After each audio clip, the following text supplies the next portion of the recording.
Chapter 884. After listening to Dugu Feng's explanation, Li Wangyu realized that there was still a very primitive marriage-snatching custom among the officials. In Dugu Feng's words, the laws are lax, the marriages are improper, the villages are violent, they steal people's wives and daughters to escape, they move to other places and live in peace. They are called companions, and Yanwan thinks they are companions. In other words, the marriage customs of these officials were no different from those of primitive societies. If they took a liking to someone, they would knock them out and carry them away. Not only that, the officials did not even know the etiquette of marriage and did not know the nature of father and son. Not to mention the Tang people. Even Li Wangyu found it hard to accept the marriage customs of these officials. Chaotic, it was too chaotic. It was also because of this that Dugu Feng was too embarrassed to say these words in front of Su Chongqing and the others. The rebellion of the officials was related to the marriage snatching that happened a few days ago. There were also thousands of officials living in the area under the jurisdiction of Jiulong County. Originally, the marriage snatching was only done in their own tribe. Even if Dugu Feng did not like it, he could not do anything about it.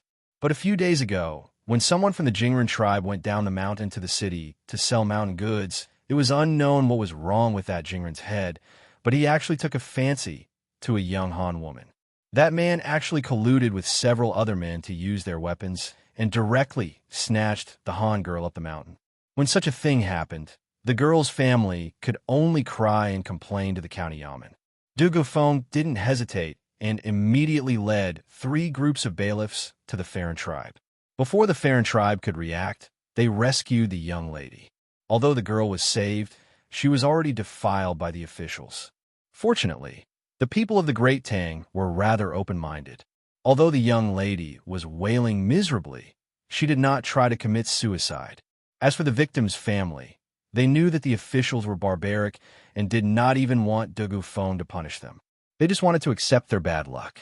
However, when a victim's family was prepared to settle the matter peacefully, those people started to cause a ruckus. They even threatened Dugu Feng and demanded that Jiulong County send the person back to them. Otherwise, they would come and snatch the person back. The Tang dynasty's attitude towards these officials had always been, even though they are in danger, they should be treated with kindness and trust. However, Dugu Feng did not completely agree with this. He had been an official in Jiulong County for a long time, so he knew the nature of these officials well. He knew that to deal with these officials, it was not enough to just show them kindness. He also needed to make them fear him. As the saying goes, villains fear authority, but not virtue, and don't know what virtue is. This also applies to these subordinates. As a result, Dugu Feng ordered the bailiffs to arrest the man who had come to threaten him. He whipped him heavily and reprimanded him before letting him go. Dugu Feng also did not expect that he would actually poke a hornet's nest this time. Dugu Feng whipped the man who abducted the woman was the son of the leader of the Dugu Ren tribe near Jiulong County. As a result, the leader of the Dugu Ren tribe contacted the other officials to attack Jiulong County to avenge his son. This was the reason why the current situation occurred. After Li Wangyu heard Dugu Feng's explanation, he could only let out a long sigh. This matter could not be blamed on Dugu Feng, the county magistrate of Jiulong County. There was nothing wrong with his actions. It was purely those officials who did not know what was good for them and did not respect the law. It is this official's fault that the officials started a rebellion. However, I have implicated the Duke. Please forgive me, Duke. When this matter is over, this official will naturally submit a memorial to the imperial court to ask for forgiveness. Dugu Feng bowed and apologized to Li Wangyu. He had never expected that Li Wangyu, the county magistrate, would be trapped in Jiulong County. Dugu Feng didn't even dare to imagine what the consequences would be if something were to happen to Li Wangyu under his rule. He was afraid that when the emperor was angry, the officials of Yi province would be slaughtered by the Tang dynasty's army. Li Wangyu waved his hand. This matter cannot be blamed on the Dugu Ming house. It is all because those officials did not agree with the emperor. There is no need to worry about the Ming house. This matter will not be too big. When the Yi province army arrives, those officials will naturally scatter. Yes, this official is also thinking of this. As the two were talking, a Yamen runner rushed in from outside the county office and reporting to the Ming House, the officials outside the city have appeared. Li Wanyu and Dugu Feng heard this and immediately stood up. Let's go and take a look. Although Jiulong County was a lower county, the city walls were very sturdy. The city walls were 20 feet high and 10 feet wide. There was also a horse path connecting the city walls. Li Wanyu and his group rode up the city walls. They looked up and saw torches in the forest outside the city in the east, west, and north of Jiulong County. However, the south gate of Chengdu County was completely dark. There seemed to be no movement at all. Dugu Feng revealed a suspicious expression in response to this. However, Li Wanyu and Niu Wu had mocking expressions on their faces. They smiled and didn't say anything. As Li Wanyu and Dugu Feng were observing the situation of the officials outside the city, they suddenly heard a voice. "Duke, look at how powerful these officials are." Just by looking at the torches outside the city, there are at least a few thousand officials surrounding Jiulong County. There are no officials at all at the south gate. If I knew this would happen, I would have opened the gate and let the people out to take refuge. Li Wanyu turned his head and saw that it was Wang Yichuan from the Yi Province's Governor-General's manor. He had run up the city walls and was pointing outside the city as he complained. Clearly, this fellow still held a grudge against Dugu Feng for not opening the city gates. Li Wanyu did not expect Wang Yichuan to be so thick-skinned. He had run away after being reprimanded, but he still dared to come up. Li Wanyu did not find it strange that Wang Yichuan would appear on the city walls. This guy was a major from the Yi Province's Governor-General's manor. He probably had eyes and ears in Jiulong County. If he wanted to go up the city walls, the Yamen runners and soldiers would not dare to stop him. Li Wanyu could not help but mock Wang Yichuan in response to his complaint. "Major Wang, don't you understand something as simple as Surround 3 and Guard 1? How did you become a major from the Governor-General's manor? How can you understand something as simple as this? What do you mean by Surround 3 and Guard 1? Duke, are you saying that there are also barbarians in the south of the city? How is this possible? Do those barbarians know anything about the art of war?" Li Wanyu did not want to waste time with this person. Niu Wu explained it to him. Niu Wu also had a mocking expression. He pointed to the south of the city and said, "Major Wang, did you not notice that the forest beside the official road in the south of the city is excessively quiet? There is not even the sound of insects or birds. If there is no one lying in ambush, I will cut off my head and let you kick it like a ball." Major Wang actually doesn't understand such basic military knowledge. Wang Yichuan's face turned red from Li Wanyu and Niu Wu's words, but he did not dare to continue speaking. Li Wanyu and Dugu Feng patrolled around the city walls on their horses. After confirming that there were no flaws in the defenses of the county, they went down the city walls and went back to rest. Tonight, those barbarians would not attack the city. They only needed to see if the reinforcements from the Yi Province's Governor-General's manor would arrive early and disperse those barbarians. Otherwise, if the barbarians attacked the city, it would be a tough battle to fight against the thousands of barbarians outside the city with just the 200 Yamen runners and the 200 Yamen runners. Chapter 885. The reason why Li Wanyu dared to go back to sleep and not worry about being attacked at night was also because of the way wars were fought in this era. Many people mistakenly thought that the lack of night battles in ancient times was due to the lack of vitamin intake, causing night blindness. This was actually not very accurate. Night blindness naturally existed in ancient times and was known as sparrow blindness or sparrow blindness. However, during the Sui and Tang dynasties, doctors had long known about night blindness. Using animal liver to treat sparrow blindness was very effective. Therefore, night blindness was not the main reason for not fighting at night. Night battles were rarely fought in ancient times mainly because of the lack of lighting.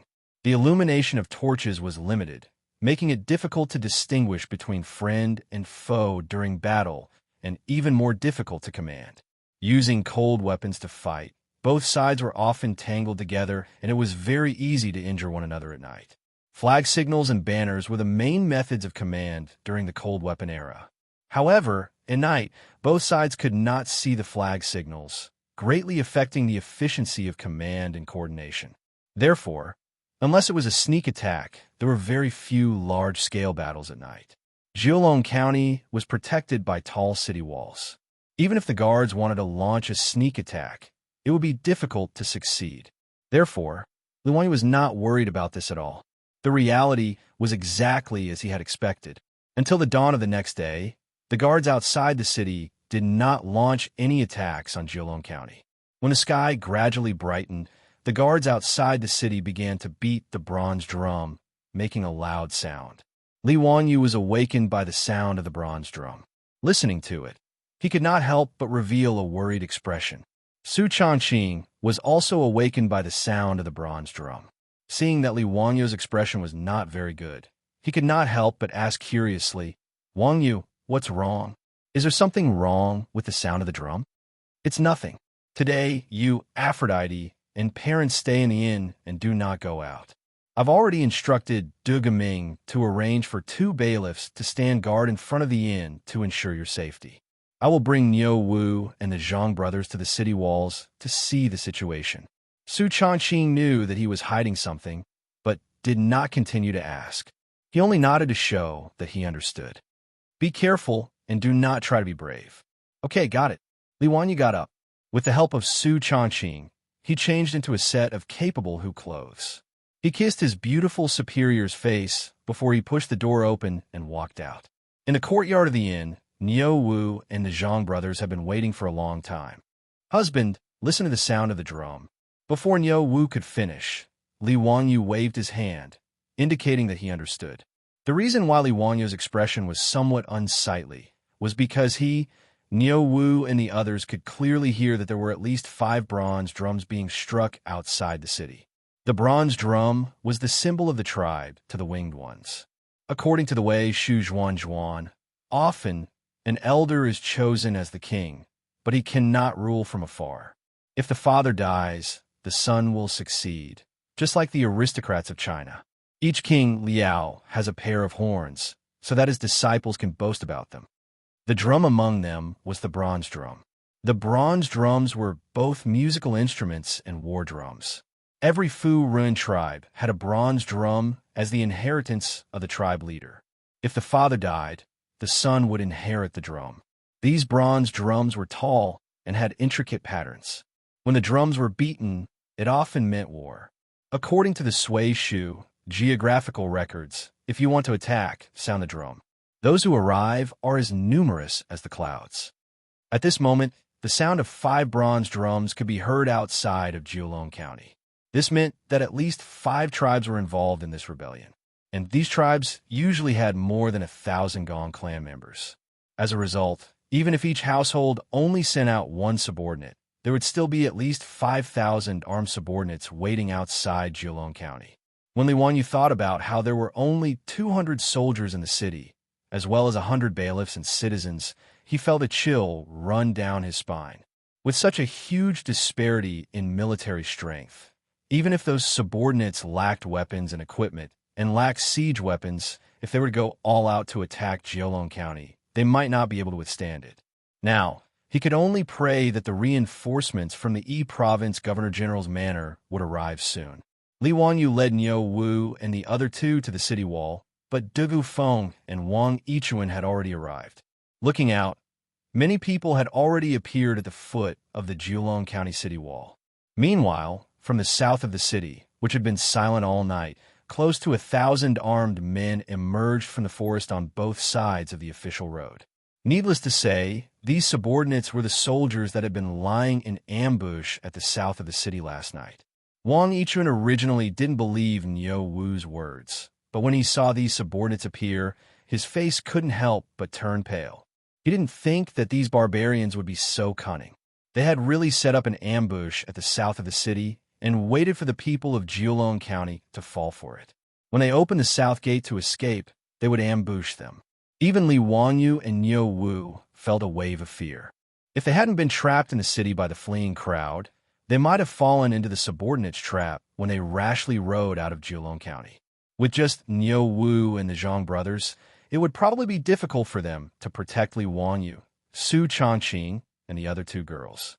Du Gufeng's face was also quite ugly.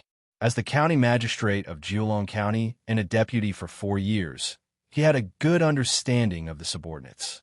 Naturally, he knew what it meant to have the 5 bronze drums outside the city at this time. Li Wanyu lightly patted his shoulder and comforted him. "Dugaming House, don't panic. Although the subordinates are strong, they can't do anything to Jiulong County in a short period of time. When the army arrives, these subordinates won't be a threat." Yes, Duke is right. This lowly official also thinks so. While the two of them were talking, they saw a middle-aged man wearing a cloth skirt walk out of the woods outside the city. Dozens of strong men with weapons in their hands were guarding him from left and right.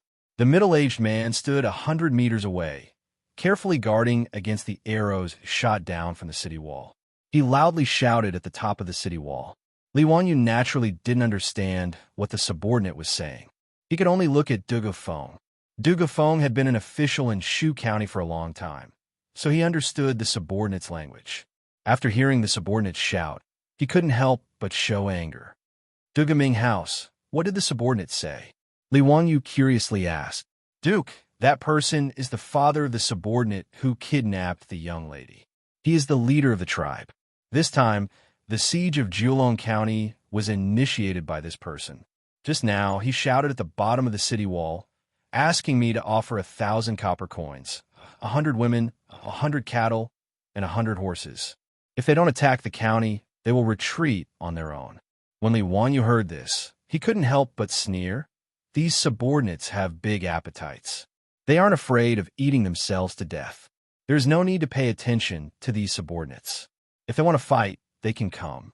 When the reinforcements from E Province's Governor General's manor arrive, we will settle the score with them. On the side, Wang Yichuan opened his mouth as if he wanted to say something. However, he held back and closed his mouth. In his opinion, it was completely possible to have a good discussion with the subordinates. Other than the matter of giving away women, which was difficult to discuss, the other copper coins, cattle, and horses could all be discussed. However, he knew that Li Wanyu didn't like him. Therefore, he could only endure and not provoke him. Dugu Feng nodded. Just as he was about to shout, an unforeseen event occurred at the bottom of the city. Chapter 886. The leader of the guards at the foot of the city wall waved his hand behind him. Not long after, a few guards dragged a person dressed as a bailiff out of the forest. The bailiff's clothes were filthy, and there was a lot of blood on his body. It was obvious that he had been in a fight when he was captured. When Dugu Feng saw the bailiff, his face was filled with fear. How is this possible? When Li Wanyu saw his panic, he quickly asked, "Dugaming House, what happened? Is the bailiff that was captured one of your men?" Dugu Feng's face was as if he had seen a ghost, and he stuttered. Yes, sir. That person is one of the bailiffs in the county office. Yesterday, I ordered him to leave the city and go to Chengdu County to ask for help." "What?" Li Wanyu and Wang Yichun exclaimed at the same time. Everyone understood the meaning behind Dugu Feng's words. The bailiff that he sent to ask for help was captured by the guards. It was obvious that the reinforcements that everyone was looking forward to would not come. The Izhou Governor General's manor, located in Chengdu County, would not know about the guards' rebellion in Pengzhou's Jiulong County. The situation was getting worse. Li Wanyu could not help but turn to look at Niu Wu and the Zhang brothers to see if they had any suggestions. Without reinforcements, Li Wanyu was not confident that he could defend Jiulong County. 2 or 3 days was fine, but if the guards attacked for too long, it was only a matter of time before the city was breached. After all, 300 against 5,000 was too much of a disparity. Niu Wu, a soldier of the Sui dynasty's White Army, and the Zhang brothers, 2 veterans of the Golden Guards, were frowning as they looked down at the city without saying a word. They knew better than Li Wanyu and Dugu Feng, the county magistrate, how dangerous the present situation was. Niu Wu began to look around, trying to find a weak point in the guards' defense. He also did not have much hope that Jiulong County could be defended. Although the guards lacked siege weapons, they had the advantage in numbers. The 300 soldiers and bailiffs would be able to hold the fort for a while, but without reinforcements, it was only a matter of time before the city was breached. Even if those subordinates were to waste time, they would be able to exhaust all the soldiers in the city to death.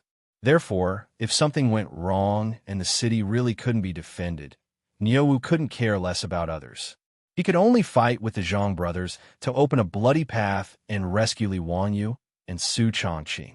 Therefore, when Li Wanyu looked at him, Niuwu's face sank.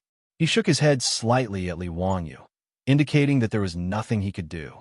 Just as everyone was looking at each other, they heard the people outside the city shouting for a while. Dugu Feng's face turned even paler. Dugu Ming House, what did that official say? He said that he wanted to sacrifice that bailiff to the owl. Li Wanyu did not understand. What is offering to the owl? Dugu Feng gritted his teeth and said, it is a human sacrifice.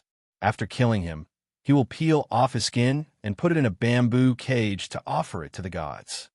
Dugu Feng's words caused an uproar, and everyone started cursing. Bastard! How dare he do that? How dare he do that? Preposterous! Aren't you afraid that the heavenly army of the Tang dynasty will crush all of you into powder? Li Wanyu pointed at the leader of the subordinates and said angrily, Niuwu, shoot that bastard to death. Hearing this, Niuwu didn't say anything else. He took the bow from his back and knocked an arrow. With his so sound, he shot an arrow towards the leader of the guards. However, those subordinates were already on guard against the soldiers on the city wall.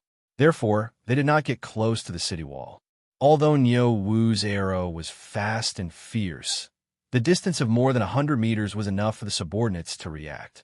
The subordinates beside the leader of the subordinates had been paying attention to the movements on the city wall. When Niuwu shot the arrow, they had already raised the simple shield in their hands and protected the leader behind them. The arrow made a soft sound and hit the shield. However, it did not hurt the leader of the subordinates at all. In fact, this was within Niuwu's expectations. At such a distance, he could only try his luck. After being shocked by Niuwu's arrow, the subordinates immediately became rowdy again. They waved the weapons in their hands and made all kinds of strange noises towards the city wall of Jiulong County. The bronze drum of the subordinates was beaten again. The subordinates were shouting and praying with unknown meaning. The captured bailiff was forced to kneel on the ground by several subordinates. Immediately, the subordinates stood behind the bailiff with sharp swords in their hands. On the city wall, everyone, including Li Wanyu, was enraged by the scene in front of them. They were shouting and cursing loudly. There were even some excited soldiers who did not wait for orders from Dugu Feng and the commandant. They all drew their bows and pulled back their bowstrings at the subordinates 100 meters away.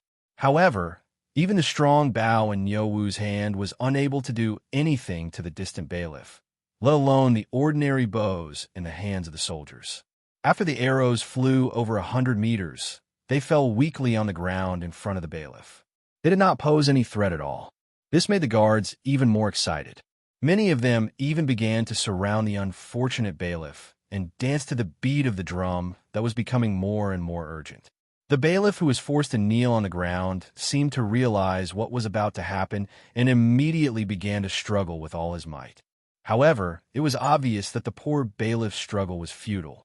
After being held down by several subordinates, the subordinate holding the blade behind him slit his throat like he was killing a chicken. Blood immediately spurted out. Li Wanyu clenched his fists so tightly that his nails dug into his skin. He was completely unaware of it. His eyes were red as he stared at the subordinates. It was as if he wanted to engrave their every move into his mind. On the city wall of Jiulong County, the bailiffs let out heart-wrenching cries. How could the bailiffs of Jiulong County not feel grief and indignation when they saw their fellow bailiff's throat slit like a chicken in front of them? The blood spurting out of the bailiff's throat seemed to have stimulated the subordinates even more. They shouted even more excitedly outside the city wall and danced faster and faster. After the subordinates killed the bailiff, they actually did as Dugu Feng said. They used a small knife to skin the bailiff's entire face. Li Wanyu never imagined that he would actually see such a bloody scene with his own eyes. He also did not expect such a primitive and barbaric human sacrifice to appear in front of him. However, he did not feel nauseous. Instead, he felt a sense of grief and indignation in his chest. He pulled out his blade from his waist and slashed it on the city wall in front of him. He roared and suddenly sang the song, "Serve the country with loyalty." The smoke of war rises. The mountains and rivers look to the north. The dragon rises and the horse neighs.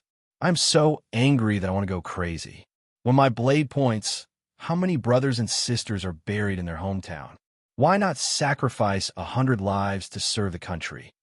Ever since Li Wanyu brought this song to the Tang dynasty, everyone in the Lai Hot knew how to sing it. Niu Wu and the Zhang brothers immediately unsheathed the sabers at their waists and hacked at the bricks of the city wall, producing a dong-dong-dong sound, just like the sound of war drums. Following Li Wanyu, they loudly sang this tragic song. Soon, the soldiers and bailiffs on the city wall of Julong County all pulled out their blades and slashed the wall to suppress the sound of drums. They followed Li Wanyu and Niu Wu and sang the song, "Serve the country with loyalty." Chapter 887. The solemn atmosphere at the top of Julong County's walls did not affect the officials outside the city. After killing the bailiffs and stripping off their skulls to sacrifice to the heavens, the officials' bronze drums sounded once again.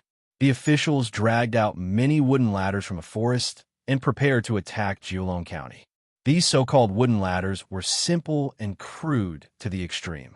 After removing the branches and leaves from the tree trunks, they would tie some short sticks to the tree trunks and step on them to create a set of wooden ladders. However, even with such crude wooden ladders, Li Wanyu and the others did not dare to underestimate them. When Li Wanyu saw that the officials were really preparing to attack the city, he turned around and looked at Julong County behind him. His expression immediately changed. Julong County was a lower county and was very small. However, no matter how small the county was, the square city walls were close to 4 kilometers long. At this moment, all the soldiers, bailiffs, and able-bodied citizens were preparing to defend the city. However, there were only 300 of them. A simple calculation showed that there was only one government soldier or yamen runner guarding the parapet of the city wall every 10 meters or so. When Li Wanyu looked at the thousands of officials below the city walls, he felt his scalp go numb. He pulled Dugu Feng over and said, "Dugu Ming House, gather all the citizens in the city and mobilize all the able-bodied citizens to assist the soldiers on the city walls. We won't be able to defend the county with just the soldiers." Dugu Feng was stunned for a moment before he reacted. His expression also changed greatly. Since ancient times, it was necessary to mobilize the citizens in order to defend a city. Although Dugu Feng was an honest official, he had never been on the battlefield. This was the first time he had experienced something like this. He actually forgot to mobilize the citizens to help defend the city. After being reminded by Li Wanyu, he realized his mistake. Wait, aside from mobilizing the able-bodied citizens, gather all the doctors and prepare the medicine to treat the injured. Requisition all the servants of the major clans in Julong County and have them immediately come to the city walls to assist in the battle. Li Wanyu continued to give out orders. Although he had never experienced war, he was familiar with such things. After Dugu Feng left with the order, Wang Yichuan sneaked over to Li Wanyu's side. "Duke, in this official's opinion, why don't you agree to the conditions of those officials? How could they defend Julong County with only 200 soldiers? With the Duke's precious body, why should he take the risk to fight those barbarians head-on? Shut up." Before he could finish, he heard Li Wanyu shout, "A great battle is about to begin. If you dare to speak such nonsense again, be careful that this Duke will directly chop off your head and use it as a sacrifice." Wang Yichuan's face turned pale after being scolded by Li Wanyu, but he didn't dare to say a word. He could only bow and apologize. Li Wanyu couldn't be bothered with this person, so he simply sent him down the city walls to assist Dugu Feng in mobilizing the citizens. After Wang Yichuan walked down the city wall, his eyes were filled with resentment. Julong County wasn't big, but like Chang, it was divided into several squares. Apart from supervising the taxes and labor of the citizens, the square also had the job of supervising illegal activities and maintaining law and order. After Dugu Feng ordered the bailiffs to go to each square to inform the square, The sound of gongs could be heard all over Jiulong County. Each square began to gather the youths in the square to prepare to participate in the defense of the county. This wasn't voluntary. Every household's youth, regardless of gender, had to participate. The men carried weapons and went up the city walls to assist in the defense. The women began to move resources under the guidance of the county yamen scribes. Outside the city, the drums of the officials became more and more urgent. The war was about to begin. Li Wanyu stood on the city walls and coldly looked at the officials preparing to attack the city. Obviously, the equipment of these subordinates was extremely simple and crude. Needless to say, they definitely didn't have any armor. The weapons in their hands were mostly short blades that were about the same length as the barricade sword. As for long-range weapons, only a few of them had bows and arrows in their hands. As for siege chariots, battering rams, and trebuchets, they obviously didn't exist. The only thing that could allow the officials to attack the city walls of Jiulong County was those crude wooden ladders. However, the equipment of the officials didn't make Li Wanyu feel at ease. After all, the difference in numbers between the two sides was too big. Furthermore, he still had a question in his heart. Why did these officials rebel and attack Jiulong County? Although Dugufeng had whipped the leader's son, it shouldn't have caused the other 4 tribes to rebel. Were these officials really that united? This was obviously impossible. Although Li Wanyu didn't know much about the officials, he knew that they lived in a very primitive state. It was common for conflict to occur between different tribes. Furthermore, the officials were more popular with slavery. The defeated captives were directly sold as slaves. The slave trade was not only popular but also cheap. A big dog could buy a lifetime of food. This meant that an adult dog could be exchanged for a captured slave. Furthermore, the relationship between the officials couldn't be said to be friendly at all. It was impossible to expect them to take revenge just because the other tribe leader's son was whipped by the Jiulong County magistrate. There must be more to this than met the eye. Li Wanyu didn't suspect that Dugufeng was lying to him. After all, although he had only known Dugufeng for less than a day, since Dugufeng had left his name in history, he should be trustworthy. Just as he was thinking about these things, a bugle horn sounded from below the city walls. The officials had started to attack the city. Niu Wu pulled Li Wanyu to the side. Lang Jun, the officials have started to attack the city. Why don't you go back to the inn and accompany Lady Su? On the city walls, swords have no eyes. The Zhang brothers, and I may not be able to protect you. When Li Wanyu heard this, he hesitated. According to his temperament, a gentleman would not stand under a collapsing wall. However, the tragic death of the bailiff just now made him feel suffocated and uncomfortable. Niu Wu, don't worry. When I left today, I already wore the inner armor. Just find me a shield. Li Wanyu finally decided to stay and observe the situation. The inner armor that he was talking about was the protective deck that Li Er asked Yin Libin to make after the holy clothes were mercilessly looted by the group of dukes and big shots led by Li Er.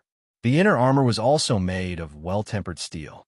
It was the same as when Niu Wu used it for his experiments. It was lined with silk and cowhide. The armor was divided into 2 parts, one protecting the chest and the other the back. The middle was connected by a cowhide buckle. When worn under clothes, it was like a bulletproof vest in the future. Li Wanyu asked Yin Libin to make more than 100 sets of inner armor like this. Each of the officials in the government had 1 set.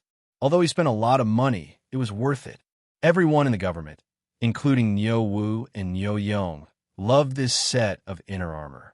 It was even said that many of the officials were reluctant to take off the inner armor when they had sex with their wives. This made Li Wanyu speechless. Now, the inner armor came in handy.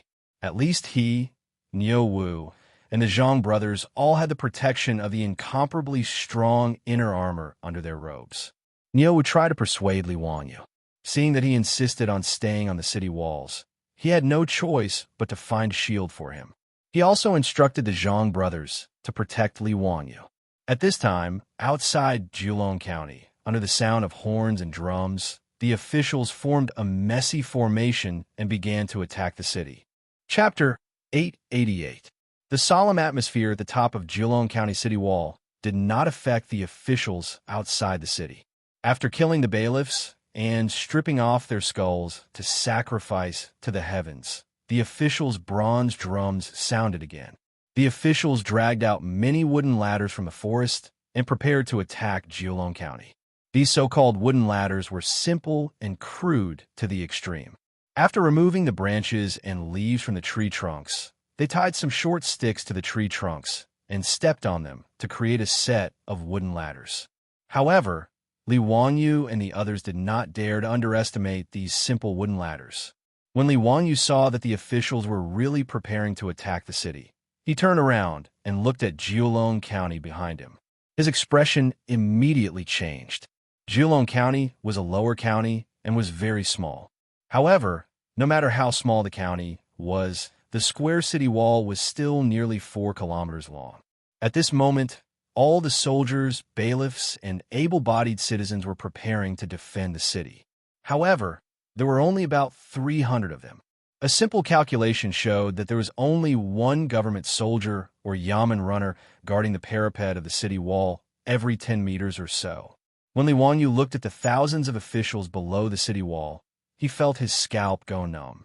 He pulled Dugu Feng over and said, "Dugu Ming House, gather all the citizens in the city and mobilize all the able-bodied citizens to assist the soldiers on the city wall. We won't be able to defend the county with just the soldiers." Dugu Feng was stunned for a moment before he reacted. His expression also changed greatly. Since ancient times, it was necessary to mobilize the citizens in order to defend a city. Although Dugu Feng was an honest official, he had never been on the battlefield. This was the first time he had experienced something like this. He actually forgot to mobilize the citizens to help defend the city. After being reminded by Li Wanyu, he realized his mistake. Wait, other than mobilizing the able-bodied citizens, gather all the doctors and prepare the medicine to treat the injured. Requisition all the servants of the major clans in Jiulong County and have them immediately come to the city wall to assist in the battle. Li Wanyu continued to give out orders. Although he had never experienced war, he knew this common sense. After Dugu Feng left with the order, Wang Yichuan sneaked over to Li Wanyu's side. "Duke, in this official's opinion, it would be better to agree to the conditions of those officials. How could they defend Jiulong County with only 200 soldiers? With the Duke's precious body, why would he take the risk to fight those barbarians head-on? Shut up." Before he could finish, he heard Li Wanyu shout, "A great battle is about to begin.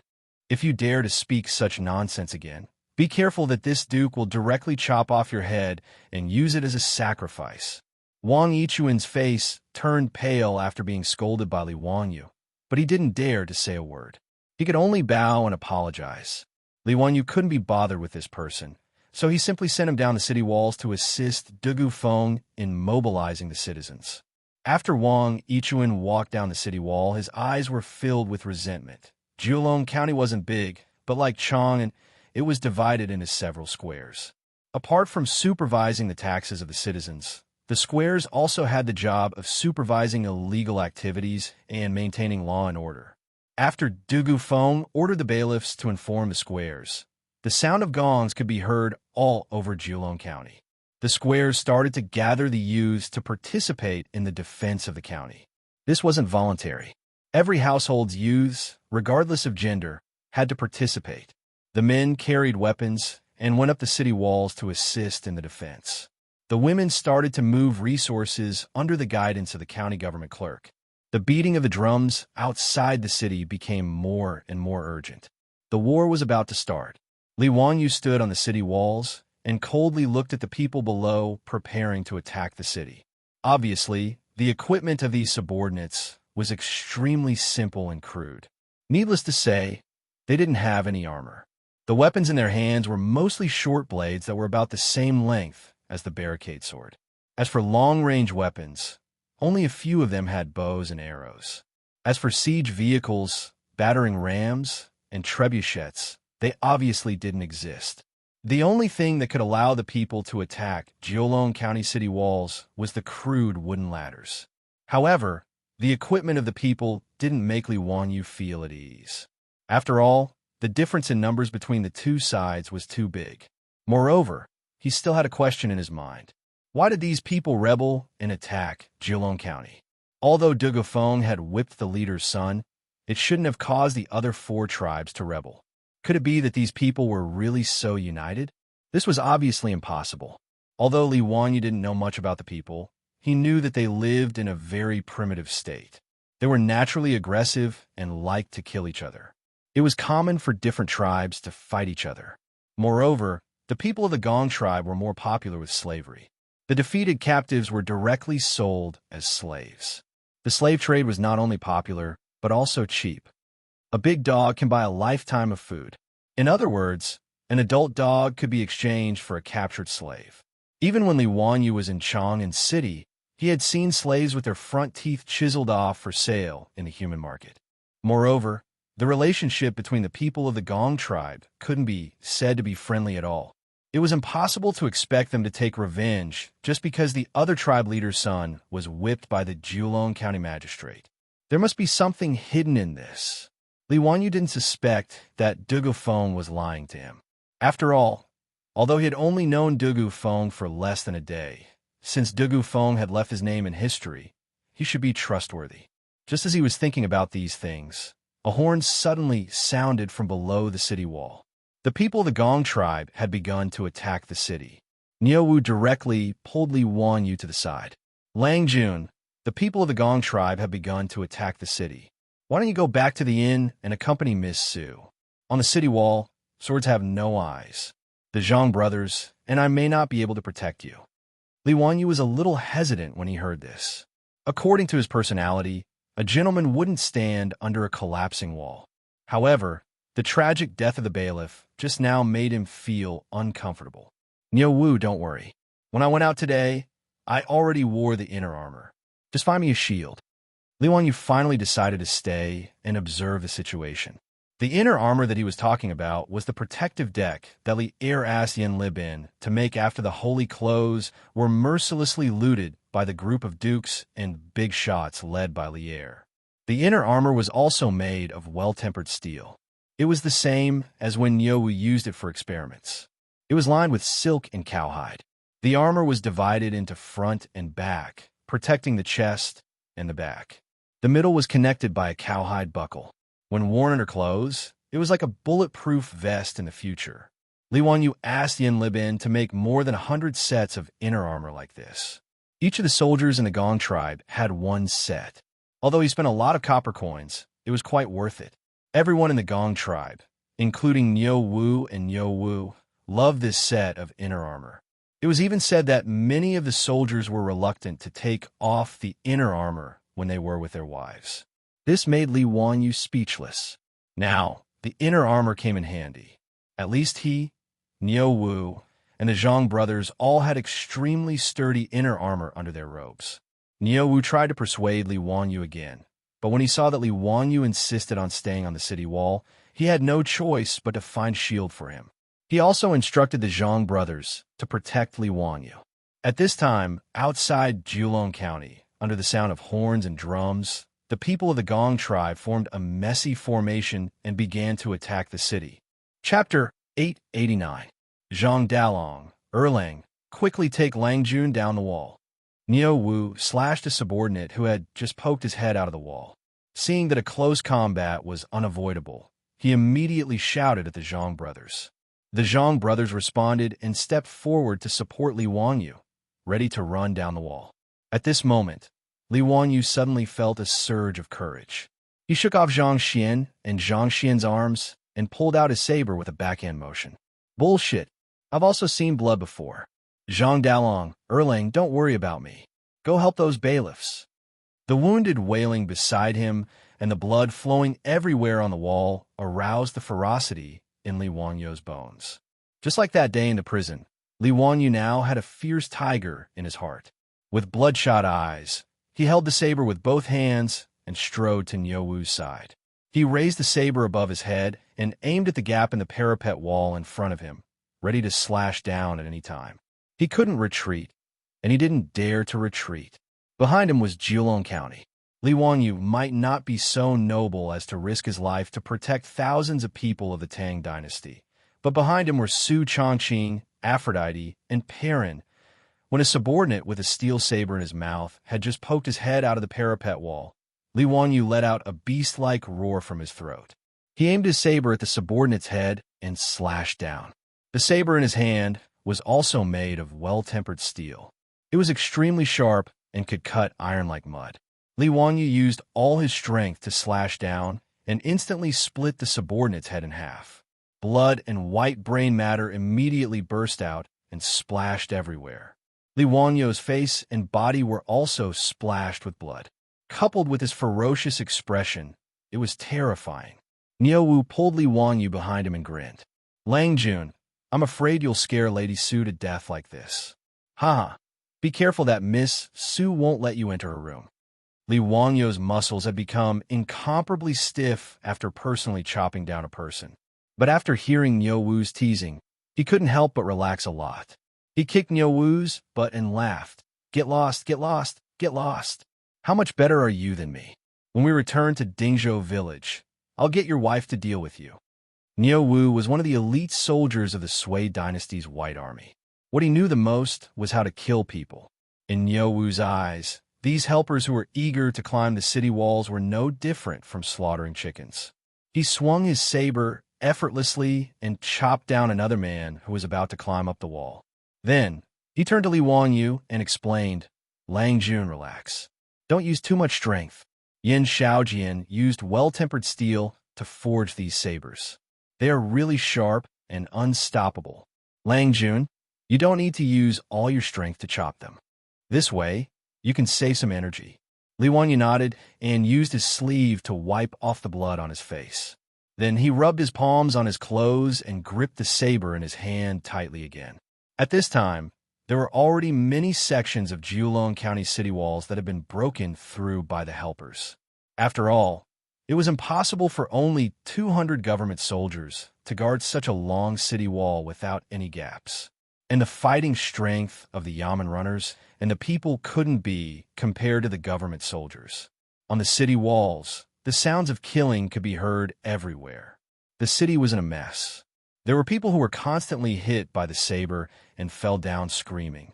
There were helpers, Yamen runners, and government soldiers in full armor. Li Wanyu was able to hold on because Niu Wu and the Zhang brothers were three people who were highly skilled in martial arts. After swinging his saber and chopping down another helper, Li Wanyu wiped the sweat off his forehead. He raised his eyes to look at the chaotic battle on the city wall, and then looked at the helpers who continued to climb up the wall like ants. He couldn't help but feel a sense of despair. The disparity in strength between the two sides was simply too great. At this critical moment, a deafening sound of gongs and shouts could be heard from below the city walls. A black mass of people wielding all kinds of weapons charged up the city walls. Li Wanyu was overjoyed. This was clearly Dugufeng. He had finally gathered the youths of the city to help defend the city. The Tang people loved martial arts, and the common people didn't lack weapons. The youths mobilized by Dugufeng were not completely powerless against the helpers. After all, these helpers were just ordinary mountain people. In terms of physique and weapons, these youths were even stronger than the helpers. Moreover, these youths knew that if they didn't fight with all their might today, their families and children in the city would definitely be slaughtered by the helpers after the city was breached. Jiulong County was a lower county with a population of less than 1,000 households. Even so, Dugufeng had mobilized nearly 2,000 people to help the city walls. Almost every family had their father, son, or brothers. With the aid of these fresh soldiers and the fact that the helpers weren't all that strong, the precarious situation on the city walls was instantly reversed.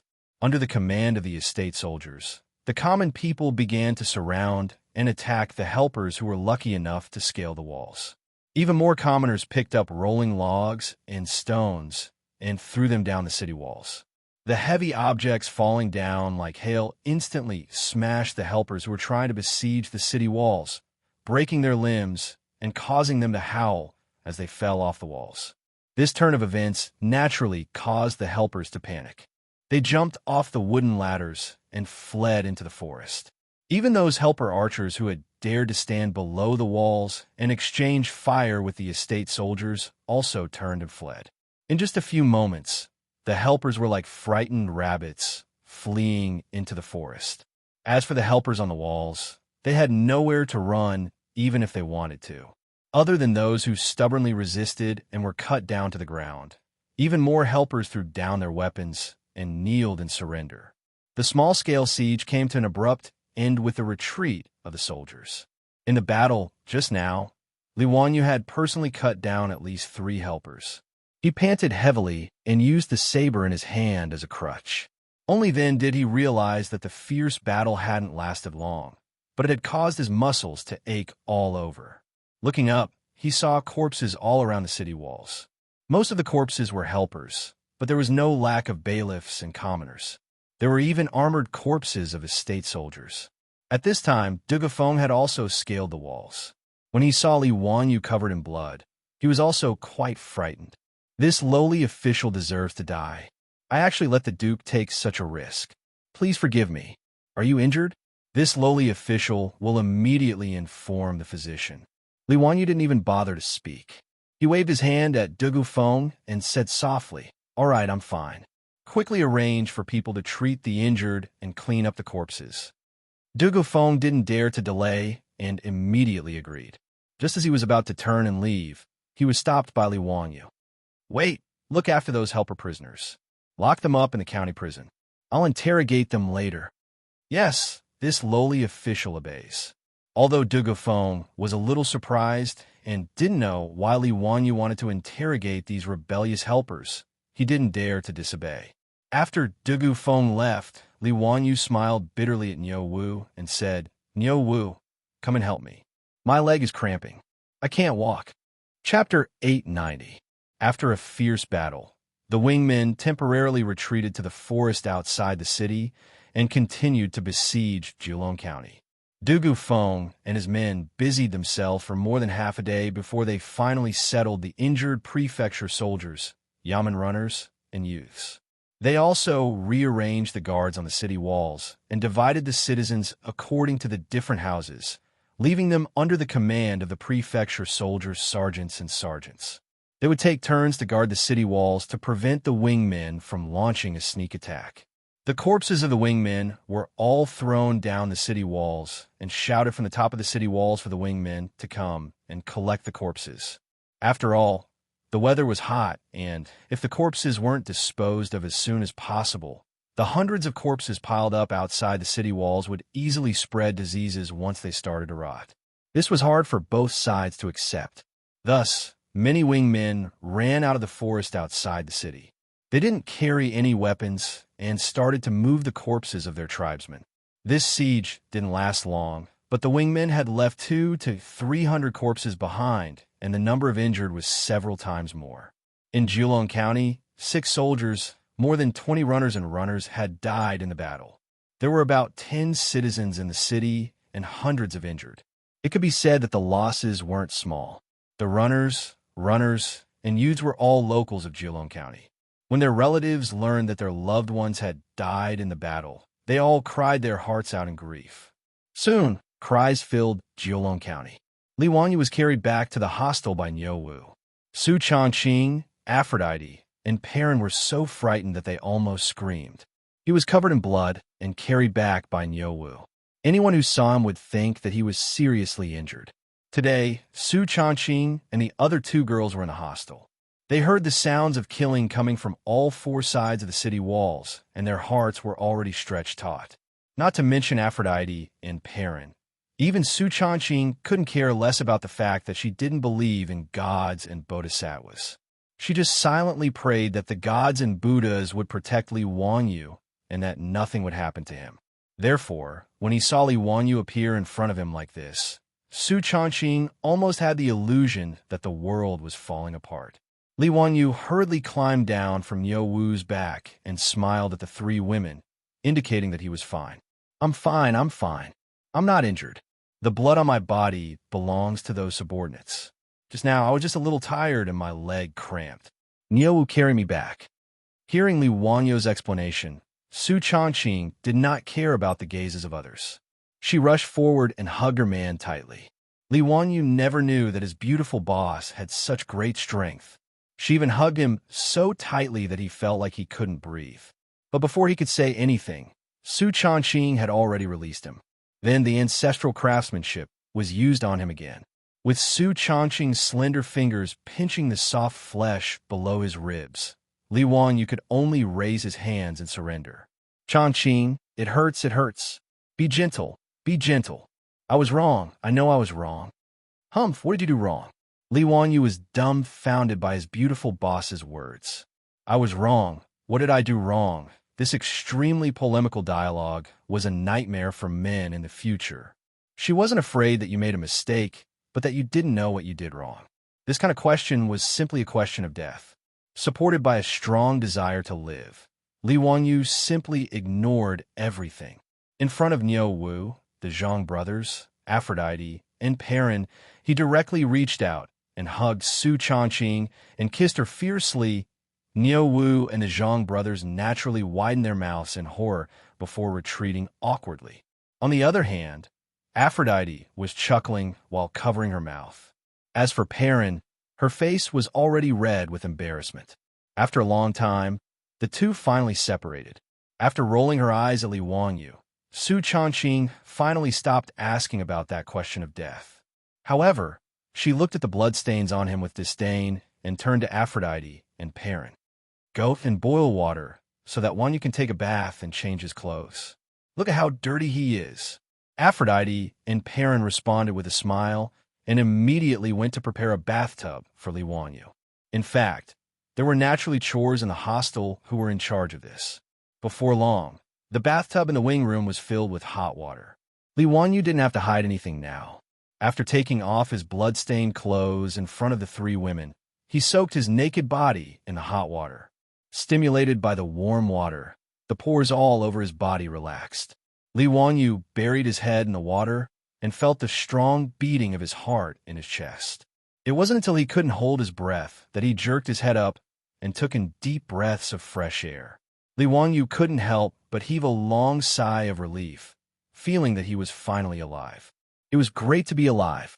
3 pairs of smooth palms landed on his body and began to help him rub off the dried blood on his body. Li Wanyu closed his eyes and silently enjoyed the massage from his women while thinking about what to do next. Although Julong County wasn't under Li Wanyu's rule, as the founding county duke of the Tang dynasty, he enjoyed a salary from the imperial court and was supported by the people of the Tang dynasty. Therefore, he naturally had to be responsible for the people of the Tang dynasty. Although many of them had died in today's battle, there were still several thousand of them surrounding Julong County, even if those who were injured were included. It was obviously unrealistic to send people through the blockade and report to Chengdu County's Yizhou Governor General's office. However, Julong County was too close to Chengdu County. Moreover, there were many scholars and scholars trapped in Julong County. Even the chief of the Yizhou Governor General's office was trapped here. As time passed, the officials might not be able to seal off the news even if they wanted to. As long as Julong County could hold on for 7 to 8 days, there was no need to worry about reinforcements not arriving. However, the problem was that it was too difficult to defend Julong County for so many days with the current strength of its defenses. If the officials attacked a few more times like today, Julong County would probably fall. The reason was simple. After today's battle, most of the remaining soldiers were injured. If they continued to fight, their battle strength would be affected. Moreover, the bailiffs and citizens had suffered even more losses and needed a rest. As for the youths in the city, they were only normal citizens and could only assist the soldiers. They could not truly be used as soldiers. Now, they had to think of a way to strengthen the defense of Julong County. Li Wanyu closed his eyes and pondered for a long time. Suddenly, he opened his eyes and stood up from the bathtub, giving Su Changqing and the others a fright. Wanyu, what are you panicking for? The officials have not attacked yet. I have been paying attention to the movements outside the city. Li Wanyu stepped out of the bathtub and carelessly put on his clothes. He explained, Changqing, I am such a pig. How could I forget about the gunpowder? No, I have to find Dugu Feng and have him gather saltpeter, charcoal, and sulfur in the city. When Su Changqing heard him say this, she also reacted and her face lit up with joy. Gunpowder, even the most primitive gunpowder, was a godly weapon in the Tang dynasty. Yesterday, there was a bug in the system and Chapter 887 and 888 were duplicated. If there is a duplicate subscription, please delete this book from the bookshelf and add it again to refresh. Chapter 891. Li Wanyu created gunpowder to make firecrackers and fireworks for fun. However, he did not give the gunpowder to Pai Lupi as a weapon, because Li Wanyu felt that gunpowder was too overbearing and that it would be harmful to heaven and earth if it was turned into a weapon. However, after experiencing the battle today, he realized that his thoughts were too naive. Swords and spears could kill people, bows and arrows could kill people, and gunpowder could also kill people. Since the purpose was to kill people, it would be too stupid to say that using gunpowder to kill people was harmful to heaven and earth. From Li Wanyu's point of view, any weapon that could kill those people outside the city was a good weapon. He called Niu Wu over and told him to find Dugufeng and collect saltpeter, sulfur, and charcoal in the city to make gunpowder. Lang Jun, you still want to make exploding rods at this time? Many people in the city are in mourning.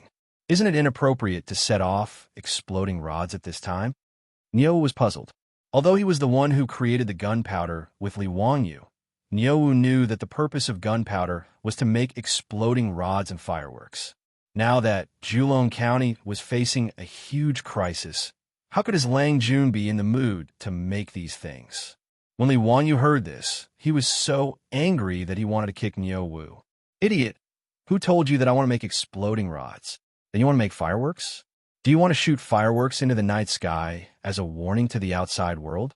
Li Wanyu was almost angered to death by this uncultured fellow, but he was too lazy to continue explaining. If I tell you to go, then go. Remember, collect as much as you can and transport it all. Yes, transport it all to the county government. I need it urgently, so do not neglect it. This is related to whether Julong County can be defended or not. Li Wanyu originally wanted to transport it to the hostel, but after thinking about it, it was safer to transport something as dangerous as gunpowder to the county government. Yes, when Niu Wu saw that Li Wanyu was serious, he knew that his Lang Jun was not joking. He quickly ran to inform Dugufeng to collect the materials. After Dugufeng received Niu Wu's notice, although he was suspicious in his heart, he did not dare to be negligent. When he heard that County Duke who wanted to collect these items, which were related to the defense of the city, he immediately led the bailiffs to collect these 3 items from all over the city. Charcoal was easy.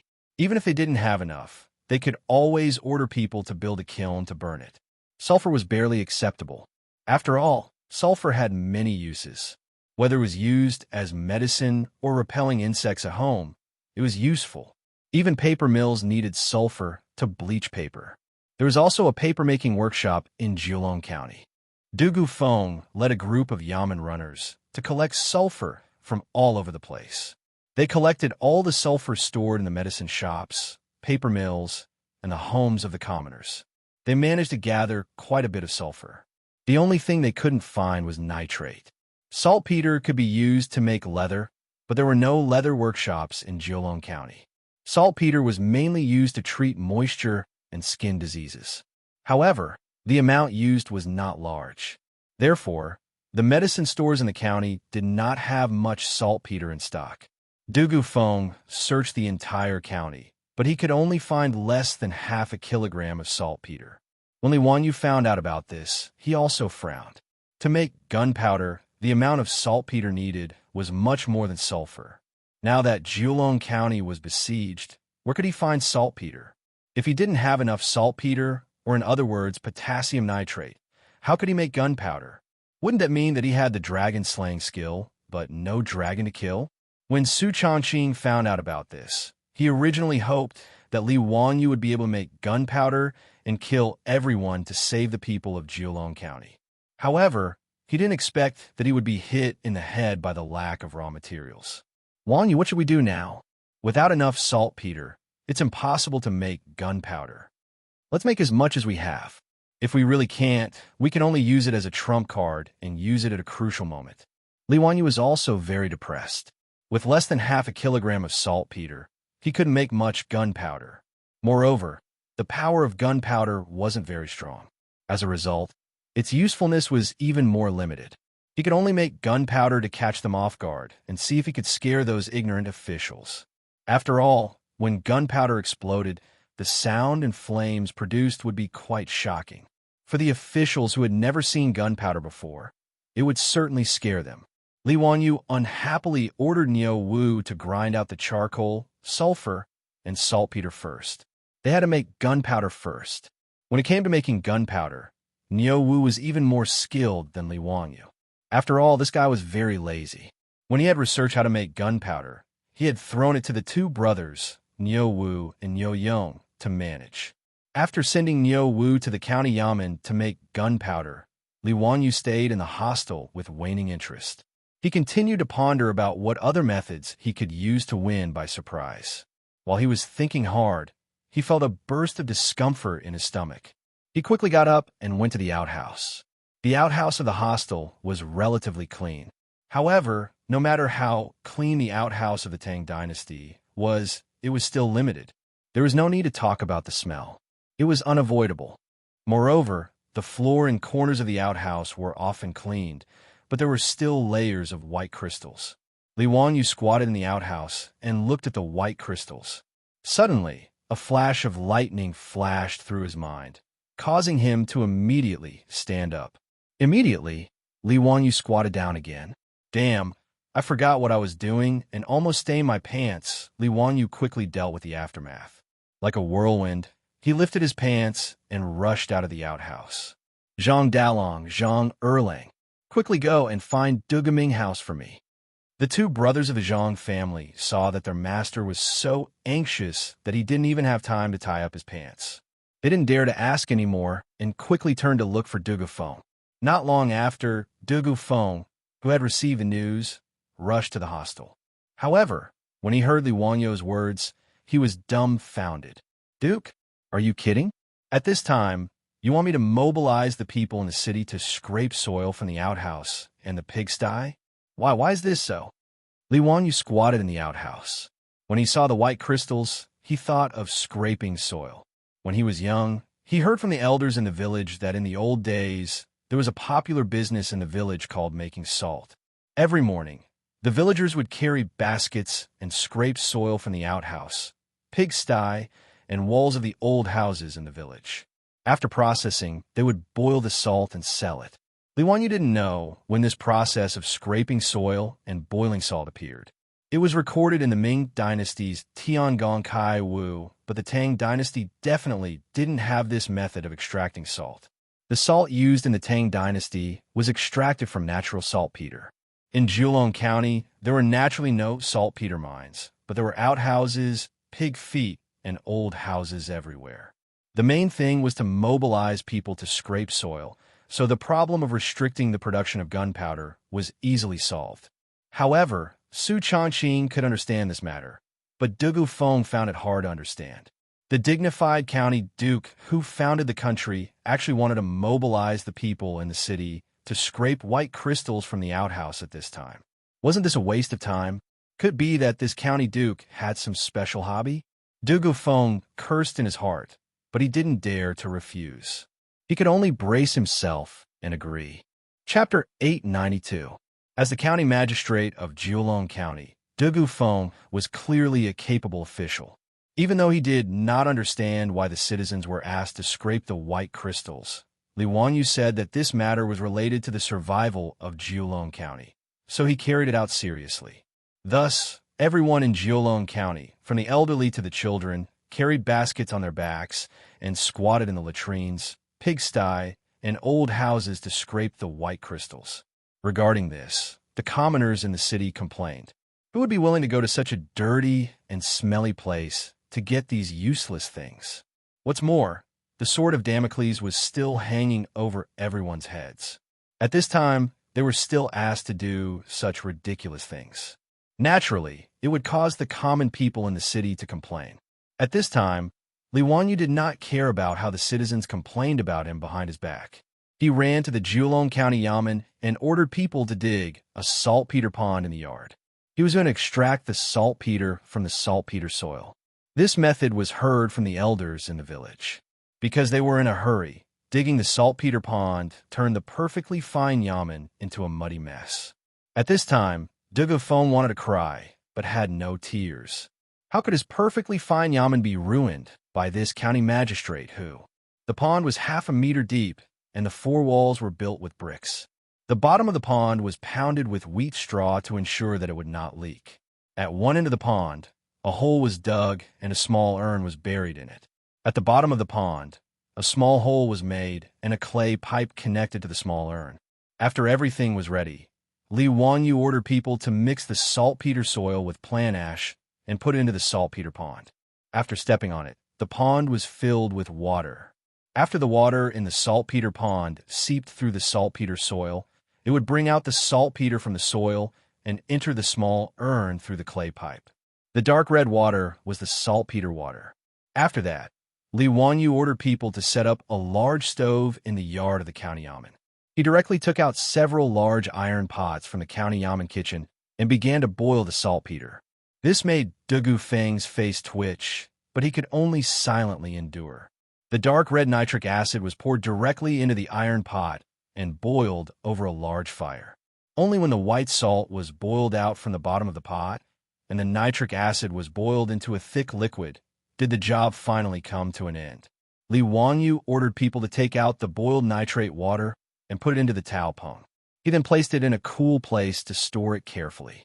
After the boiled nitrate water cooled down, the sides and bottom of the pot were filled with white crystals. This was the refined nitrate. When the saltpeter was extracted, Niu Wu, Dugufeng, and the others were stunned. How could they have imagined that the soil scraped from the side of the latrine could actually produce saltpeter? This completely subverted their understanding. Lang Jun, this is really salt. Then how could the latrine produce nitrate? This is really an eye-opener. Dugufeng even turned to Li Wanyu and bowed deeply. This lowly official only knows now that Duke knows everything from the heavens to the earth. You are truly a learned man. However, this lowly official still does not understand why Duke ordered this lowly official to collect things like saltpeter, sulfur, and charcoal. Li Wanyu smiled at Dugufeng and spat out two words. It's a secret. These words immediately made Dugufeng, the county magistrate, speechless. He looked at Li Wanyu with a face full of hidden bitterness. Niu Wu, who was at the side, quickly pinched his thigh to prevent himself from laughing out loud and being recorded in a small black book by his narrow-minded Lang Jun. In fact, he still did not know what Li Wanyu wanted to do with gunpowder. In Niu Wu's understanding, gunpowder was used to make explosive rods and fireworks. As for using gunpowder to kill people, he would never have thought of that. The method of making gunpowder naturally needed to be kept a secret. Li Wanyu did not wish for such a dangerous thing to be spread all over the streets. Originally, only the two brothers, Niu Yong and Niu Wu, knew how to make gunpowder. Li Wanyu had also repeatedly warned the two of them not to leak any information to the outside world. Now that they were in Jiulong County, Niu Yong was not by his side, and he could not trust anyone else. Li Wanyu could only summon the two brothers, Xianxia and Xianxia, and instruct them to learn how to make gunpowder with Niu Wu. Li Wanyu was not worried about his own troops. After repeatedly warning the three of them to pay attention to their safety and avoid using metal tools, Li Wanyu had Dugufeng prepare a secluded courtyard for Niu Wu and the other two in the county yamen and began producing gunpowder. In less than half a day, Niu Wu and the other two used a roller to grind sulfur, charcoal, and saltpeter into powder. They carefully mixed them together according to the ratio that Li Wanyu had taught them. After making a few caddies of gunpowder, Niu Wu went to ask Li Wanyu for instructions on what to do with the gunpowder. Li Wanyu had already thought about how to make these gunpowder into killing weapons. Making guns and cannons was out of the question. If he wanted a second-rate electronic business student to know how to make guns, it would be impossible unless Laozi appeared. Moreover, with the current level of metal smelting and processing in the Tang dynasty, Li Wanyu estimated that he would have to ask a deity to help him bring over a set of machinery from the future. Only then would he be able to make firearms. This was a complete industrial system. It was impossible for it to be as easy as it was written in novels, where the Tang dynasty of over 1,000 years ago could achieve industrialization. However, although he could not make guns and cannons, Li Wanyu still had other ways to make use of the gunpowder. Making explosive packs was one of the simplest ways. In movies and TV dramas, the kind of explosive that often appeared on screen, wrapped like a quilt, was actually also called a group of explosives. Spread loose powdered explosives in the middle of a cloth or paper, wrap it up like a package, and then tie it up with a rope. A must-have explosive pack for home, traveling, murder, and arson would be complete. If one was a little crazy and buried some broken stones and tiles in the explosive pack, the effect would be even better. Li Wanyu directly asked Dugu Feng to bring silk and instructed Niu Wu and the others to tightly wrap the gunpowder in it. At the same time, he also accidentally sprinkled some broken stones inside. The several caddies of gunpowder that Niu Wu and the others ground were all wrapped in a square explosive pack. Lang Jun, what the hell is this thing? If it explodes, it will be too big. How big of a brazier do you need to light this thing? Until now, Niu Wu still thought that this thing that Li Wanyu had made was just a weird-looking explosive rod. Seeing Niu Wu throw the several caddies of gunpowder up and down like a toy, Li Wanyu's back was covered in cold sweat. F***CK. This bastard Niu Wu who could scare people to death. Did he really think that the thing in his hand was just for listening to the sound? Stop!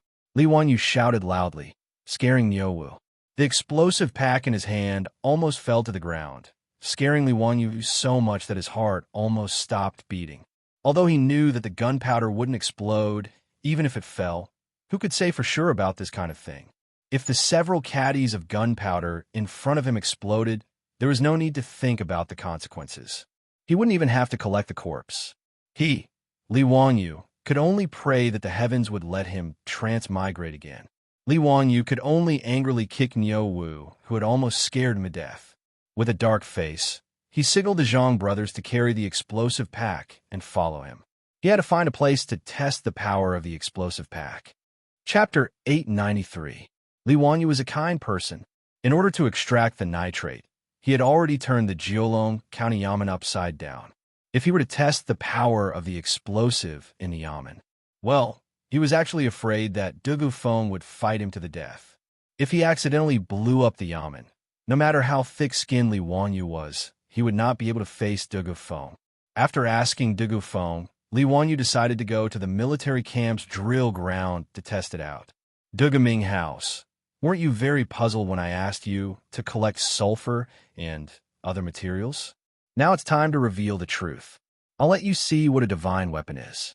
Haha, with this item, those subordinates are nothing to be afraid of. I can easily turn them into ashes. When Li Wanyu said this, he hated that he did not have a feather fan in his hand to show off. With a feather fan and a silk headband, he could turn them into ashes while talking and laughing. Wasn't he talking about him? Li Wanyu did not hide it from Dugu Feng. After all, the explosive was made to be used. Only by letting Dugu Feng see its power could the Jiulong County Magistrate be at ease. Dugu Feng looked at the explosive in the arms of the Zhang brothers, but he was still suspicious. A squarish package made of silk and linen was the so-called divine weapon. How was he going to kill the enemy? Was he going to throw it from the city wall to kill those subordinates? Wasn't that a joke? Dugu Feng racked his brains, but he still could not figure out what Li Wanyu was trying to do. Duke, may I ask what this item is called? What is it used for? Haha, Dugu Ming House, you may not know, but this item is called explosive. Well, Thunderbolt Sky Shaking Thunder. Don't think it looks ordinary, but it can explode like a thunderbolt. Its power is so great that it can almost split the sky open. Using it to kill the enemy is as easy as chopping vegetables. Li Wanyu originally wanted to call it Explosive Bag, but he immediately felt that this name was not cool at all. Thus, he casually came up with the name Thunderbolt Rumbling Thunder. However, it was not only Dugu Feng who did not believe his words. Even Niu Wu and the Zhang brothers could not help but look at each other with smiles in their eyes. In Niu Wu's opinion, their Lang Jun was just spouting nonsense to fool the Jiulong County Magistrate. What bullsh asterisk T thunderbolt? The explosives in Zhang Xian's arms were personally made by the three of them. Niu had also explained to the Zhang brothers that the mixture of sulfur, charcoal, and saltpeter was used to make explosive rods and fireworks. The exploding rods and fireworks that were set off in the residence were made from these herbs. The explosion that Li Wanyu made was as loud as thunder. The Zhang brothers were naturally aware of this. Therefore, regardless of whether it was Niu Wu or the Zhang brothers, this so-called thunderbolt heaven-shaking thunder they made was actually just a big firework explosion. Thunderbolt rumbling thunder. At most, this explosion only contained a little too much gunpowder. Normally, the exploding rods that Niu Wu made would contain at most 1 or 2 grams of gunpowder. However, the explosives in front of them contained at least 7 to 8 kilograms of gunpowder. Niu Wu estimated that after this big explosive rod was ignited, it would definitely cause a huge commotion. Could it be that Lang Jun was planning to use this loud noise to scare those people to death? In short, in Niu Wu and the Zhang brothers' opinion, their Lang Jun was just fooling the honest people. In fact, De Gufeng was also skeptical of Li Wanyu's words. How could he really believe in the thunderbolt rumbling thunder? The group walked to the drill ground in the city. Li Wanyu looked at the drill ground, which was about the size of a soccer field in his previous life, and nodded his head in satisfaction. Such a spacious area was perfect for testing the explosives. It would also prevent them from accidentally injuring other people due to the narrow space. Li Wanyu ordered people to set up a wooden stake in the middle of the drill ground and hung the explosives on it. He pondered for a moment, then turned his head to Du Gufeng and ordered Du Gaming House, get people to find a few more pigs. This duke wants to test the power of the thunderbolt rumbling thunder. Du Gufeng was even more confused about what Li Wanyu wanted to do. However, he could only helplessly order the bailiffs to find a few more pigs. According to Li Wanyu's instructions, the bailiffs tied up the pigs that were making a mess and placed them 5 to 6 meters away from the drill ground. After everything was ready, Li Wanyu led the group to the edge of the drill ground. He took out a match and had a smirk on his face. Which one of you wants to test the power of this duke's thunderbolt rumbling thunder? This is an unprecedented feat. This duke will give the glory of releasing this thunderbolt rumbling thunder to all of you. All right, find someone who can run fast. Don't get blown up by the thunderbolt rumbling thunder. That would be too unjust. Husband, let me do it. Hee, this explosive rod. No, it's the thunderbolt rumbling thunder. I haven't released such a big one yet. I think it will be very satisfying. Niu Wu rubbed his hands and smiled. Li Wanyu rolled his eyes at him and ignored his words. Instead, he turned his gaze to the bailiffs behind Du Gufeng. To be honest, Li Wanyu wasn't very confident in the powder that he made, which was the fuse. Although it was simple to make a fuse, it was just a paper wrapped in gunpowder and twisted into a rope. Then, a layer of rice paste was brushed on the outside to prevent the paper from falling apart. However, after the fuse was made, Li Wanyu secretly tested it a few times. He discovered that the burning speed was not uniform. It was sometimes fast and sometimes slow. This was actually very normal. When the powder was twisted by hand, the gunpowder wouldn't be spread evenly. Even when he was setting off firecrackers in his previous life, Li Wanyu had almost burned his finger because the fuse of some firecrackers burned too fast.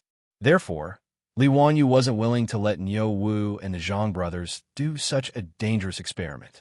Although it wasn't very kind, he still decided to give this heavy responsibility to the bailiffs of Julong County. The bailiffs of Julong County looked at each other. Then, someone immediately stood out.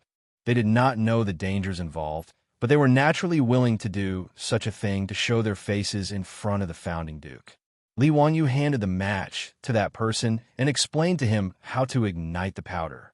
He repeatedly told the man to turn around and run as fast as he could once the flame was ignited. Otherwise, if he was killed by the thunderbolt rumbling thunder, it wouldn't be his fault. Niu Wu and the Zhang brothers looked at each other. In their hearts, they felt that Li Wanyu was making a fuss over nothing. Wasn't it just setting off fireworks? Was there a need to be so exaggerated? The bailiff in charge of lighting the fire was frightened by Li Wanyu's words, but he also felt some regret in his heart. However, it was too late to say anything now. He could only grit his teeth and walk towards the powder with the match. Following Li Wanyo's instructions, he found the long powder. His hands trembled as he lit the match. Then, he gently moved to the side of the powder. Sizzle. A light sound was heard. Then a puff of smoke rose. The powder was ignited and quickly burned. The bailiff, who had never seen a fuse burn, was stunned. He didn't move for a long time. When Li Wanyu saw the smoke rise, he knew that the fuse had been ignited. Seeing that the bailiff was still standing there, he quickly shouted, "Run!" The bailiff was stunned for a moment. Then, he reacted and immediately turned around to run. After he ran 40 to 50 steps, he heard a loud bang behind him. Then, there was a buzzing sound in his ears. After that, he couldn't hear anything. The bailiff, who was still running, felt as if someone had pushed him from behind. He immediately fell to the ground at the side of the training ground. Everyone, including Li Wanyu, was dumbfounded. Niu Wu and the Zhang brothers only had one thought in their minds. This firework explosion was really exciting. I mean, a different kind of firework. Chapter 894. In the history of human firearms, black gunpowder was the beginning of the era of firearms. However, strictly speaking, the power of black gunpowder wasn't that great.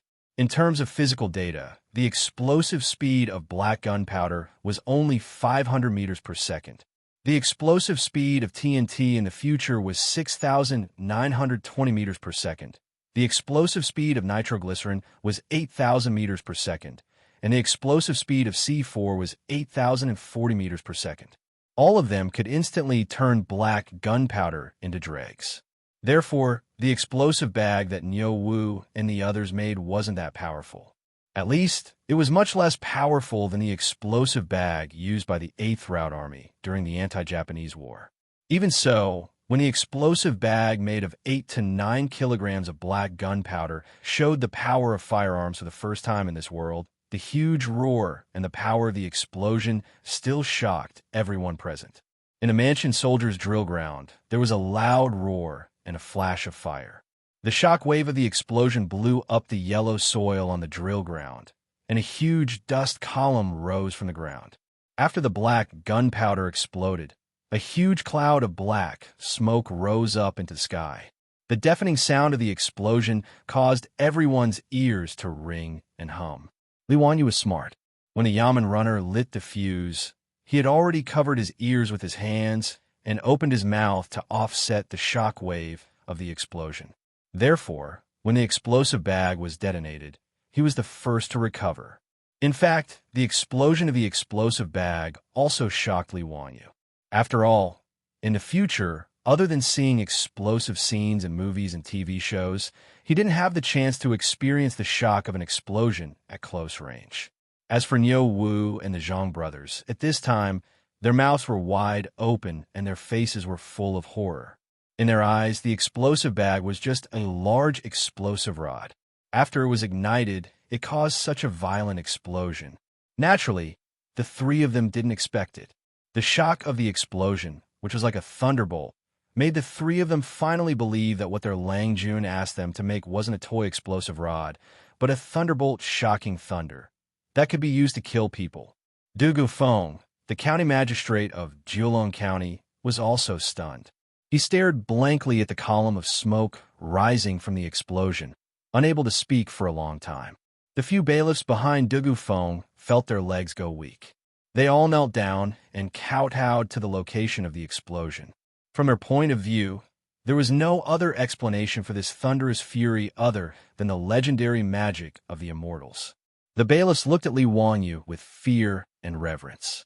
After Li Wanyu came back to his senses, he couldn't help but laugh. The power of the explosives was completely in line with his imagination.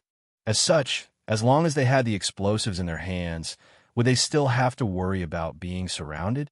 He was afraid that when those subordinates attacked the city again, they would throw down a few packs of explosives. After killing a group of people, they would be so scared that they would piss their pants and directly run back to the mountains. Who knows? Maybe that would happen. Haha, Dugaming House, what do you think? Are you satisfied with the power of my thunderbolt shocking thunder?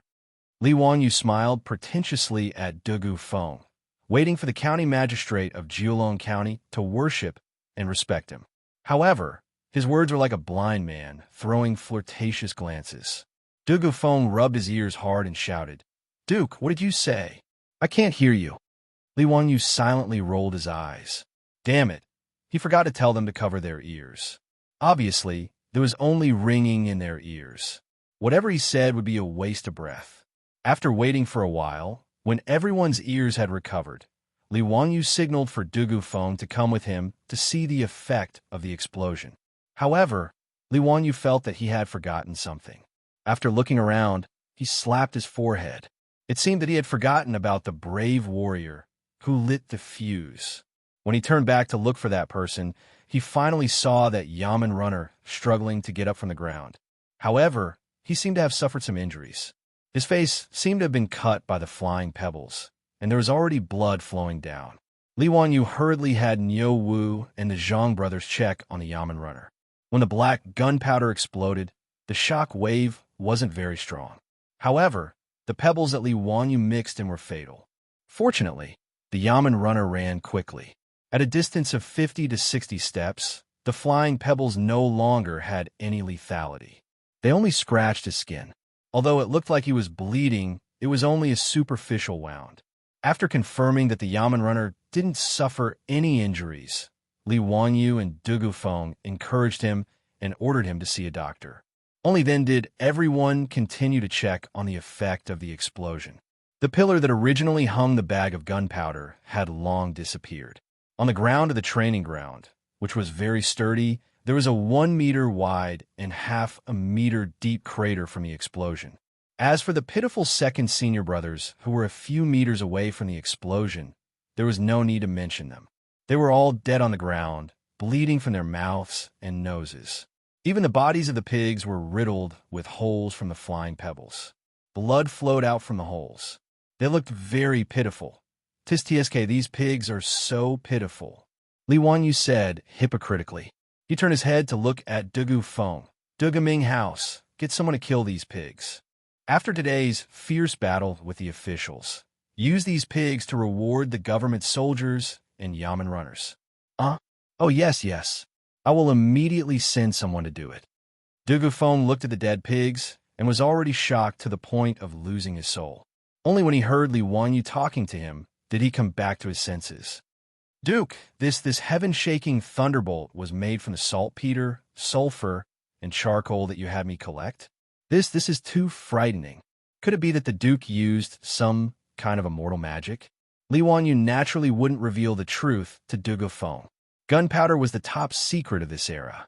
Even though some monks, Taoists, and alchemists knew about gunpowder, no one had truly grasped the correct formula of gunpowder. The different ratios of sulfur, saltpeter, and charcoal determined the explosive power of gunpowder.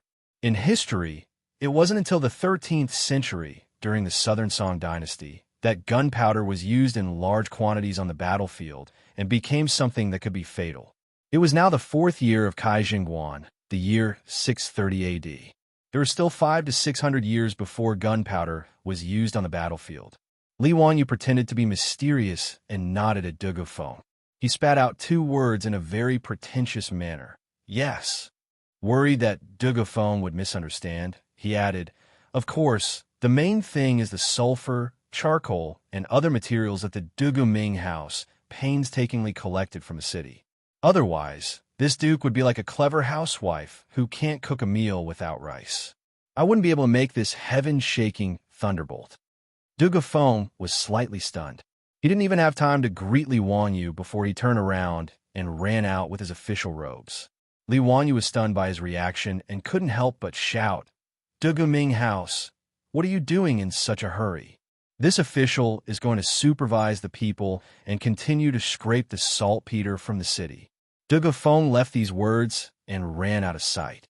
Li Wanyu, Niu Wu, and the others were stunned for a moment before they burst into laughter. Chapter 895. After testing the power of the explosives, Li Wanyu was finally able to relax after the incident of his subordinates surrounding the city. As long as he had the explosives in his hands, no matter how many people there were outside the city, he was not afraid. Julong County currently lacked charcoal and saltpeter. Although there was not much sulfur, the amount of sulfur used in the gunpowder formula was the least.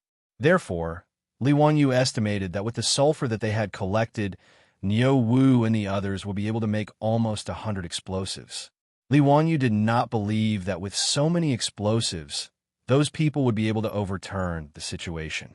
How could a body of flesh and blood be able to compete with explosives? After relaxing, Li Wanyu finally thought of the strangeness of the rebellion. Why did those people suddenly attack Julong County? Li Wanyu did not believe that just because the son of a tribe leader was whipped by Dugu Feng, it would lead to such a crisis. In his opinion, this was more like a premeditated attack. Li Wanyu had asked Dugu Feng before. When he received the news of the rebellion, he immediately ordered people to seal the city gates and sent out a bailiff to deliver the message.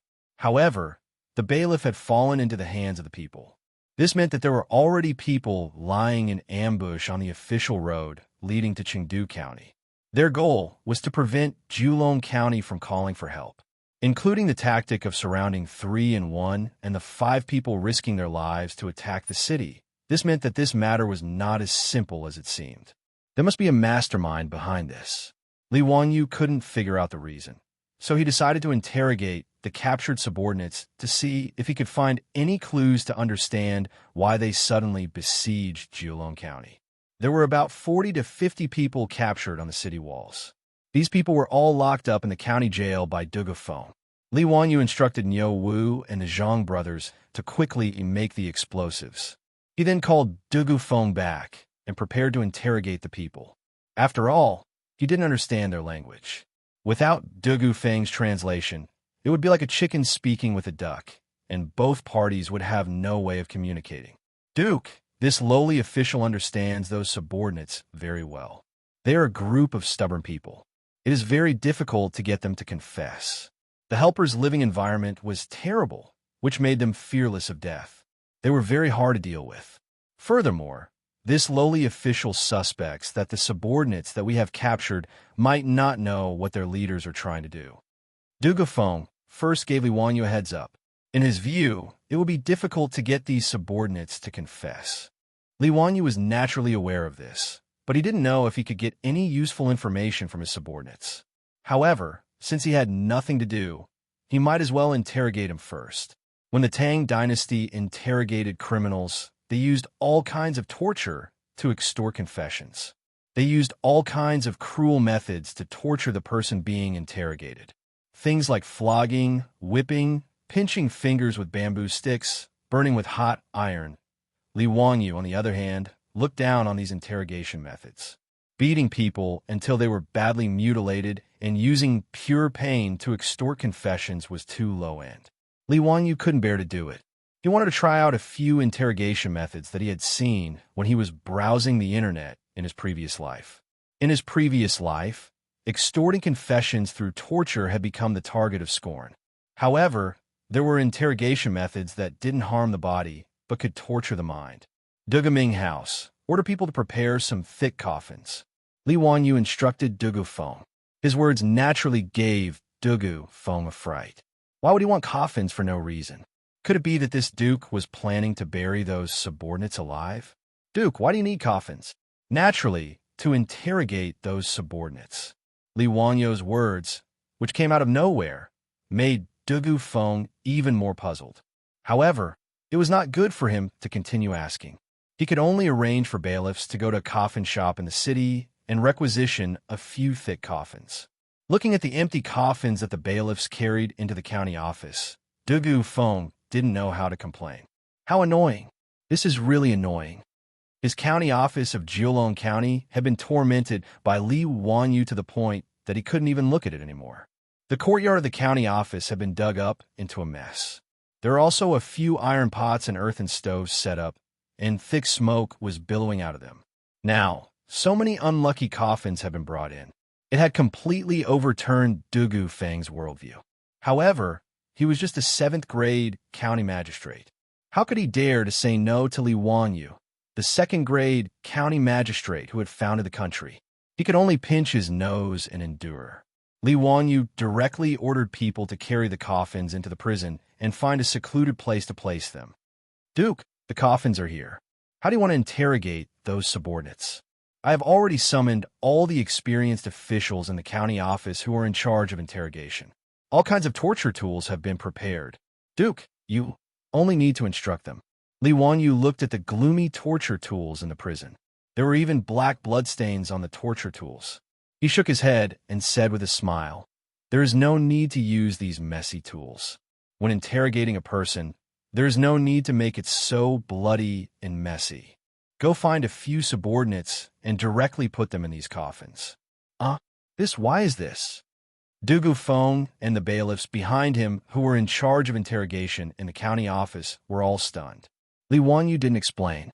He just let them do as they were told. In fact, Li Wanyu's interrogation method was a type of sensory deprivation. After putting the subordinates in the thick coffins, the lid of the coffins was closed, and they were sealed in a secluded space that was isolated from sound. Other than being able to breathe, they couldn't feel the slightest stimulation from the outside world. What seemed like an unremarkable punishment was actually quite terrifying. In the past, there was a research organization that did an experiment. They invited 17 people who volunteered to participate in the experiment and sealed them in a box. Almost no one was able to endure for long. Most people felt deep anxiety and panic when they were in the box. Being imprisoned for a few hours under sensory deprivation gave the prisoners the feeling of being locked up in an ordinary prison cell for weeks or even months. The reason Li Wanyu had Dugu Feng find coffins and not other sealed boxes was to increase the psychological pressure on the subordinates. He didn't explain the theory to Dugu Feng. As for whether this method, which he had seen on the internet, would be effective, Li Wanyu didn't know. He could only lock the subordinates in the coffins for a few hours before seeing the results. It didn't matter even if it didn't work. Li Wanyu was prepared to try other interrogation methods. For example, sleep deprivation. He wouldn't let the interviewee sleep for a few days. He would use fatigue to make the interviewee confess. This was a method often used by countries all over the world. Although this method was good, it was time-consuming. Li Wanyu didn't have the patience to spend a few days interrogating these subordinates. Li Wanyu felt that sensory deprivation, stress positions, and extreme temperatures were too cumbersome. Now, he wanted to try the quickest interrogation method on these subordinates. It was the CIA's infamous water torture. Chapter 896. The so-called water torture was a torture method that made the person being interrogated feel drowned. The person being tortured would not suffer any obvious physical injuries, but the pain would be unbearable. In the future, water torture was recognized as a form of torture. It was cruel, inhumane, and damaging to one's dignity, and was banned by many countries. However, the U.S. military and the CIA did not officially abolish waterboarding until 2009, when they were forced to do so. The tools of water torture were simple. The person would be tied up in a position where his feet were higher than his head. A wet towel would be used to cover his face, and water would be poured onto the towel. This form of torture would make the person feel suffocated and drowned. It was extremely cruel. Li Wanyu said that he could not bear to see his subordinates being tortured, but in reality, he did not want to see a bloody scene. He did not think that there was anything wrong with torturing his subordinates. After all, if these subordinates conquered Jilong County, they would not be merciful and let the civilians, Su Changqing, and the others go. Li Wanyu ordered his men to drag out one of the subordinates from the prison and prepare to water torture him. The subordinate was very strong. His hands were tied behind his back by 2 yamen runners, but he did not stop struggling. His expression was ferocious, and he was cursing. Even though Li Wanyu did not understand the language of the subordinates, he knew that this person did not have anything good to say. After ordering the yamen runners to tie the subordinate up, Li Wanyu ordered his men to bring a towel and a bucket of water. He was ready to torture the subordinate. However, Li Wanyu's water torture was seen as cruel by Dugu Feng and the other yamen runners. They did not think much of it. When Li Wanyu ordered them to lock the subordinate in a coffin, they did not understand what he meant. Now that they saw that the so-called tools of torture Li Wanyu ordered his men to prepare were just a bucket of water and a towel. They thought that Li Wanyu, the county duke who founded the country, was just messing around. The Yamen runners, who had been torturing prisoners for years, looked at each other and saw a hint of amusement in each other's eyes.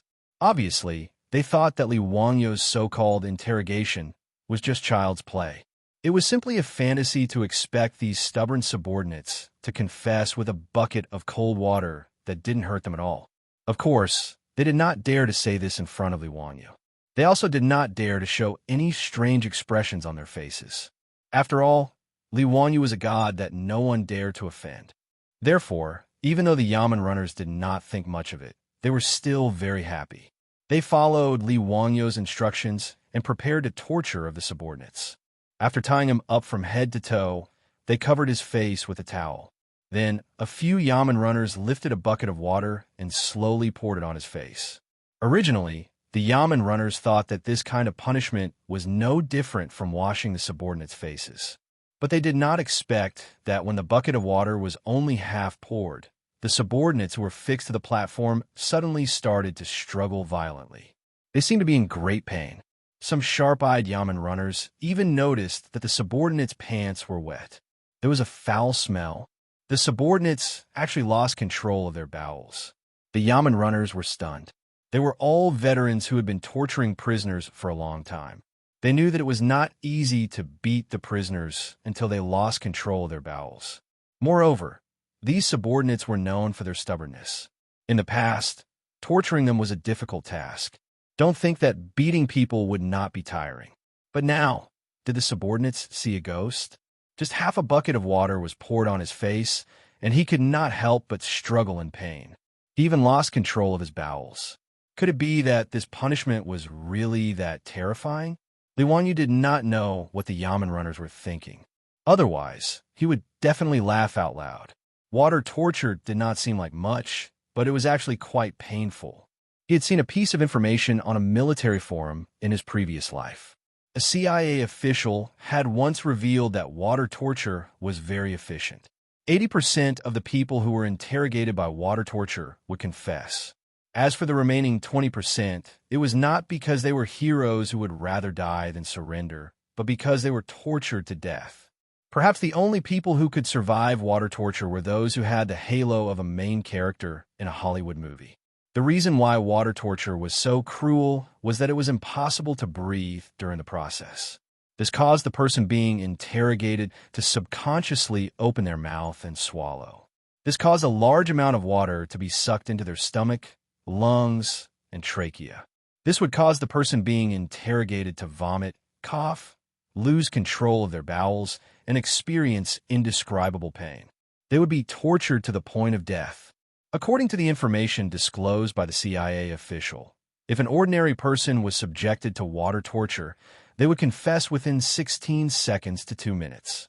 The efficiency was very high. The Yamen runners of Jiulong County naturally did not know about this, and Dugafeng did not know either. Everyone looked at the subordinate's painful appearance in horror, but they did not understand why. That's enough. Be careful not to drown him if you continue to water him. Stop. Duga Ming House. Can I trouble you to ask him if he is willing to cooperate?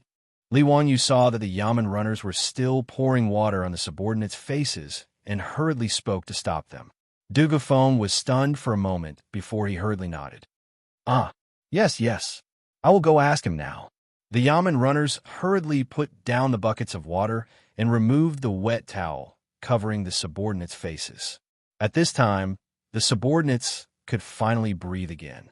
He opened his mouth and greedily took in large mouthfuls of the not-so-fresh air in the prison. At the same time, he violently coughed, causing his face to be covered in snot and tears. He looked very miserable. Dugafeng and the other subordinates' coughing subsided a little. They then used the subordinates' language to ask a few questions. The previously incomparably tough subordinates were now acting out of character. Not only did they not dare to show any fierce expressions, they were instead obedient and pitiful like a lamb waiting to be slaughtered. Whatever Dugafeng asked, he obediently answered. This made the Yamen runners to the side all dumbfounded. The old officials in the prison finally realized that they had eyes but failed to recognize Mount Tai. They had originally thought that Li Wanyu was fooling around with his interrogation methods, but now these old hands had opened their eyes. Compared to this efficient and easy interrogation method, the methods that they had originally used were indeed weak. What the county duke was doing was called interrogation. What he was doing was called an expert. If it weren't for the fact that the Yamen runner's status was too low compared to Li Wangyu's, these old torturers in the county Yamen would have wanted to kneel down and kowtow to Li Wanyu to become his disciple. They would have wanted to learn some of these magical interrogation methods. Disregarding the shock in the Yamen runners' hearts, the subordinates that Dugu Feng had questioned for a long time shook his head regretfully at Li Wanyu. "Duke, I have asked this person. He does not know why their tribe is besieging the county. He only said that the leader of the tribe had promised them that after they took Julong County, they would be free to plunder the wealth and women in the county." This answer was not out of Li Wanyu's expectations. He nodded and ordered the Yamen runners to put down the subordinate. Then he grabbed a new subordinate. Chapter 897. After using water torture on several of them, the result was the same. No one could withstand such a cruel punishment. All of them began to beg for mercy. The county Yamen's torture veterans were like children who had just gotten a new toy. They were all in high spirits and couldn't wait to use the consummate skill they had just learned on these officials. In an instant, the county Yamen's prison, which was already gloomy and cold, was filled with endless screams. Of course, Li Wanyu wouldn't sympathize with these officials. According to the laws of the Tang Empire, these captured officials would be exiled for 3,000 miles, even if they weren't beheaded. In short, their fate wouldn't be pleasant. However, he was a little disappointed. After interrogating several officials, no one knew why the 5 major tribes of officials had joined forces to attack Julong County. This was actually very normal. Thinking about it, only the leaders of the tribes of officials and those close to them would know the details. It was normal that these ordinary officials didn't know. Since he had nothing to do, Li Wanyu still ordered the Yamen runners to torture all the officials in the prison. However, they still didn't get anything. After spending 2 to 4 hours, it was all for naught. Li Wanyu felt very helpless about this result. He stood up and dusted his clothes, preparing to return to the hostel. Dugu Feng naturally led a group of Yamen runners to respectfully escort Li Wanyu out of the prison. However, one of the Yamen runners hesitated and said, "Reporting to the Duke, you forgot about those coffins." Li Wanyu was reminded by him and suddenly remembered. Damn it, I completely forgot. Previously, he had ordered people to capture a few officials and lock them in the coffins. Their senses were cut off and they were confined. Now that a few hours had passed, he didn't know if those officials had broken down or not.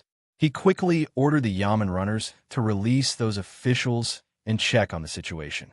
If these officials were still unwilling to confess, Li Wanyu might have to ask the Yamen runners to torture them with water again for the sake of his reputation.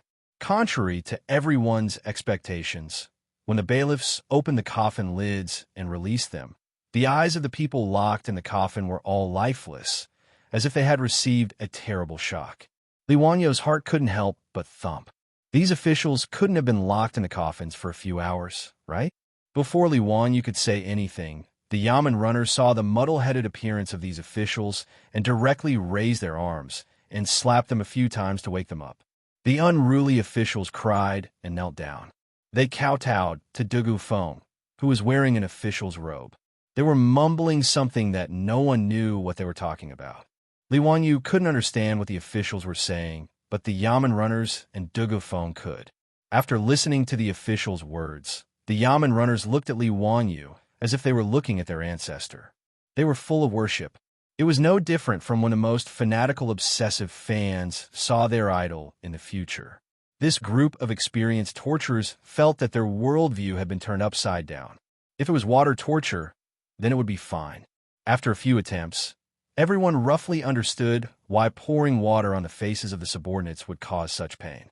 But why were these people who were locked in the coffins so terrified? At this moment, the officials who were kneeling on the ground and kowtowing like they were pounding garlic were begging for mercy. As long as they weren't locked in the coffins, they would be willing to do anything. The Yamen runners even suspected that if they were thrown a knife at this moment and asked to kill themselves, these officials might immediately use the knife to slit their own throats. Strange, this was too strange. When the Yamen runners looked at the coffins placed in the prison, they couldn't help but shiver. They felt that these coffins were too strange. In their hearts, they were certain that this county magistrate, who must have cast some kind of spell on the coffins to frighten these officials to such an extent, the Yamen runners made up their minds. In the future, these coffins couldn't be casually used by anyone who wasn't evil. In their opinion, locking people in these coffins that had been enchanted was even more terrifying than water torture. From now on, these thick coffins became the treasures of Jiulong County's prison. Every day, the Yamen runners would burn incense and worship these coffins. When new Yamen runners arrived, they would immediately be informed of the origins of these coffins and their evil nature. Whenever a vicious prisoner was caught in the prison, the Yamen runners would lock them in the coffins. After being locked up for a few hours, they would be released. No matter how vicious the prisoner was, they would all be as obedient as quails. This added a mysterious aura to these coffins, and it led to many legends, putting aside the misunderstanding caused by Li Wangyou's sudden decision to get a few coffins to replace the confinement room. One of the officials told Dugu Feng something that caught Dugu Feng's attention after being interrogated by Dugu Feng and the Yamen runners. "Duke, this matter is rather strange." Li Wangyou's eyes flashed as he asked curiously, "Dugu Ming House, did you find out anything useful?" Dugu Feng pondered for a moment before replying, "I can't say that it's useful. However, according to this person, a Tang person appeared in their tribe a few days ago. He was led by the trusted aide of their tribe's chief. They carefully avoided the eyes and ears of others and secretly brought the Tang person to meet with their chief. All right, he also said that the Tang person had an extraordinary identity and wasn't a commoner." "Oh, then how'd he know?" "This person said that he was slacking off and was sleeping in a tree when he accidentally saw this matter. As for that person's identity, it was because when he had peeked from the tree, he had noticed that although that Tang man was wearing robes, he was also wearing a silk inner robe.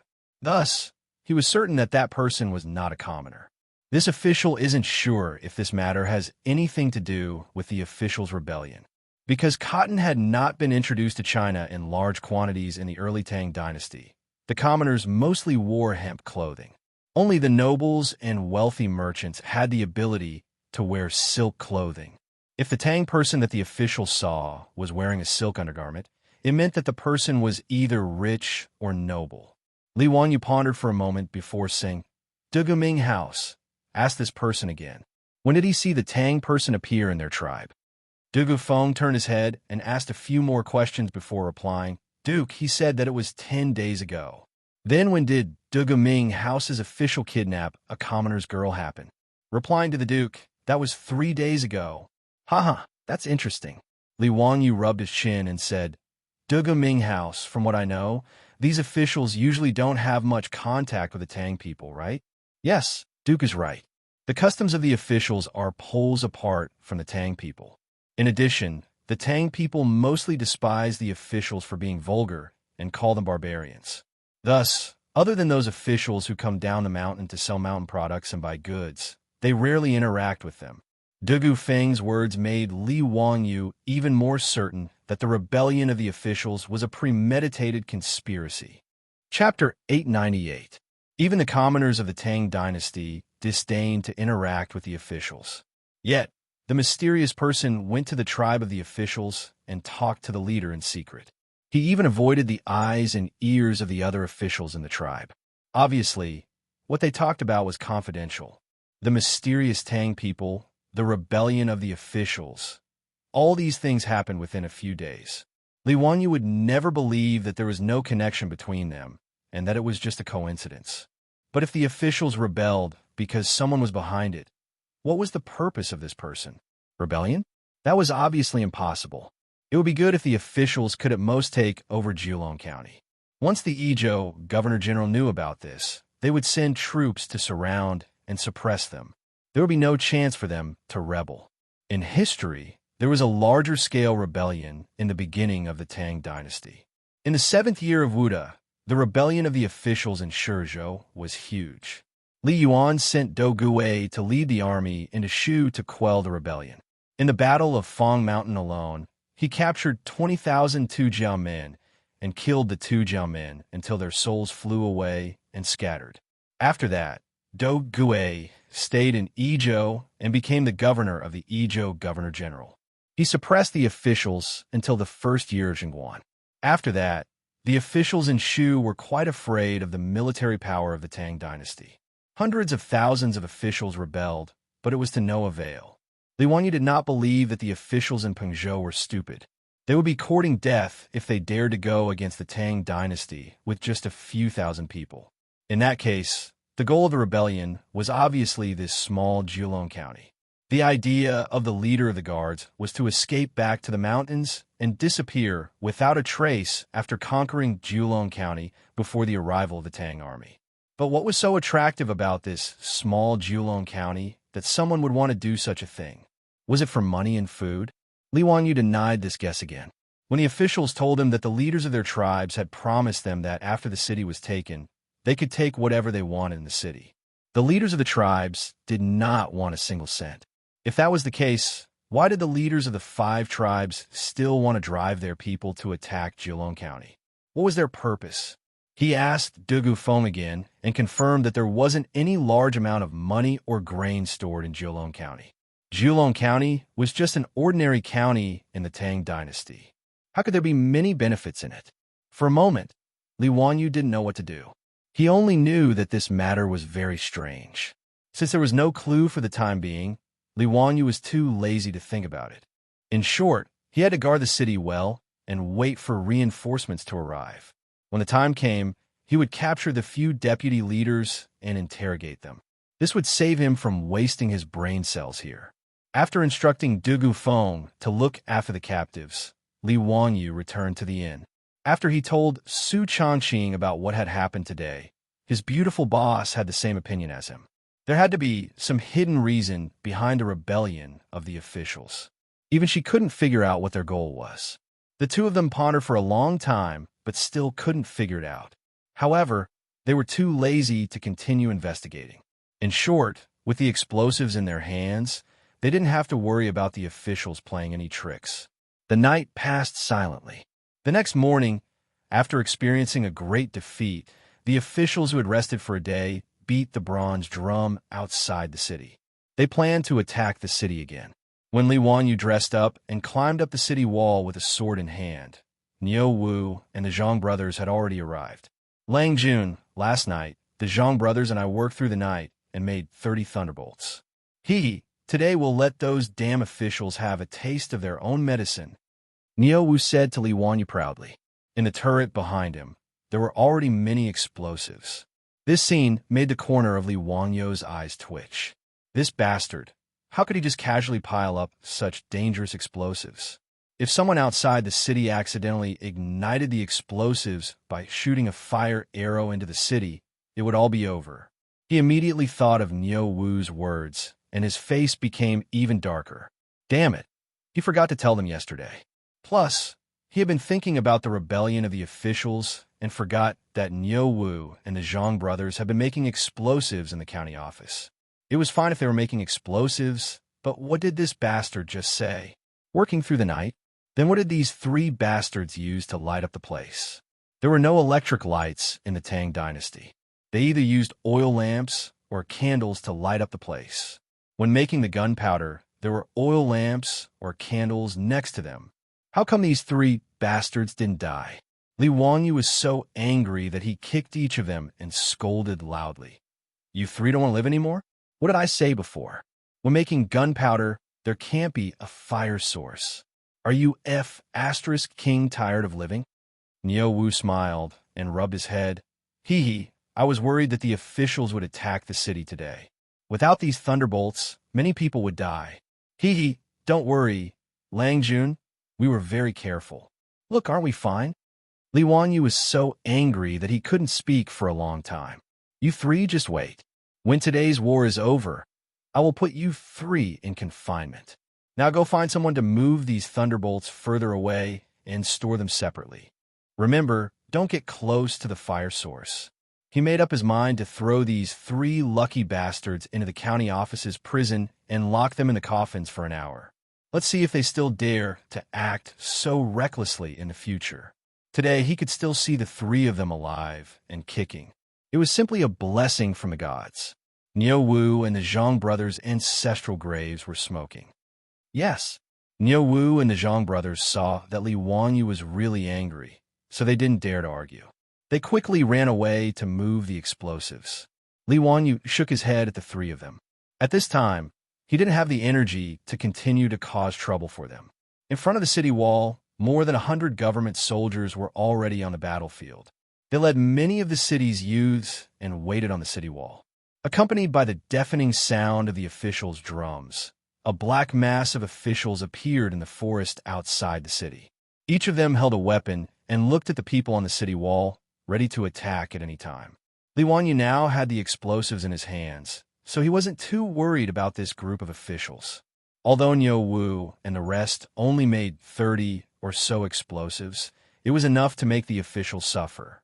Li Wanyu wasn't at ease with the others using the explosives, so he simply let Niu Wu and the Zhang brothers each take 7 to 8 explosives to guard one side of the city wall and support the government soldiers in battle.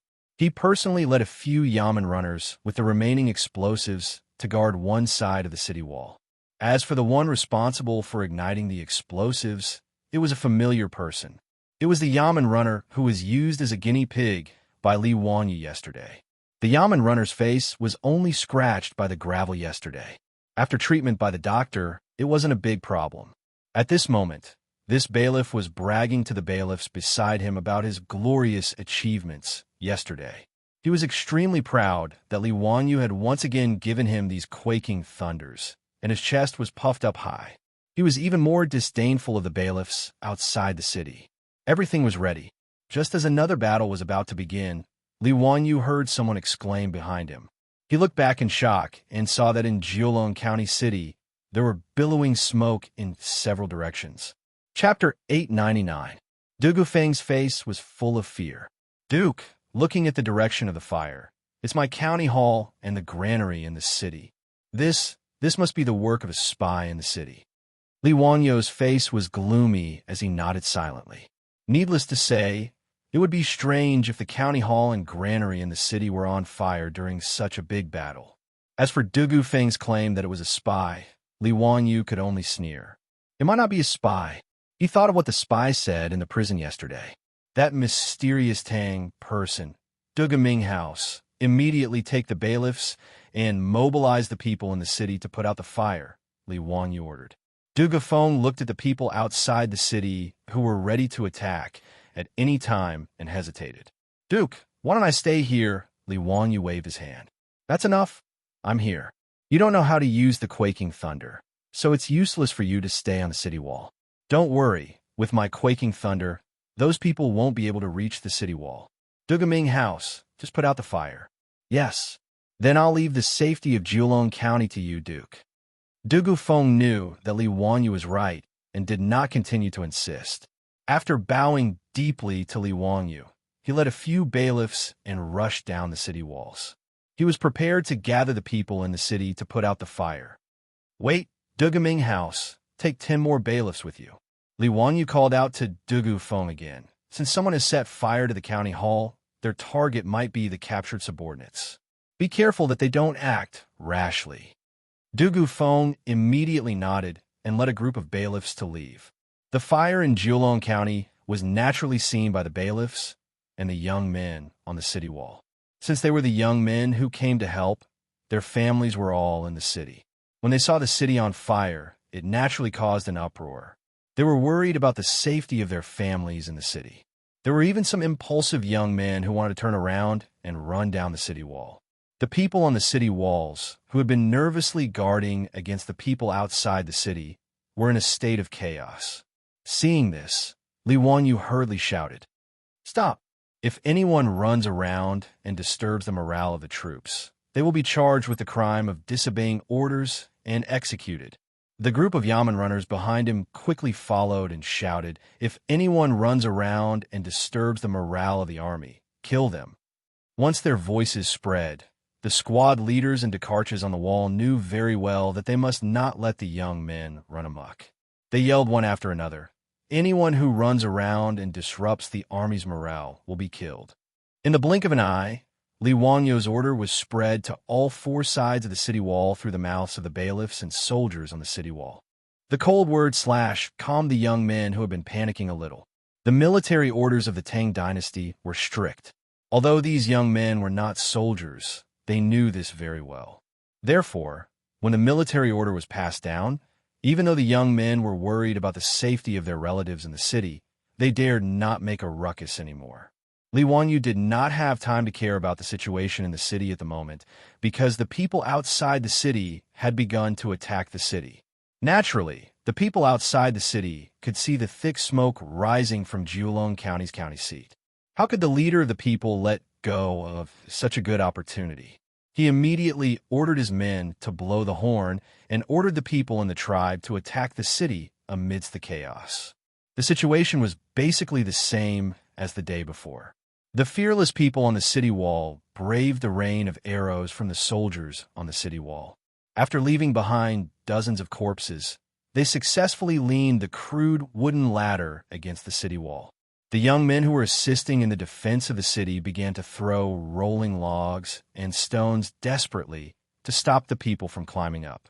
As for the archers outside the city, they had entered the range of their bows and were ready to suppress the defense on the city wall. Naturally, Li Wanyu did not give the archers a chance to do so. When the people gathered at the foot of the city wall, he immediately patted the shoulder of the Yamen runner next to him. "Go, let these people see what it means to not offend the power of heaven. Let them have a taste of the sky tremor bomb." Yes, the Yamen runner with a bloody scab on his face was so excited that his face was flushed red. He stood up and saluted Li Wanyu with a fist and palm salute. Then he rushed out with a bag of explosives in each hand. Li Wanyu, on the other hand, was distracted out of habit. The military salute of the Tang dynasty was really not that good. The fist salute was the military salute of the Tang dynasty. Compared to the common salute, the only difference was that they did not have to bow. He could not help but start to wonder if he should go back and suggest to Pai Lupi to come up with a standard military salute. The military salutes of the later countries were similar, but Li Wanyu felt that in the era of cold weapons, the chest-beating salute of the ancient Roman Republic was more domineering. When saluting, the right hand would beat the chest. Not only was it imposing, but it could also show off one's strength. He silently kept this in mind and planned to discuss it with Cheng Yaojin and Yuchi Jingda when he returned to Chang'an. While he was thinking, he heard a sudden thunderclap outside the city wall. It made the battlefield, which was originally filled with war cries, suddenly quiet down. Then, 3 more explosions sounded in the other 3 directions of Jiulong County. Obviously, Niu Wu and the Zhang brothers had made a move together. Several bags of explosives were thrown down the city wall. After the successive explosions, the people of the Tang dynasty roared furiously. The shock wave of the explosion and the flying gravel, with the explosives as the center, instantly cleared the area with a radius of 20 to 30 meters. The people, who had been swarming toward the city wall like ants, were suddenly cleared out by the sudden explosion. The deafening sound, the flames soaring into the sky, the black smoke column, and the human body parts flying in all directions deeply shocked everyone's heart. For a moment, whether it was the soldiers of the Tang dynasty on the city wall, the young men, or the people outside the city, they were all dumbfounded. They stopped, twisted their stiff necks, and stared blankly at the place where the explosion occurred. It seemed that they did not understand what had happened. On Li Wangyo's side of the city wall, the Yamen runner responsible for throwing the bags of explosives was flushed. He roared at the people below the city wall. He used so much force that even the blue veins on his neck bulged. He didn't care whether those subordinates were scared silly or not. After roaring angrily, he once again chose a place where the subordinates were gathered. With a sinister grin, he ignited the explosive in his hand with a match and threw it out with all his might. Boom! Another loud sound came. After being struck by the fury of thunder twice in a row, looking at their companions who had been blasted beyond recognition and were badly mutilated, the soldiers below the city did not dare to continue attacking the city. They let out terrified roars, turning around and fleeing toward the forest outside the city. Many of the people were scared out of their wits by the explosion. They did not run away, but knelt on the ground and kowtowed incessantly. The soldiers on the city wall were not in the mood to shoot arrows to kill the people who fled.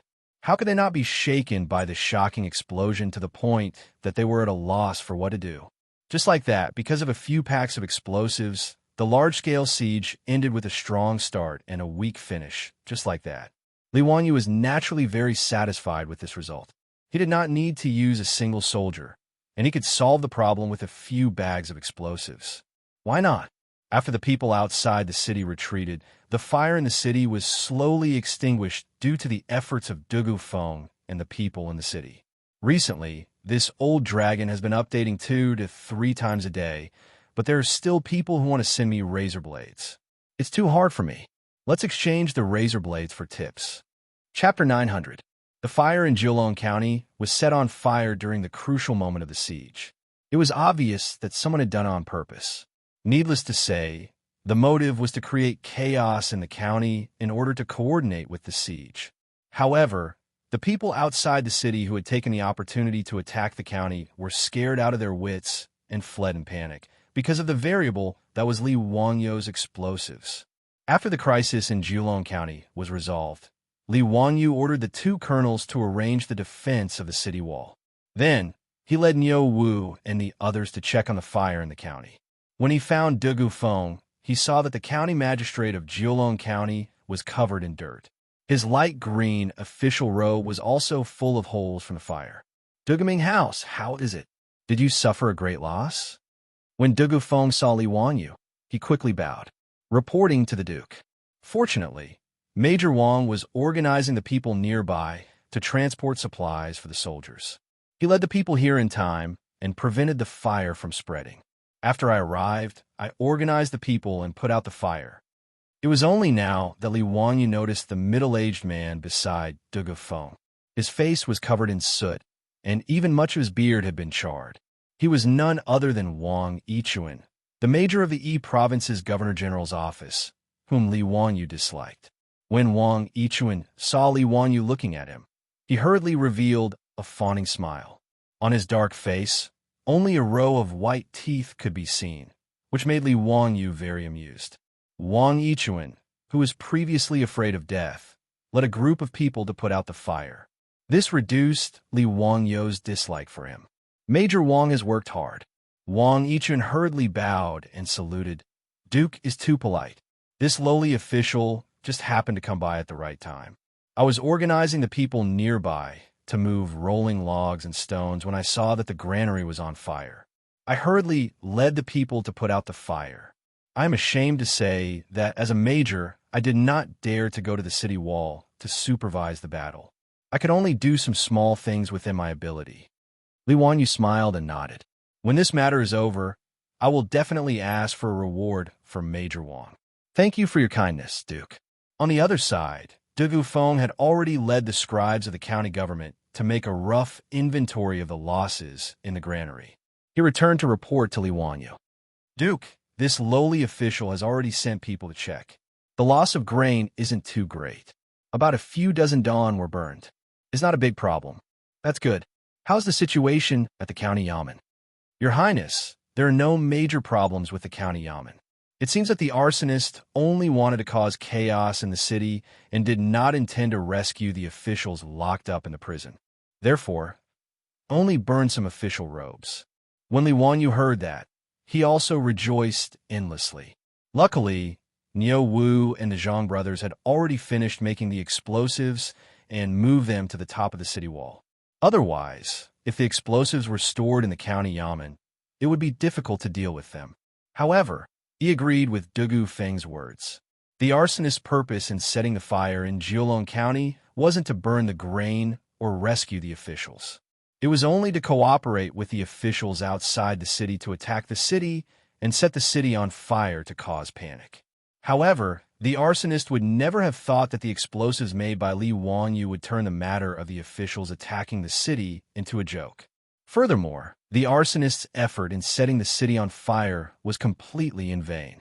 Instead, he exposed himself. When Li Wanyu thought about what the officials told him yesterday, he couldn't help but feel slightly moved. He asked, "Dugaming House, are there many rich merchants in Jiulong County?" Duga Feng shook his head. This county is a lower county, and the population is less than 1,000 households. There are only a dozen or so families in the city that could be considered rich merchants. When Li Wanyu heard that, he nodded slightly. Today's fire in the city confirmed one of his suspicions.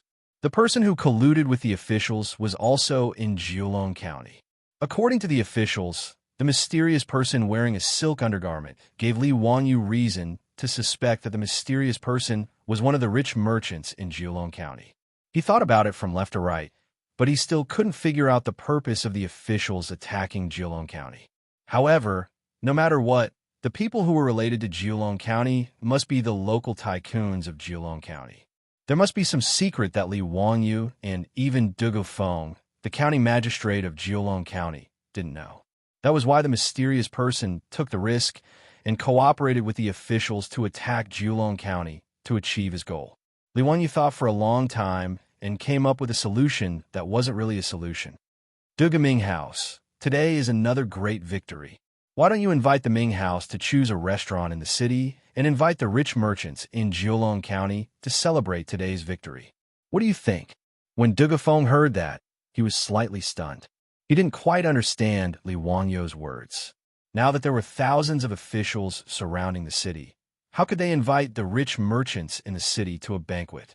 Then he suddenly understood. "Duke, are you thinking of—" Before he could finish, Li Wanyu nodded, indicating that he didn't need to continue. "Yes, this official understands. This official will order someone to send invitations to those country gentlemen." Duga Feng and Li Wanyu looked at each other. They could tell what the other was thinking from the look in the other's eyes. Li Wanyu's idea was simple. The mysterious person probably didn't expect that his whereabouts would be discovered by one of the officials. He also didn't expect that the official would be captured by Jiulong County.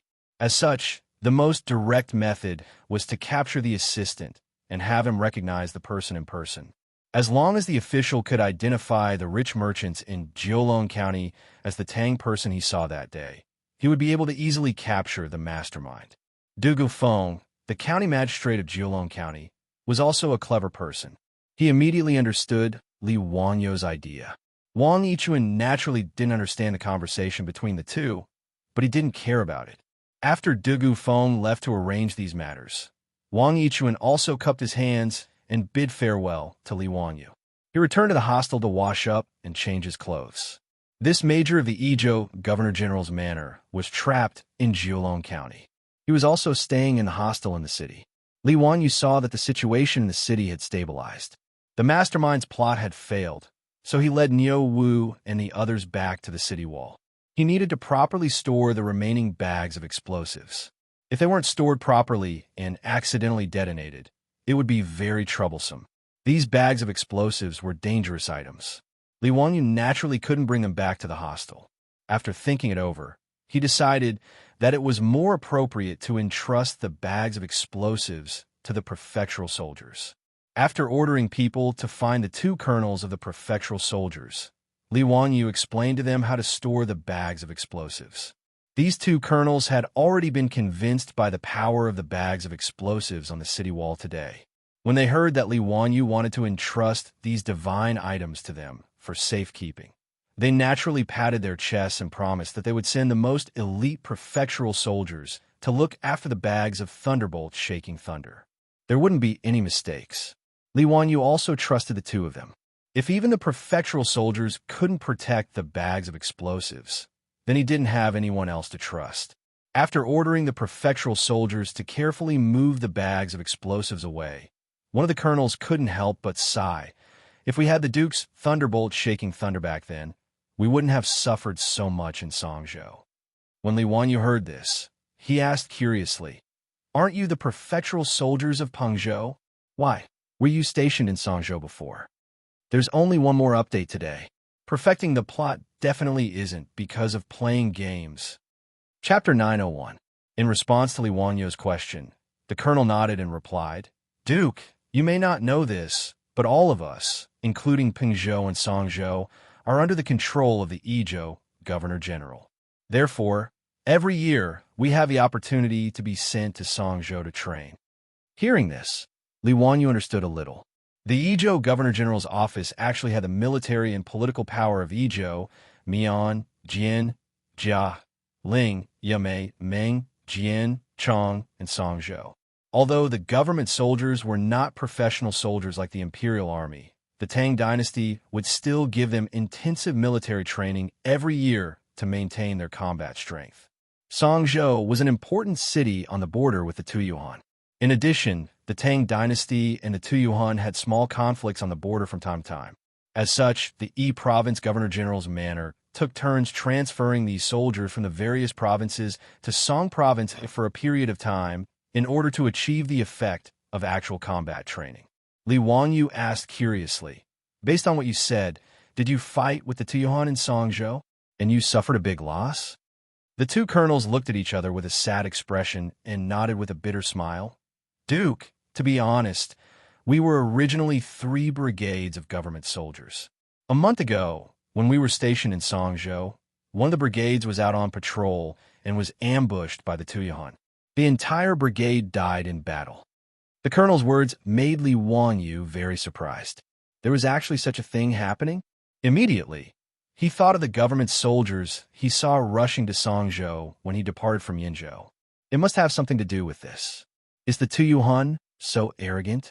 Aren't they afraid of the Tang dynasty's revenge? The colonel shook his head. "Duke, you may not know, but it is normal for the Tang dynasty and the Tuyuan to attack each other.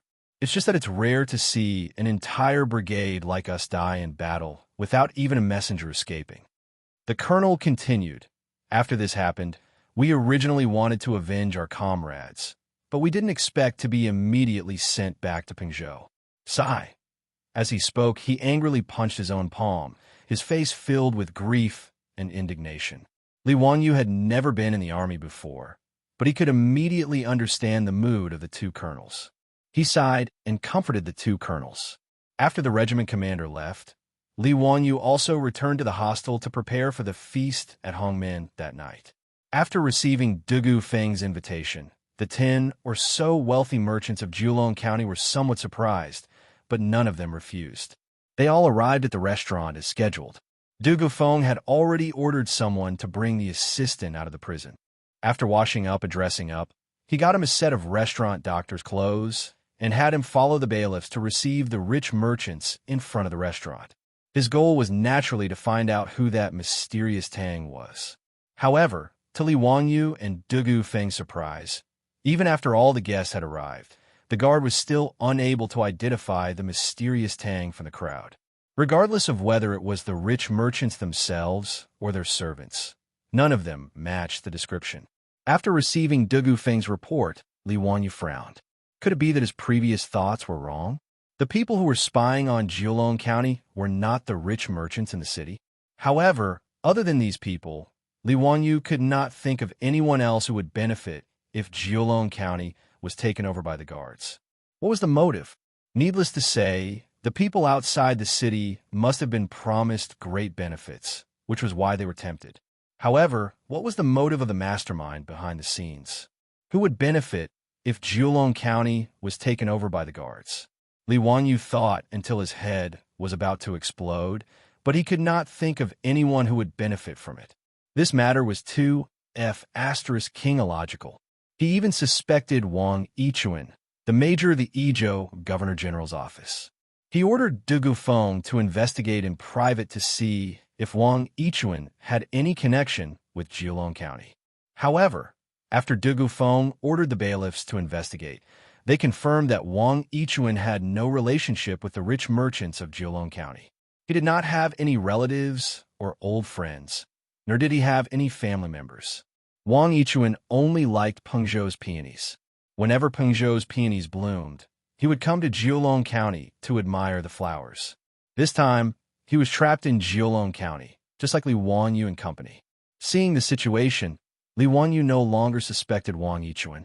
Since he could not catch the mastermind behind the scenes, Li Wanyu could not be bothered to continue being a detective to solve the case. In the past few days, the guards outside the city did not continue to attack the city. It was as if they were completely scared out of their wits by the explosives. In fact, it was not just the guards. Even the soldiers and youths on the city walls were frightened by the power of the explosives. Even the commoners of Jiulong County took out their incense burners, burned incense, and kowtowed to thank the god of thunder for his protection. In the eyes of the commoners, the sound of the explosives exploding was the god of thunder's wrath, striking those damned guards to death. Jiulong County and the guards outside the city were in a stalemate. Early in the morning, when the sun rose as usual, the soldiers on the city wall who were in charge of guarding the city were surprised to find that the shadows of their subordinates who had appeared from time to time outside the city had disappeared. The forest outside the city was silent. Li Wanyu and Dugu Feng, who had been notified, hurried over. When they saw the situation, they were very suspicious. Did the guards give up and retreat, or were they deliberately trying to mislead the enemy? After the two discussed for a while, they ordered people to use ropes to hang a hanging basket and let a group of guards go down the city walls to check on the situation. It didn't take long for the soldiers to return with good news. The guards had all retreated, leaving only a mess in the camp in the forest. When the news came back, it immediately attracted the excited shouts of the guards and youths on the city walls. This time, the crisis of Jiulong County was completely resolved. Soon, another guard came to report that dust was rising on the official road in the south of the city. It seemed that a large group of cavalry was approaching. This made the guards and youths on the city walls nervous. Li Wanyu and Dugu Feng looked at each other. They did not see any panic in each other's eyes. The cavalry that appeared on the official road was undoubtedly the reinforcements of the Yi province governor's mansion. Sure enough, it didn't take long for the cavalry to appear before everyone's eyes. The flag of the Tang army, fluttering high in the air, immediately caused the soldiers on the city walls to erupt into thunderous cheers. Dugu Feng was very cautious. He did not directly order people to open the city gates. Instead, he personally shouted at the cavalry below and asked for their identity. It was impossible for the guards to pretend to be the cavalry of the Tang dynasty. After all, the equipment of the Tang dynasty's cavalry could not be bought even if they pawned the guards' pants. After confirming the identity of the cavalry below, Dugu Feng immediately ordered people to open the city gates to welcome the reinforcements sent by the Yi province governor's mansion. This time, the Yi province governor's mansion had sent 3,000 cavalry to reinforce the besieged Jiulong County. However, they did not expect that the guards had already escaped by the time they arrived. Li Wanyu did not expect that the person leading the cavalry to be the Yi province governor's mansion governor, Xianxia. Chapter 902. Because the power of the governor was too great, after Lier ascended to the throne, he transferred all the governors of the various governor manors away. He only appointed Zhong Wang Yao as governor. The actual power and responsibility of the governor's office was managed by the governor's office. Therefore, the governor's office in Yizhou was the boss of Yi, Mian, Jian, Jia, Ling, Yamei, Meng, Jian, Jiang, and Song prefectures. His position was equivalent to the Jidushi of the Tang dynasty. As for Gao Shilian, his background was even deeper. Although Li Wanyu had never met him, he knew the influence that Gao Shilian had in the imperial court. He was one of the 24 meritorious officials of the Lingyan Pavilion, the wife of Pai Lupi, and the uncle of Emperor Zhongsun. Gao Shilian came from a famous family. He was very ambitious, loyal, and could recognize talents. He was known as the prime minister of the early Tang dynasty. Zhongsun Wuji and Emperor Zhongsun were both brought up by their uncle, Gao Shilian, and were educated into talents. Even Pai Lupi was chosen by Gao Shilian at first sight. He felt that Pai Lupi's temperament was different from normal people and that he would be able to achieve great things in the future. Therefore, he decided to marry Empress Zhongsun to Pai Lupi. In the first year of Jingguan, Gao Shilian was punished for taking away the secret memorial that Wang Gui had given to Pai Lupi. He was demoted to the governor of an province and then transferred to the governor's office in Izhou. In history, Gao Shilian was called back to Chang'an City by Pai Lupi the next year and became the Minister of Personnel and Duke of Su. Li Wanyu naturally knew Gao Shilian's position, so he was very surprised that Gao Shilian personally led troops to rescue Jiulong County. Gao Shilian, the big shot of the province, had come here in person. Could it be that something had happened again? Li Wanyu did not want to meet Gao Shilian. It was fine if other people knew, but Gao Shilian might know that he ran away. If he met Gao Shilian and this guy insisted on escorting him back to Chang'an City, then it would be pointless. But now that he was in Jiulong County, it was almost a well-known fact. So it was impossible to hide it. Therefore, even though Li Wanyu was unwilling, he could only obediently descend from the city wall and greet Gao Shilian. Sure enough, Gao Shilian was shocked when he heard that Li Wanyu was in Jiulong County. County Duke who? Why are you in Jiulong County? Haha, this old man didn't expect that you would actually run to this old man's territory when the saints were searching all over the world for you. Li Wanyu rubbed his nose awkwardly. Sure enough, Gao Shilian knew about this. In fact, ever since Mitao and the other playboys failed to find Li Wanyu in Zhengzhou, Pai Lupi simply sent secret letters to all the governors of the Tang dynasty, asking them to keep track of the whereabouts of County Magistrate Hu. Once they found County Duke Hu, they would immediately send troops to escort him back to Chang'an. Wu Shixian had not received the letter when he arrived in Lizhou. Otherwise, he would have been escorted back to Chang and then given to Pai Lupi to kick his ass. He had considered this possibility that day, so he deliberately set up a deceptive formation and played the trick of a cicada shedding its shell on the riverboat. When Wu Shixian received Pai Lupi's secret letter, he smiled bitterly. He had fallen for Li Wanyu's trick and sent people to chase him along the waterway. Gao Shilian naturally received Pai Lupi's secret letter.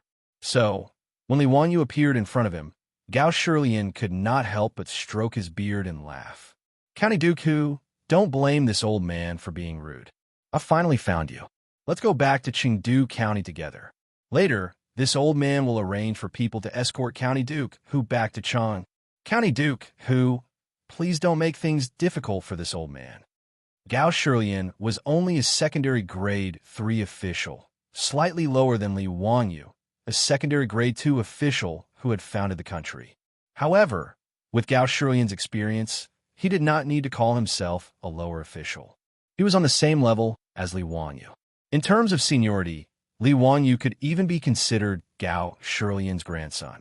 After all, Pai Lupi was Li Wanyu's uncle, and Gao Shilian was Pai Lupi's wife's uncle.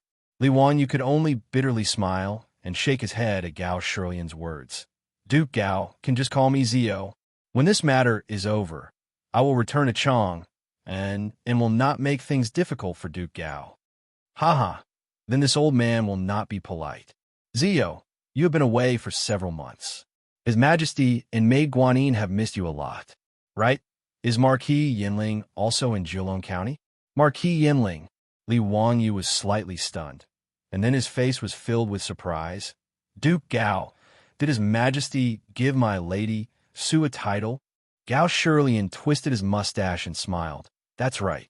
His Majesty has already given her the title of Marquis Yinling and announced it to the world. Speaking of which, Marquis Yinling is really amazing. The 3 female marquises in the former Han did not have any achievements. They were only given titles because they were close to Han Emperor Gaozu and Empress Lu. As for Marquis Yinling, she relied on her own merits to be given a title. She is a heroine, a woman amongst women. I really respect her. Li Wanyu was naturally overjoyed. He laughed and said, You're exaggerating, Duke Gao. Ha! Since Pai Lupi had already given Su Changqing a title, Li Wanyu's goal had been achieved. In this way, returning to Chang'an City would not be a difficult task. Although he would definitely be taught a lesson by Pai Lupi when he returned, Li Wanyu felt that it was worth it to run away. Knowing that Su Changqing had already been given a title, Li Wanyu no longer held any grudges and chatted happily with Gao Shilian. After the army entered the city, Li Wanyu and Gao Shilian were carefully invited to the county office by Dugu Feng. He also ordered people to invite Wang Yichuan, the major of the Yizhou Governor-General's manor, to the county office. After everyone talked, Li Wanyu found out that Gao Shilian was not clear about the situation in Jilong County. However, after the rebellion, although they tried their best to block the news, there were still many scholars and ladies from Chengdu County who came to admire the flowers. Even Wang Yichuan was trapped in Jilong County and could not leave. This matter could not be hidden for long. When people from Chengdu County went to the county office to report that their relatives had gone to Jilong County and never returned, the matter was quickly reported to the Yizhou Governor-General's manor. The Governor-General's manor quickly sent out scouts, and the matter of the rebellion was immediately exposed. After learning about this matter, Gao Shilian was naturally furious. Originally, this kind of matter did not require him, the chief of the Yizhou Governor-General, to personally deal with it. However, Gao Shilian was like an old man who had gone crazy. Frankly speaking, he was just bored in Chengdu County. Thus, he decided to personally take action. He planned to lead the army and crush these reckless subordinates into smithereens. Gao Shilian did not expect that he would make a wasted trip. Li Wanyu and Dugu Feng also told Gao Shilian about the rebellion from beginning to end. When Gao Shilian heard that there were Tang people who colluded with the rebels, he was also furious. To think that there was such a thing. Ziyu, do you know who is behind all this? Li Wanyu shrugged his shoulders helplessly. Wang Yichuan and Dugu Feng also looked helpless. Obviously, the mastermind behind this was very well hidden. Other than knowing that there was such a mysterious person, they did not even know his purpose, let alone find out who he was. Gao Shilian pondered for a while and said, "Since that is the case, let's not bother about that person for now. When I lead the army to encircle the few tribes that the rebels are from, we will capture their leaders and interrogate them directly." Li Wanyu and the others looked at each other and nodded in agreement.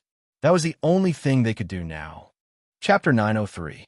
The 3,000 soldiers rested for a day in Jilong County. The next morning, the army set off to attack the Farron tribe. After Li Wanyu and Su Changqing discussed, they led Niu Wu and the Zhang brothers and set off with the army. It wasn't that Li Wanyu wanted to join in the fun, but because he heard that the Farron tribe was in the mountains. They usually chose places that were easy to defend and hard to attack. Thus, he wanted to bring the remaining packs of explosives to see if they could help. Niu Wu and the Zhang brothers had spent the night making explosives, and there were still 20 or so left. Li Wanyu believed that there was no defensive power that could withstand the gunpowder. Gao Shilian naturally didn't want to bring Li Wanyu to attack the Farron tribe. From Gao Shilian's point of view, attacking the Farron tribe wasn't dangerous. However, if he had nothing to do, bringing Li Wanyu, the founding county duke, to the battlefield was still risky. Gao Shilian obviously didn't want to do something that didn't bring him any benefits. Li Wanyu's method of persuading Gao Shilian was simple. He just needed to detonate a pack of explosives in front of him and easily deal with the old man. In the era of cold weapons, there was no need to doubt the power of explosives. Gao Shilian, as well as the captains and captains, were so shocked that their jaws almost dropped to the ground. After personally witnessing the power of the heaven-shaking thunderbolt, Gao Shilian immediately changed his mind. "Zio, this heaven-shaking thunderbolt is truly incredible. I wonder if you can give me the secret recipe for this item? If we have such a powerful weapon, Tufan and Tuyuhan will be nothing but chickens and dogs." Li Wanyu didn't even think about Gao Shilian's words and shook his head to reject. What a joke! How would he dare to casually give away such a dangerous item? Even if the remaining explosives hadn't been used up by the time he left Yi Province, Li Wanyu was prepared to destroy them all and not leave them in Yi Province. As for how to use the explosives in the future, he would leave it to Pai Lupi and the other dukes to worry about. Gao Shilian could understand this, but he felt that it was a pity. Gao Shilian left behind 500 soldiers to defend Jilong County, in case those damned Fu Rin tribe came back to attack. Then, with the guide sent by Dugu Feng to lead the way, 2,500 soldiers entered Julong Mountain to annihilate the Fu Rin tribe. However, to everyone's surprise, the army went to a few Farron tribes, but found nothing. There were a total of 5 Farron tribes that participated in the rebellion and lived in Jiulong Mountain near Jiulong County. However, when Gao Shilian and Li arrived at the Farron tribe, the tribes were already deserted. Other than the mess on the ground and the pots and pans that they didn't have time to take away, there wasn't even a dog in the tribe. Li Wanyu was speechless at this situation. When did these Farron? They actually knew that the rebellion had failed and that the Tang army would come to settle accounts with them. So they all patted their butts and ran away. If the Farron hid in the mountains, they would be dead. There was no way to find them. The current Tang dynasty wasn't like the future. She was filled with mountains and undeveloped forests. There were no roads or signs of human habitation. It was too easy to hide a few thousand people. However, when Li Wanyu thought about it carefully, he rejected this idea. The Farron tribe didn't only have young men. There were more than 1,000 Farron tribes, and there were countless women and children. If these people ran into the mountains with the young men, where would there be enough food to feed them? The guardsmen were not barbarians. Although they hunted, like the Tang, they mainly relied on farming to support themselves. There were many farmlands around the Farron tribe. Under such circumstances, how far could the Farron tribe run when the rebellion failed? Gao Shilian tribe was so angry that he ordered people to burn down the empty Farron tribe. In truth, Li Wanyu tribe didn't think that there was anything to burn. The houses of the Farron tribe were simple thatched huts built on large trees. The Farron tribe called this type of house Hailang. They used wood as nest to avoid the miasma, and it was extremely simple. There was no difference whether they burned it or not. After missing twice, Gao Shilian tribe was so angry that he found the guide that Jiulong County sent over. The guide was an acquaintance of Li Wanyu's. He was the brave Yamen runner who was the first to detonate the explosives on the drill ground. Let me ask you, where can these Farron tribe run to? What do you think? The bailiff thought about it and replied, if these Farron tribe members didn't run into the mountains, then only Xianxia camp can hide so many Farron tribe members. Xianxia camp. Where is that? Gao Shilian tribe did not understand. Legend has it that during the Three Kingdoms period, Xianxia camp was where Shu country General Zhang Fei led his troops. There were very few people there, and it was filled with forests and wilderness. Xianxia camp was about 700 to 800 steps tall, and the top of the mountain was flat. It was about 3,000 mu wide. It was surrounded by rocks, and there was only one small path up the mountain. It was the best place to hide troops. The bailiff's words made Gao Shilian and Li Wanyu tribe members frown. If there was such a place, it wouldn't be hard for the Farron tribe members to hide in Xianxia camp. Gao Shilian tribe did not understand and asked, since there is such a good place to hide troops, why didn't they send troops to guard it? The bailiff gave a bitter smile. Lord Gao, the place where Xianxia camp is located is really deserted. It is also deep in the mountains, so there isn't much point in having troops there. During the Shu country, there was an official road at the foot of the mountain. Xianxia camp guarded the mountain beside the official road, so it was naturally a place that military strategists fought over. However, the official road has long been abandoned, so there is no need for troops to be stationed there. His explanation allowed everyone to understand why the barracks that Xianxia had set up back then had been taken over by his subordinates. Since that is the case, then let's go directly to Xianxia camp. Gao Shilian tribe did not care what was special about Xianxia camp. As long as the Farron tribe members were there, there was no need to worry about them escaping. Even if it was easy to defend and hard to attack, Gao Shilian did not believe that he could not take down the camp with his 2,500 elite soldiers. Ever since they entered the mountains to encircle the Farron tribe members, the horses of these soldiers were all stored in Jiulong County. The mountain forest was dense, so they could only climb it on foot. The army changed direction and headed toward Xianxia camp, which the bailiff had pointed out. Marching through the mountain forest, Li Wanyu tribe members complained incessantly. He regretted joining in the fun. As the saying goes, looking at a mountain is close enough to kill a horse. Furthermore, they were marching through the mountain forest on foot. Not only was Li Wanyu tribe members tired, Gao Shilian tribe members also walked until they were out of breath. Fortunately, there were smart people among the soldiers. Seeing that the two nobles could not walk anymore, they chopped some bamboo and made two simple poles for them to carry Li Wanyu and Gao Shilian tribe members. After marching for about a day, the army finally arrived at the foot of the mountain where Zhang Fei camp was located. Li Wanyu tribe members and Gao Shilian tribe members got off the poles and looked up. Both of them could not help but suck in a breath of cold air. The terrain in front of them was more dangerous than they had expected. Chapter 904. The stone mountain in front of Zhang Fei Ying was about 700 to 800 meters high and surrounded by cliffs. Only the top of the mountain was lush and green and was as flat as a round table.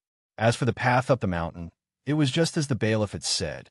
There was only one narrow path that could be used.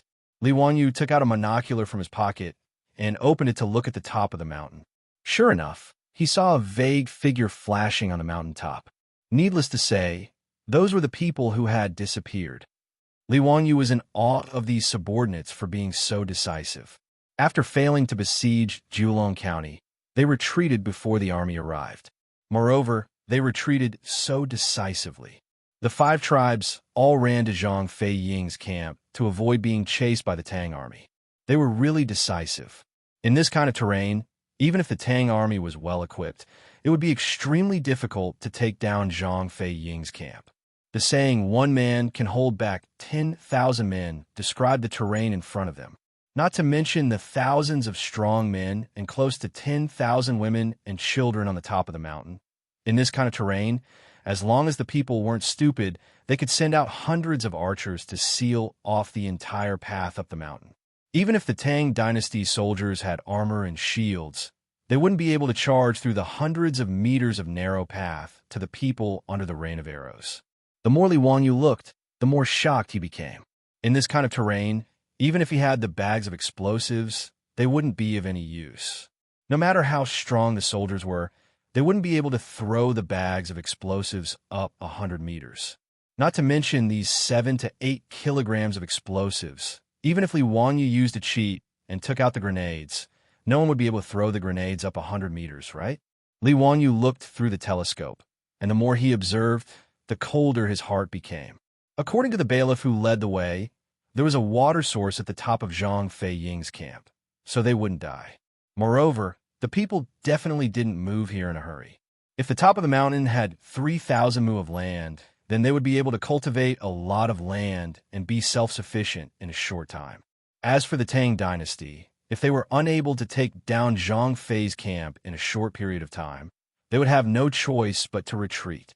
While Li Wanyu was observing with his binoculars, Gao Shilian was very curious about the binoculars in his hand. The telescope had been introduced in the Tang dynasty for almost 2 years, and Li Wanyu had given the manufacturing method to Pai Lupi. However, because there was no glass in the Tang dynasty, telescopes were made with colorless and transparent crystals that were manually polished. The production rate was extremely low. Nowadays, only the high-ranking generals of the imperial guards in Chang were given binoculars. Therefore, even Gao Shilian, the actual ruler of Yi province, had never seen such a novel thing as a telescope. He saw Li Wanyu holding the metal cylinder and constantly observing it. Out of curiosity, he asked, "Zio, what's that in your hand?" Li Wanyu looked at the binoculars in his hand in astonishment. He could not help but smile. "Master Gao, this is called a telescope. It's a gadget that I ordered people to make. It can magnify people or objects far away for observation." "Oh, that's interesting. I wonder if Zio can lend it to me to take a look?" Li Wanyu naturally would not refuse. He smiled and handed the telescope to Gao Shilian. He even guided Gao Shilian on how to use it step by step. "Hiss, this thing is really amazing. I can actually see the figures of the people on the top of the mountain clearly." After Gao Shilian learned how to use the telescope, he was so shocked that he sucked in a breath of cold air. Gao Shilian, this big shot, was like a child who had gotten a new toy. He held onto the telescope and refused to let go. This made Li Wanyu's heart skip a beat. He thought to himself, "Is this old man going to learn from Cheng Yaojin and borrow Jingzhou without returning it?" Sure enough, after Gao Shilian finally saw enough, He put the binoculars into his arms with an indifferent expression. Li Wanyu silently rolled his eyes. This old man's movements are very skillful. Gao Shirlian's action of putting something into his arms reminded Li Wanyu of a doctor friend he had met in his later life. What was different was that his doctor friend was using his pen instead of his pen. No matter if it was a signature pen, a ballpoint pen, or a fountain pen, as long as he dared to give it to his doctor friend, the next thing he would do after using it would be to put the pen into his pocket. His movements were extremely skillful and natural. There was not the slightest bit of awkwardness. It was as if the pen naturally belonged to him. As for Gao Shirlian's actions of taking his telescope, Li Wanyu opened his mouth but decided to endure it in the end. After all, this old man was Pai Lupi's wife's uncle. He was also the uncle of Empress Zhang's son and Zhang's son Wuji. He was 2 generations older than Li Wanyu. He could not afford to offend him. It was just a telescope. He would just treat it as a gift from this junior. Gao Shirlian carefully observed the terrain of Zhang Fei's camp. He then gathered all the captains and colonels of the prefecture army to discuss how to attack. With regards to the unique terrain of Zhang Fei's camp, no one had any good ideas. There was no better idea. After the captains and colonels discussed, they decided to attack first. As the mountain path was narrow, at most 2 people could walk side by side. As such, they could not put in too many soldiers to attack. The captains and colonels picked out 100 of the strongest soldiers from the 2,500 prefecture soldiers. They all put on Mingguang armor and held heavy shields, preparing to attack. The fighting strength of the Tang prefecture soldiers was relatively strong. If these 100 or so prefecture soldiers were to fight on flat ground, even if there were 500 or 600 of them, they would not be afraid. However, due to the restrictions of the terrain, they could only wrap themselves in an iron shell to see if they could withstand the rain of arrows. After some preparation, the Tang army beat the war drums.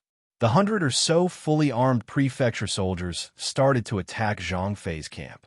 Behind them, there were a few hundred prefecture soldiers ready to provide support at any time. As long as the vanguard could open a gap, the army at the back would immediately charge in and take down the mountain. After the army set off, Gao Shirlian once again took out the telescope and stared at every movement on the mountain. Li Wanyu was also a little nervous. He asked Niu Wu for another pair of binoculars and followed Gao Shirlian to observe the movement on the mountain. They saw that the prefecture soldiers were holding heavy shields in their hands and cautiously walking up the mountain.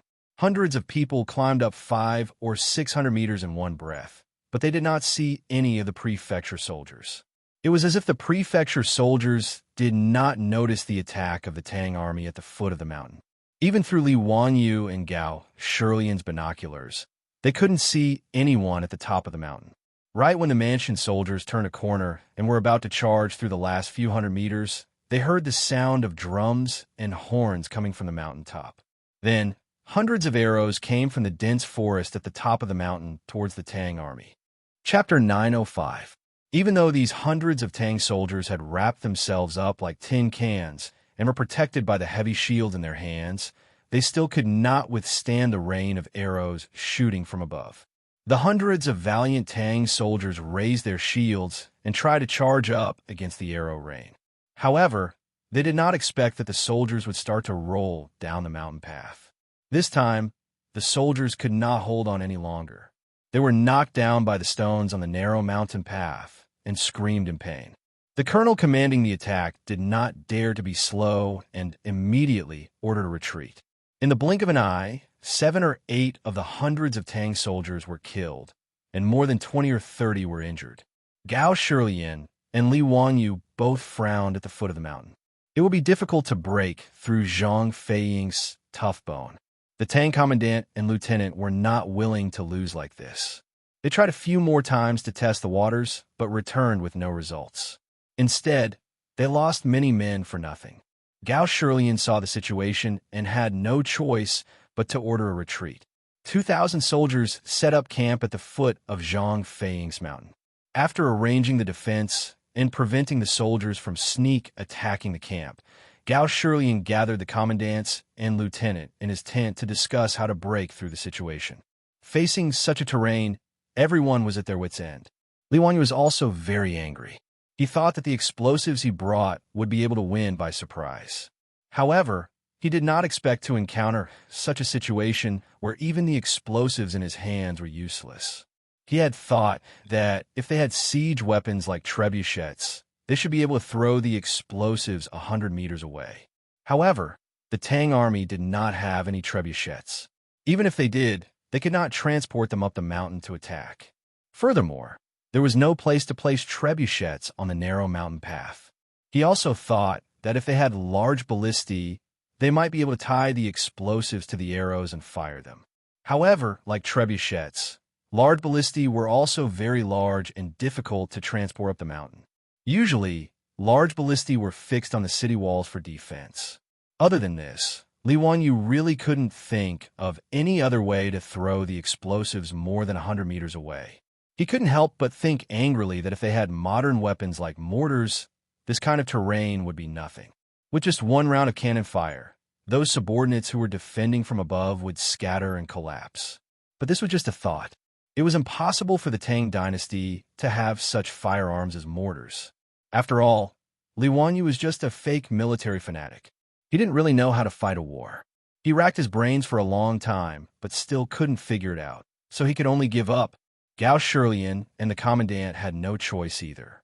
With the current situation, unless they hardened their hearts and used the lives of their men to fill in the gaps, they would not be able to attack Zhang Fei's camp no matter what. Thus, the two sides were in a deadlock. The subjugation army was besieged at the foot of Zhang Fei Ying's mountain, but they could do nothing to the subjugation army at the top of the mountain. After being trapped here for several days, the Mansion soldiers tried various kinds of attack methods, such as night attacks, fire attacks, and archery. However, they all failed and even lost some men. Gao Shilian had no choice but to gather a group of soldiers again and discuss the matter of retreating. Their 2,000 soldiers couldn't keep defending at the foot of the mountain forever. Who knew how long it would take to trap the subjugation army at the top of the mountain? Regarding this, although Li Wanyu was unwilling, there was nothing he could do. He was too lazy to continue staying in Gao Shilian's tent to listen to everyone discuss this matter. Thus, he simply said goodbye to Gao Shilian and brought Niu Wu out of the tent to get some fresh air. Raising his head and looking at the steep cliff of Zhang Fei Ying, Li Wanyu could only sigh. Not being able to attack Zhang Fei Ying and capture the 5 tribe leaders alive to find out who the mastermind was made Li Wanyu very unhappy. Furthermore, these traitors hiding here was like a fishbone stuck in the throat for Jiulong County. Who knew when they would become a disaster? There is only 1,000 days of being a thief. How could there be 1,000 days of guarding against thieves? If they couldn't deal with the subjugation army, Jiulong County would have a hard time in the future. Thinking about it, Gao Shilian could only send more soldiers to be stationed in Jiulong County to prevent the subjugation army from rebelling again. Niu was also very unwilling. Lang Jun, why don't you let me take some men to sneak up at night? When we get close, we can throw out thunderbolts to kill those bastards. No, the soldiers have already tried to sneak up at night, but it didn't work. Those subjugation army are already prepared for this. Once night falls, they will light up a bonfire on the mountain peak. There are no trees on a mountain path to hide. So how can we sneak up? Are we just going to let it go like this? Wouldn't that be letting those bastards off easy? Niu angrily pulled out his blade and chopped off a small branch beside him to vent his anger. Li Wanyu shrugged and comforted Niu. He continued to wander around the camp aimlessly, thinking about how to get out of this situation. Unknowingly, he walked to the camp's kitchen. Next to the kitchen tent, the squad leader was busy preparing food. When the squad leader saw Li Wanyu, the nobleman, he quickly gestured for everyone to greet him. Li Wanyu waved his hand, indicating that he was just looking around. He told them not to bother about him and to do their own things. After the cooks apologized, they busied themselves with their own affairs. Just as Li Wanyu was about to turn and leave, he saw 2 cooks putting something in a big wooden bucket. He couldn't help but be curious, so he went over to take a look. He saw a layer of cobblestones in the wooden bucket. The cooks at the side were constantly digging out hot cobblestones from the bonfire and throwing them into the wooden bucket. Seeing as Li Wanyu looked over, the cooks quickly explained with a smile that they were preparing to cook meat. The method of cooking meat with roasted cobblestones was famous in Sichuan. After the bottom of the bucket was covered with hot cobblestones, the cooks poured the condiments and meat on top of the cobblestones.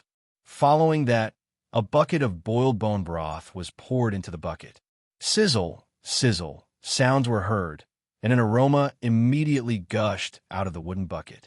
Li Wanyu nodded as he was pleased. Looks like I'm going to have a good lunch today. He had seen the method of cooking meat with cobblestones in his previous life, and the taste was very unique. After praising the cooks, Li Wanyu turned around and left. But he hadn't taken a few steps when he suddenly stopped and turned around to look at the steaming hot wooden barrel. Immediately after, Li Wanyu's mind seemed to have been struck by lightning, and his thoughts became clear all of a sudden. Mwah! Wonderful, truly wonderful. Niu Wu, reward these brothers. Li Wanyu raised his head and laughed loudly. Even Cheng Yaojin's laughter could be heard. Niu Wu and the Zhang brothers looked at each other. They didn't understand what their Lang Jun meant. The cooks were pleasantly surprised. They couldn't understand why their Lang Jun would reward them for no reason at all. Li Wanyu didn't pay any attention to them and directly walked towards Gao Shirlian's tent with large strides. 2nd Battalion Commander, where's your mother's Italian artillery? Pull it up for me. Chapter 906. During the War of Liberation, the People's Liberation Army had very few cannons at that time, so their weapons and equipment were at a disadvantage. In order to solve the problem of insufficient firepower, the soldiers invented a crazy weapon, the Heartless Cannon. It used a gasoline barrel as a barrel to launch explosives. The official name of the launcher should be the Flying Thunder Cannon. In the movies of later generations, Li Wanyu had seen this kind of extremely crude weapon many times. Its structure and principle were also quite simple. It was an empty gasoline barrel, and the bottom was filled with propellant. Then, bundles of explosives were stuffed into a round shape. After the propellant was ignited, the 10-kilogram explosives could be thrown a distance of 1 to 200 meters. The caliber of the Heartless Cannon was the same as the thickness of the gasoline barrel. It was not an exaggeration to say that this was definitely the cannon with the largest caliber. Although its firing range was not very far, the explosive power of the 10-kilogram explosives could not be underestimated. Everywhere it passed, the bunkers, people, and horses would be blown away. Many of the enemies who were killed by the explosions often did not have any wounds on their bodies, but they died with blood flowing out of their 7 orifices. They were killed by the shock wave of the explosives. It was also because of this that this kind of cannon that could not be more crude was called the Heartless Cannon. This kind of homemade cannon played a huge role in the Huaixi Battle and the War of Resistance against the United States and aid Korea. Li Wanyu had just seen the big wooden barrel in the cook's camp. When he saw the steam coming out of the barrel, the words Heartless Cannon unconsciously popped up in his mind. This naturally made him feel enlightened. That was why he was so excited and asked Niu Wu to reward the cooks. The principle of the Heartless Cannon was too simple. Now that he had the black gunpowder and the explosives in his hands, he could also fiddle with it. To launch the explosives, he did not even need something like a gasoline barrel. The earliest Flying Thunder Cannon directly dug a round hole in the ground, stuffed the explosives and propellant into the hole, and fired. However, doing this was too inefficient, and the excavated barrel could only be used once. After that, the soldiers continued to improve and used the discarded gasoline barrel as the cannon barrel. Li Wanyu, on the other hand, didn't need to worry about that. All he needed to do was to toss the bag of explosives to the top of the mountain 100 meters away. Even if he wanted the mansion soldiers to dig the earth, he could do it too. When Gao Shirlian heard that Li Wanyu had a way to break through Zhang Feiying's defenses, he was naturally overjoyed. However, he was worried that Li Wanyu was just boasting, so he decided to provoke him. Zio, there's no joking in the military. You must not speak nonsense. Otherwise, even if His Majesty is here, this old man will punish you for the crime of making a false report. How could Li Wanyu not see through the old man's thoughts? He couldn't help but silently roll his eyes. Elder Gao, is it worth it for me to joke with you about this kind of thing? Since I said I can, then I am confident. Duke Gao, please don't be in such a hurry to withdraw your troops. Give me a day. Once I'm done with my experiments, I'll show it to Duke Gao, and you'll understand. Gao Shirlian naturally agreed to this, and agreed not to mention the matter of withdrawing his troops for the time being. After delaying Gao Shirlian, Li Wanyu led Niu Wu and the Zhang brothers to a secluded area outside the camp with several bags of explosives. They were preparing to launch the Heartless Earth Cannon.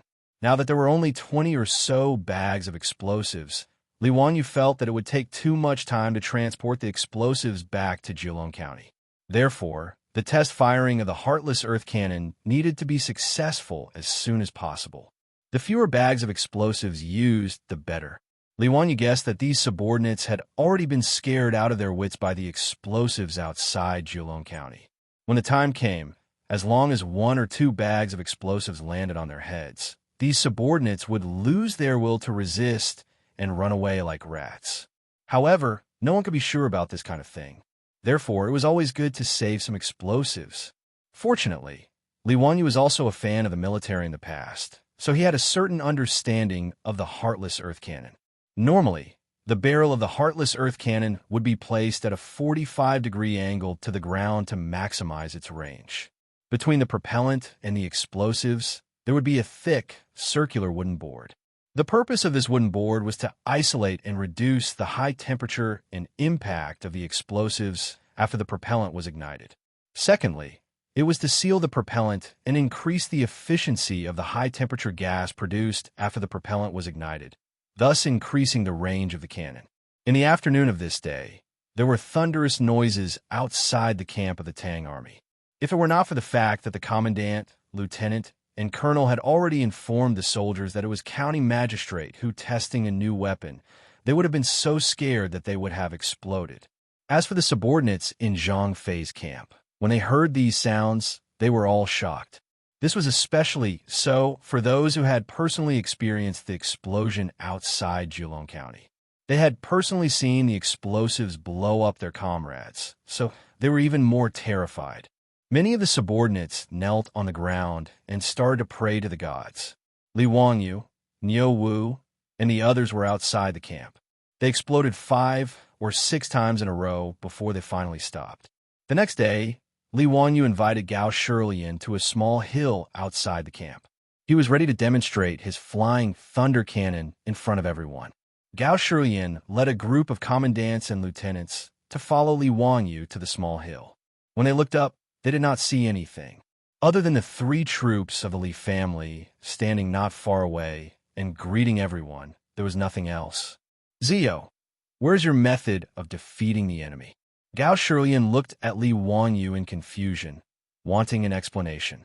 Li Wanyu shrugged his shoulders and said with a laugh, Gao Gong, look at that hilltop. It's about 100 meters high. I'll use this place to replace Zhang Fei's camp, which is being guarded by my subordinates. I'll demonstrate to Gao Gong how to defeat the enemy. His words not only confused Gao Shirlian, but also the captains and captains of the Tang army looked at each other in confusion. Other than the 3 troops of the Li family, there was nothing else. County Duke, who was going to attack that hill with just 3 troops? Could it be that this County Duke, who really knew how to use immortal methods? Looking at the situation, could it be that he was going to show everyone how to use beans to create soldiers? Or was he going to summon celestial soldiers and generals? He couldn't be joking and think that he could break through the hill with just 3 troops, right? Li Wanyu did not care about how confused Gao Shirlian and the others were. He turned and waved at Niu Wu and the Zhang brothers, indicating that they could begin. Gao Shirlian and the others saw Niu Wu and the other 2 take out matches from their bosoms. After lighting them, they turned and squatted on the ground, as if they were burning something. Then, in the next moment, the 3 of them turned and ran back. Their speed was so fast that Gao Shirlian and the others were shocked. They did not understand why the 3 of them were running. Niu Wu and the others could not be blamed for running so fast. It was because Li Wanyu's Heartless Earth Cannon was not reliable at all. Yesterday, he had tested it 5 or 6 times. Although it was a great success, there was still one time when the explosive pack did not fly out of the barrel and exploded. Fortunately, Li Wanyu also knew that this thing was not reliable enough. He had Niu Wu and the others immediately retreat after lighting the fire. In the end, the explosive pack only drenched Niu Wu and the others in a layer of mud. Fortunately, they were not injured. So today, after demonstrating this heartless earth cannon to Gao, Shirlian, and the others, the three of them immediately ran back after lighting the fire, fearing that it would explode again. Just as Gao Shirlian and the others were feeling suspicious, they suddenly heard 3 loud explosions in a row from the flat ground in front of them. Then, 3 black objects shot out from the ground and flew toward the small hill not far away. There's one more later. Chapter 907. Needless to say, what flew out from the ground were 3 pancake-shaped explosive packs. The homemade Heartless cannon used an earthen cylinder to fire.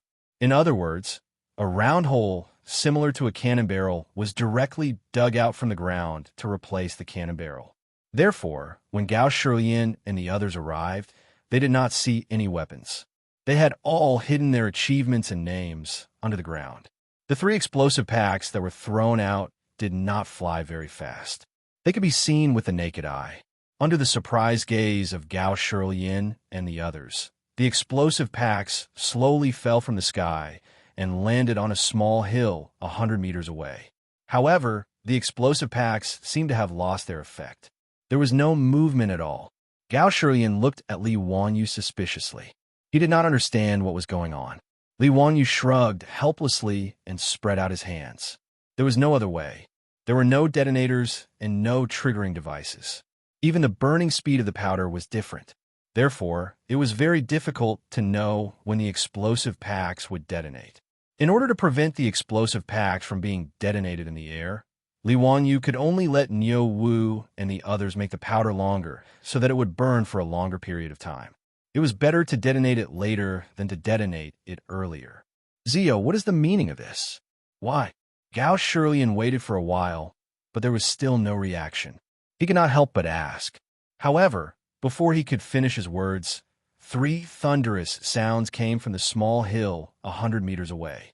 Everyone looked over in horror, only to see that on top of the hill, following the explosion, flames suddenly appeared, black smoke rose, and trees fell one after another. As for the birds that were resting in the forest on the hill, they were so shocked that they flew into the sky and fled in all directions. This is the sky-shaking thunderbolt. It's the sky-shaking thunderbolt. Zio, how did the sky-shaking thunderbolt fly to the top of the hill by itself? You still say that you don't know magic? Gao Shirlian was so shocked that he almost pulled his beard off. The Tang army's commandants and lieutenants also looked as if they had seen a ghost. Who would have thought that the sky-shaking thunderbolt would fly to the top of the hill 100 meters away and explode by itself? Li Wanyu laughed in his heart. However, he would not explain the theory to Gao Shirlian and the others. It was best to keep gunpowder a secret. Therefore, Li Wanyu avoided answering Gao Shirlian's question and only asked with a smile, "What does Duke Gao think of my idea? Is it possible to break through Zhang Fei's camp?" "But, of course. Haha, I didn't expect you to give me such a big surprise. As long as this heaven-shaking thunderbolt can explode on the mountain guarded by my men, they will definitely lose." Gao Shirlian was too lazy to care about how Li Wanyu did such an incredible thing. As long as Li Wanyu was able to deliver those thunderbolts to the heads of his subordinates, the Tang army under his command would be able to take advantage of the chaos to attack Zhang Fei's camp and wipe out this group of lawless subordinates in one fell swoop. The group of commandants and lieutenants were surprised, but they were also pleasantly surprised. How could they not understand what Li Wanyu's demonstration of this scene to them meant? For a moment, flattery flooded in like a tidal wave. Duke Gao is truly a celestial being to be able to come up with such a godly method. Haha, let's see how those subordinates will defend themselves. That's right, Duke Gao's method is naturally extraordinary. Those rascals will naturally be captured easily. Duke, you were able to turn those damn barbarians into dust without any effort. That is what you call a thunderous method. Duke Gao is mighty. Duke Gao is domineering. The soldiers of a certain generation kowtow to the Duke. With regard to these flattery, Li Wanyu accepted it all without blushing. He smiled and nodded pretentiously at the crowd. with Li Wanyo's heartless cannon as their backing. The previously frowning crowd immediately became interested and began to offer suggestions on how to use the heaven-shaking thunderbolt to quickly eliminate Zhang Fei's rebel subordinates. After a round of discussion, Niu Wu and the three Zhang brothers led hundreds of soldiers and the remaining packs of explosives up the mountain. They pushed until they were 100 steps away from Zhang Fei's camp, where they set up camp and set up an attack position. At the same time, Niu Wu led a group of soldiers and began to dig out the earth to shoot the explosives. After several tests by Li Wanyu, there weren't many explosive packs left. There were less than 20 of them. However, including Li Wanyu, no one was worried about the lack of ammunition. As long as these explosives flew to the top of the subordinates and exploded, it would be enough to solve the problem. On this day, the Tang army did not attempt to attack Zhang Fei's camp. Niu Wu led the soldiers and used half a day to dig out more than 20 earth cylinders. The thick wooden planks and the explosives were all prepared. They were only waiting for the sun to rise tomorrow to officially attack. Early the next morning, the Tang army soldiers ate breakfast and prepared their armor and weapons. They began to climb the mountain, preparing to take down Zhang Fei's camp in one go. Gao Shilian and Li Wanyu stayed in the camp at the foot of the mountain. They held binoculars and looked at the top of the mountain nervously. At 7 in the morning, the war drums sounded in the camp, giving out the order to attack. When the war drums sounded at the foot of the mountain, the subordinates of Zhang Fei's camp also followed suit. The subordinates held bows and arrows and prepared all sorts of rocks and rolling logs. Although the continuous sounds of thunder at the foot of the mountain had frightened them for a while. However, when the subordinates realized that there were only sounds, they did not think much of it. In these few days, they had effortlessly forced back the Tang army's attacks without any injuries. This caused the subordinates to go from fear to underestimating the Tang army. In their eyes, as long as they occupied the advantageous terrain of Zhang Fei's camp, even if there was a huge army, they would not be afraid. The 100-meter-long mountain path in front of Zhang Fei's camp was a dangerous place, and no one would be able to attack it. Needless to say, the subordinates were at the end of the mountain path, using stones and thick tree trunks to build a small pass. In this way, even if the Tang army charged through the 100-meter mountain path, they would not be able to threaten the subordinates above the pass. Instead, they would become targets for them to shoot at. Therefore, when the subordinates heard the war drums of the Tang army, they did not panic. Instead, they laughed and picked up their weapons, waiting for the Tang army to come and die. Through the binoculars, Li Wanyu looked at the mountain 5 to 600 meters away. Niu Wu and the Zhang brothers stood up at the same time and signaled for the soldiers to retreat. Because there was no time to train the soldiers to fire the cannons without conscience, all the lighting of the cannons were done by Niu Wu and the other two. Therefore, on the mountain path, the cannons dug by the soldiers were arranged in groups of 3. Niu Wu and the other two simultaneously blew on the fire and ignited the cannons. Then, they quickly retreated to the next cannons and ignited the cannons again before retreating. When they ignited the third cannons, they heard 3 loud explosions in front of them. Then, everyone watched as the cannons slowly flew toward Zhang Fei's camp 100 meters away. Niu Wu and the Zhang brothers did not have time to admire the results of their battle. They ran all the way and ignited the cannons. When all the cannons were ignited, the first thunderous sound finally came from the top of the mountain. The soldiers who had been waiting impatiently immediately pulled out their swords and led the soldiers to charge toward the top of the mountain. Chapter 908. Zhang Fei's camp, where one man could hold off 10,000 men, was broken after the first explosive pack exploded. The appearance of explosive packs in the era of cold weapons was something that could not be solved. Whether it was the power of the explosive packs or the strong impact brought about by the shock, it was something that the subordinates could not handle. In fact, not to mention these uncivilized subordinates, even the Tang army would most likely collapse in the face of such a dimensional attack. Following the sound of dozens of explosive packs exploding like thunder, hundreds of Tang soldiers surged over the 100-meter mountain path like a tidal wave and surged into Zhang Fei's camp. As for those subordinates, they had already thrown down their weapons and fled like rats when the explosives exploded. When the fully armored Tang soldiers charged into Zhang Fei's camp, there was no longer any suspense in this battle. Although Zhang Fei's camp was about 3,000 mu in size, it would still take some effort to capture all of them if they wanted to escape in all directions with just these 2,000 soldiers. But the subordinates had already lost their will to fight after being shocked by the explosive packs. They ran back to their camp like frightened birds returning to their nest. This saved the prefecture soldiers the effort of capturing them from the top of the mountain. When the Tang army arrived, the subordinates of the 5 tribes quickly put down their weapons and surrendered. Knowing that the battle on the mountain had ended, Gao Shilian could not help but laugh and invited Li Wanyu to go up the mountain to see the captives. Li Wanyu was naturally interested. He wanted to know if the leaders of the 5 tribes had been captured. But when he and Gao Shilian, one old and one young, finally reached Zhang Fei's camp, they received a piece of bad news. According to the captives, the 5 tribe leaders and their trusted subordinates had all escaped into a wooden house on the mountain top after the Tang army had attacked Zhang Fei's camp and never appeared again. As for that wooden house, Li Wanyu looked in the direction of the Tang lieutenant's finger, only to see a wreckage that had been burned to the ground with smoke rising from it. What was going on? Li Wanyu was dumbfounded by this scene. Were all these subordinates so unyielding? He would rather commit suicide than be captured by the Tang army?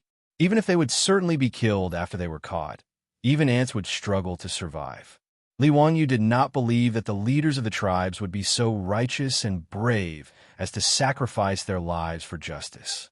This was too freaking illogical. Could there be a secret passage in the house? Did those deputy leaders escape through the secret passage? Li Wanyu asked, unwilling to give up. The Tang military officer shook his head, replying to the Duke, "This humble one has already led people to check that house and did not find the existence of a secret passage. Furthermore, I found more than a dozen charred corpses in the house. Just now, I've already asked those subordinates to identify them. They're confirmed to be the chief of their tribe, as well as the chief's trusted aides." These words immediately blocked Li Wangyu's stomach of words, and he didn't know what to say. What the F***CK? Li Wanyu cursed in his heart and turned around to leave. Immediately, he stopped and turned his head to ask, "Those subordinates, did they burn themselves to death or were they killed by someone?" This humble one does not know. The officer's face was troubled. He was a military officer, not a corner in the yamen. How would he know about these things? Suddenly, someone spoke. "Duke, why don't this humble one go down and take a look?" Although this humble one is not a coroner, this humble one works in the yamen and roughly knows how to distinguish the wounds on a corpse. Li Wanyu looked up and saw that it was the yamen runner from Julong County who was sent to lead the way for the Tang army. Naturally, he agreed and nodded with a smile, indicating for the yamen runner to quickly check the charred corpses. Li Wanyu now had a suspicion in his heart. He felt that these subordinates did not commit suicide, but were killed to silence them. Otherwise, how could it be so coincidental that these subordinates and their trusted aides all burned themselves to death just as the Tang army broke through Zhang Fei's camp? Even if these subordinates were not afraid of death, they would not be so brave. The bailiff quickly ran to examine the corpses and quickly returned to report to Li Wanyu, replying to the Duke, "This lowly one has examined the corpses and confirmed that there are no sword wounds on them. They should have been burned to death." His words did not dispel Li Wangyu's suspicion. After pondering for a moment, Li Wanyu suddenly recalled the plot of a case that he often saw in TV dramas. There was a plot of how to identify whether the victim died in a fire or was murdered. His eyes lit up, and he ordered the yamen runner, "Go, cut open the trachea of these subordinates' corpses and see if there are ashes inside." These words stunned the yamen runner and the Tang army officer. They looked at each other and did not understand the meaning of Li Wangyu's order. "Duke, I'm afraid this is not appropriate. Although these subordinates are despicable, the dead are more important. Duke, why don't you let these people go?" The Tang army officer hesitated and persuaded. He and the yamen runner both thought that Li Wanyu hated these subordinates and wanted to humiliate their corpses. In Chinese tradition, stabbing corpses and beheading people was against morality. Even if they were enemies, they would not purposely destroy their corpses under normal circumstances. This was also the reason why the Tang dynasty hated Goguryeo so much. The reason was that Goguryeo piled up the heads of the Sui army's fallen soldiers. When Li Wanyu heard this, he was stunned. After pondering for a moment, he understood the meaning of their expressions and couldn't help laughing. Do the two of you think that this duke has nothing better to do? The reason why I asked you to cut open the trachea of these corpses is to determine if they died in a fire or were killed and burned. The Yamen runner and the officer were stunned. They could not understand how cutting open the trachea of the corpses would reveal this point. The Yamen runner bowed and asked, "Duke, please forgive this lowly one for being slow-witted. I really don't understand what Duke means. Cutting open the trachea of these corpses would reveal if they were burned or killed." Li Wanyu pretended to pull out a fan from his waist and flung it open with a schwa sound. He fanned himself with the fan in his hand and explained unhurriedly, "Dead people can't breathe. Naturally, there won't be any ashes in their trachea. If they were burned alive, then there will definitely be ashes in their trachea. How can you not understand such a simple principle?" In truth, his words were something that he had seen in television dramas. In the era of information explosion in the future, people would unconsciously accept any useful or useless information. In the future, this was naturally useless. But in the Tang dynasty, it came in handy. But if his words were heard by the forensic doctors of the future, they would probably laugh their heads off. Naturally, this was not completely correct. So the dead would quickly go into shock and stop breathing due to the pain of being burned. Naturally, there would not be any ashes in their trachea or lungs. Of course, the method he spoke of was also feasible to examine the corpses of these subordinates. After all, it was impossible for all the subordinates to go into shock from being burned alive.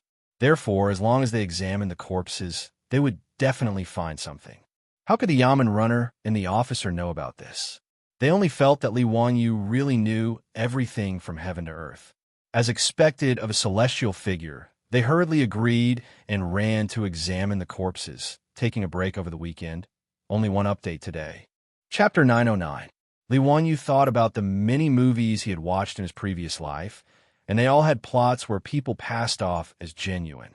For example, in Lyon, the killer, Leon, took advantage of the chaos to disguise himself as a police officer and sneak out of the encirclement. In Ocean's 11, a group of highly intelligent criminals also disguised themselves as police officers and stole large amounts of cash from the casino's vault. There were quite a lot of similar plots. Then, was it possible that the wretched mastermind, the Tang man who killed the leader of the Farron tribe, was in Zhang Fei's camp, among the 2,000 soldiers? The more Li Wanyu thought about it, the more he felt that it was possible. After all, these 2,000 soldiers belonged to more than 20 brigades. It was impossible for all of them to know each other. If there was really a Tang man who put on the armor of the soldiers, it was entirely possible for him to sneak into the army during the chaos. Everyone's attention, including Gao Shirlian, was focused on the Farron tribe. Who would have thought that there would be a fake among them? At this thought, Li Wanyu immediately found Gao Shirlian and told his guess. Gao Shirlian frowned.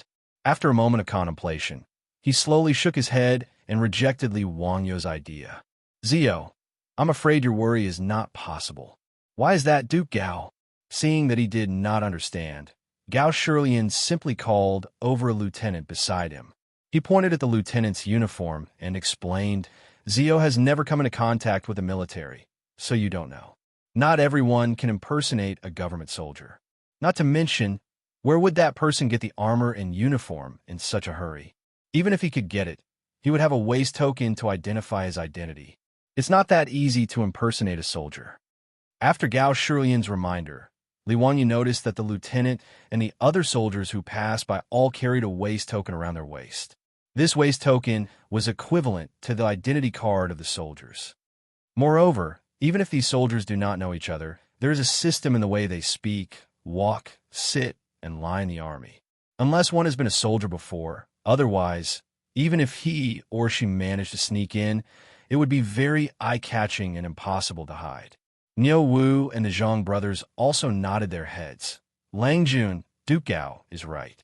My brothers and I were all born in the army, but this is how it is. The army has its own way of distinguishing between our own people and those who are not.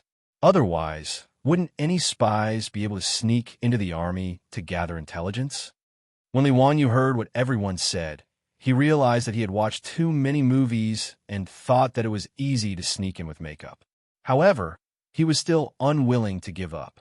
After all, it was not that this sort of possibility did not exist. It was just that the probability was very small. Duke Gao, as a precaution, why don't we order the soldiers to do a head count? It won't take much effort anyway. Seeing Li Wanyu so insistent, Gao Shirlian pondered for a moment and nodded in agreement. Most of the government soldiers of the Tang dynasty were from the same hometown, so it was not difficult for them to confirm each other's identities. Following Gao Shirlian's order, the government soldiers immediately divided themselves into brigades and began to count the number of soldiers in each squad.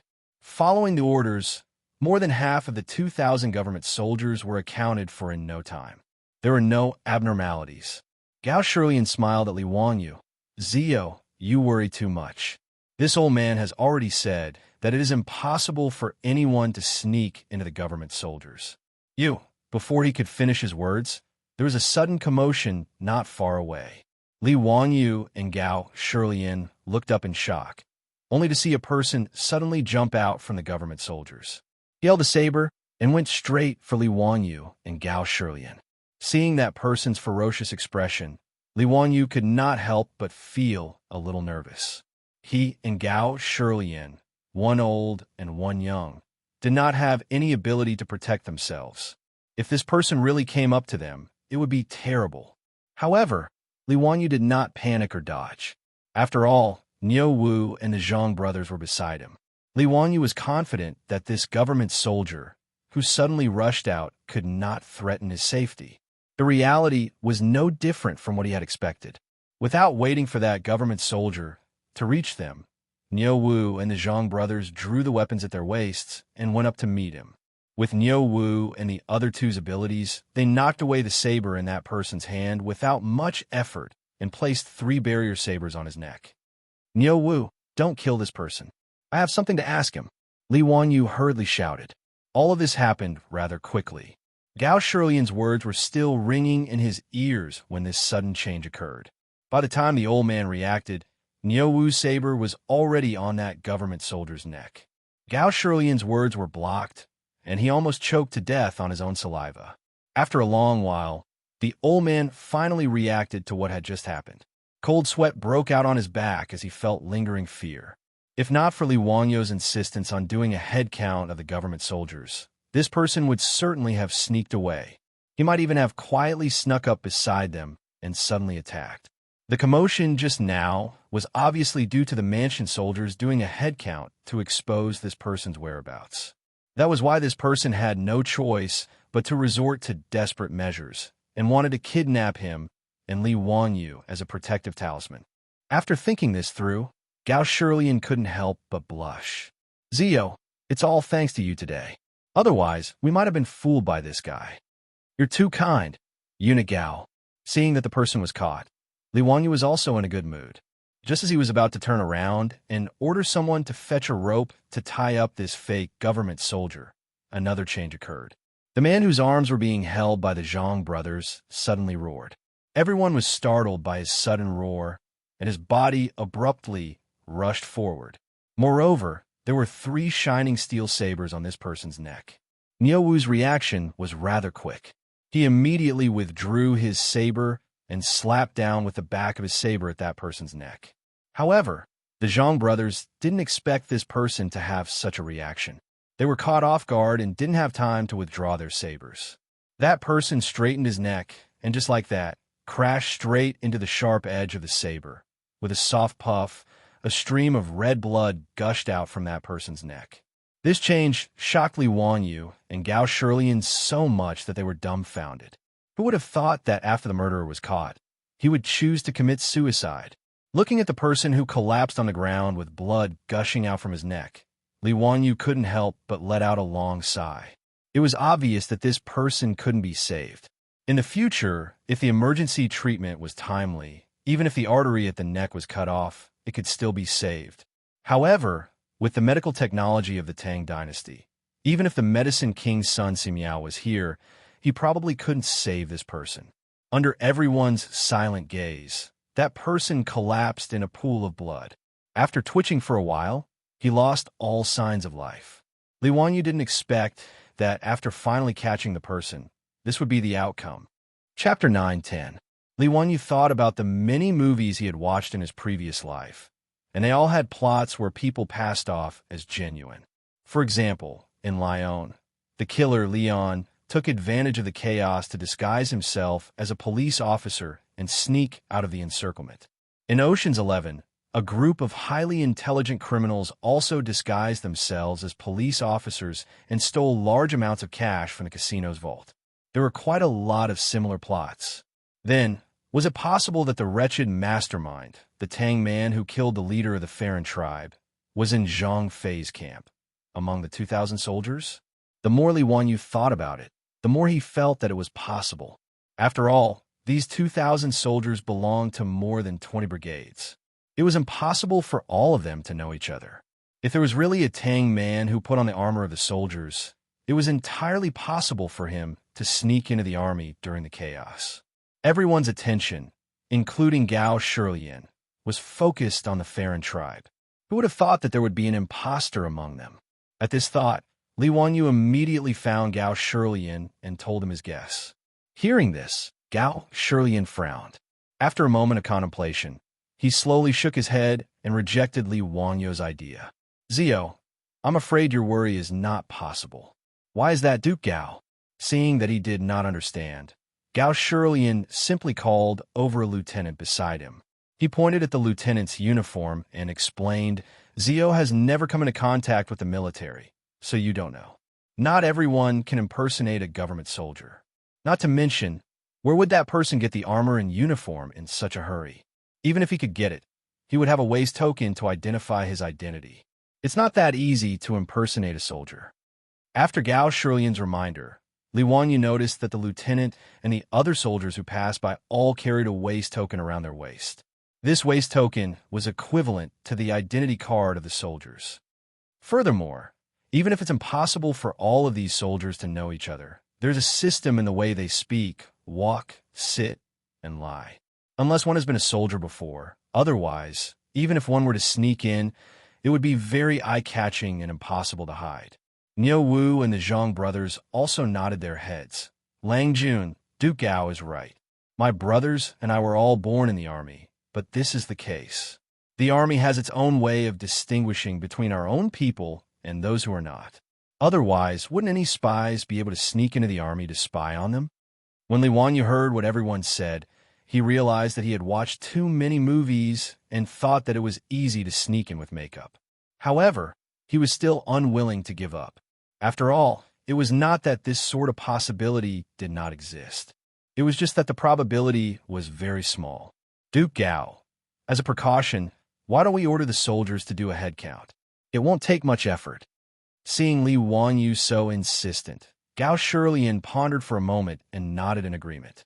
Most of the government soldiers of the Tang dynasty were from the same hometown, so it was not difficult for them to confirm each other's identities. Following Gao Shilian's order, the government soldiers immediately divided themselves into brigades and began to count the number of soldiers in each squad. Following the orders, more than half of the 2,000 government soldiers were accounted for in no time. There were no abnormalities. Gao Shilian smiled at Li Wanyu. Zio, you're worrying too much. I've already said that it's impossible for anyone to sneak into the government soldiers. Before he could finish his words, there was a sudden commotion not far away. Li Wanyu and Gao Shilian looked up in shock. They saw a person suddenly dash out from the government soldiers with a sword in his hand, heading straight for Li Wanyu and Gao Shilian.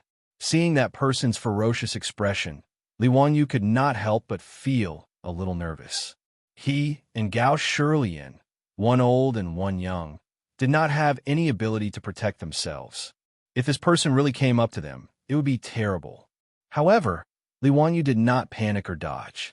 After all, Niu Wu and the Zhang brothers were beside him. Li Wanyu was confident that this government soldier who suddenly rushed out would not be a threat to his safety. The reality was no different from what he had expected.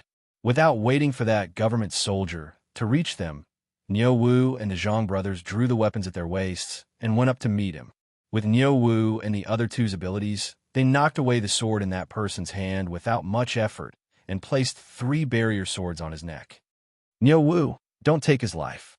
I have something to ask him, Li Wanyu hurriedly shouted. All of this happened rather quickly. Gao Shilian's words were still ringing in his ears when something strange happened. By the time the old man reacted, Niu Wu's swords were already on that government soldier's neck. Gao Shilian's words were blocked, and he almost choked to death on his own saliva. After a long while, the old man finally reacted to what had just happened. Cold sweat broke out on his back in lingering fear. If not for Li Wanyu's insistence on doing a head count of the government soldiers, this person would surely have sneaked away. He might even have quietly snuck up beside them and suddenly attacked. The commotion just now was obviously due to the mansion soldiers doing a head count to expose this person's whereabouts. That was why this person had no choice but to resort to desperate measures, wanting to hold him and Li Wanyu hostage as a protective talisman. After thinking this through, Gao Shilian couldn't help but blush. Zio, it's all thanks to you today. Otherwise, we might have been hoodwinked by this guy. You're too kind, Eunuch Gao. Seeing that the person was caught, Li Wanyu was also in a good mood. Just as he was about to turn around and order someone to fetch a rope to tie up this fake government soldier, another strange change occurred. The man whose arms were being held by the Zhang brothers suddenly roared. Everyone was startled by his sudden roar, and his body suddenly rushed forward. Moreover, there were 3 shining steel sabers on this person's neck. Niu Wu's reaction was rather quick. He immediately withdrew his swords and turned them around, slapping down with the back of his swords at that person's neck. However, the Zhang brothers didn't expect this person to have such a reaction. They were caught off guard and didn't have time to withdraw their swords. That person straightened his neck, and just like that, he bumped straight into the sharp blades. With a soft puff, a stream of red blood spurted out from that person's neck. This change shocked Li Wanyu and Gao Shilian so much that they were dumbfounded. Who would have thought that the culprit would choose to commit suicide after being caught? Looking at the person who collapsed on the ground with blood spurting out from his neck, Li Wanyu couldn't help but sigh deeply. It was obvious that this person couldn't be saved. In the future, if the emergency treatment was timely, even if the artery at the neck was cut, it could still be saved. However, with the medical technology of the Tang dynasty, even if the king of medicine, Sun Simiao, was here, he wouldn't be able to save this person. Under everyone's silent gaze, that person collapsed in a pool of blood. After twitching for a while, he lost all signs of life. Li Wanyu didn't expect that after finally catching the person, this would be the outcome. Chapter 909. If there's a mistake, please refresh. Chapter 911. After spending so much effort to take down Zhang Fei's camp, this was the result that Li Wanyu got. This made Li Wanyu feel very depressed. For this murderer to be able to kill himself so cleanly, it was certain that he was not the real mastermind. At most, he was just a knife in the mastermind's hand. Originally, they thought that they could catch the real murderer, but who would have thought that the clues would be cut off again? Everyone examined the murderer who had pretended to be a government soldier, but they found something strange about him. The government soldier's waist tag on this person was actually real. The wooden waist tag was engraved with complicated patterns. These patterns that were difficult to imitate were the key to identifying the authenticity of the waist tag. Although there was no name on the Tang soldier's waist tag, there was basic information engraved on it. From the waist tag of the deceased, it could be seen that this person was also a government soldier of Izhou, and his official position was a colonel. Elder Gao, could this person really be a government soldier? Li Wanyu asked curiously. Gao Shilian nodded. It is very possible. I have already ordered everyone to check. No government soldier lost his waist tag. This means that this waist tag must be something that he always carried with him. This is interesting. A government soldier's colonel actually colluded with his subordinates to commit treason.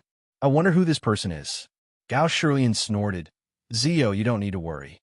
When I return to Chengdu County, I will immediately order people to check all the government officials and see which one has a missing colonel. If he really is a government soldier of Ezhou, then this kind of thing cannot be hidden from others. Li Wanyu also nodded in agreement with Gao Shilian's words. Now, they could only take things one step at a time.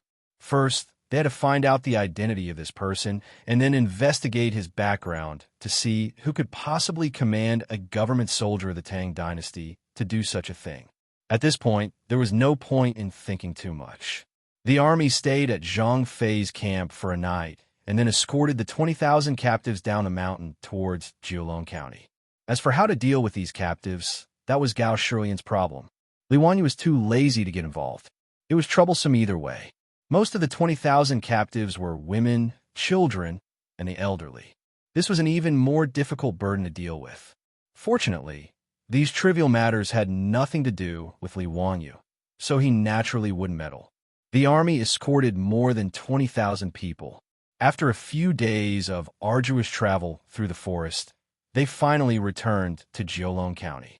As soon as they returned to Jiulong County, Li Wanyu mercilessly left Gao Shilian behind and led Niu Wu and the others back to the inn in the city.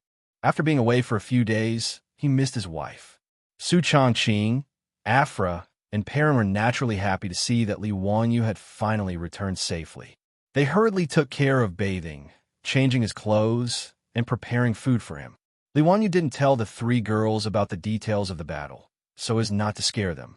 He only briefly mentioned that the matter of the assistants had been resolved, so they didn't need to worry. Su Changqing knew that things weren't as simple as he made them out to be, but she cleverly didn't ask too much. She only disdainfully urged Li Wanyu to hurry and bathe. After staying in the forest for a few days in the scorching summer, Li Wanyu's body had long since stank. No wonder the beauties disdained him. Even Li Wanyu felt uncomfortable when he smelled the rancid odor on his body.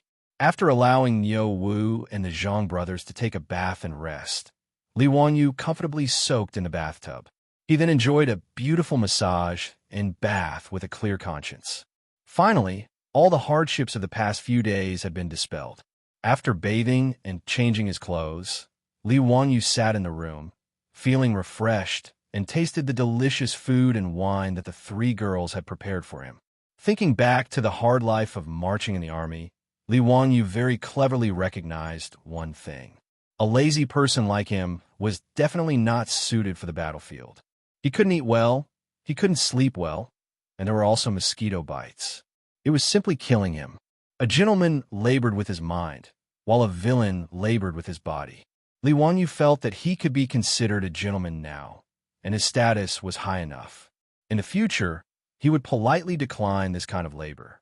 He couldn't help but think of the ambition he set when he first transmigrated to the Tang dynasty.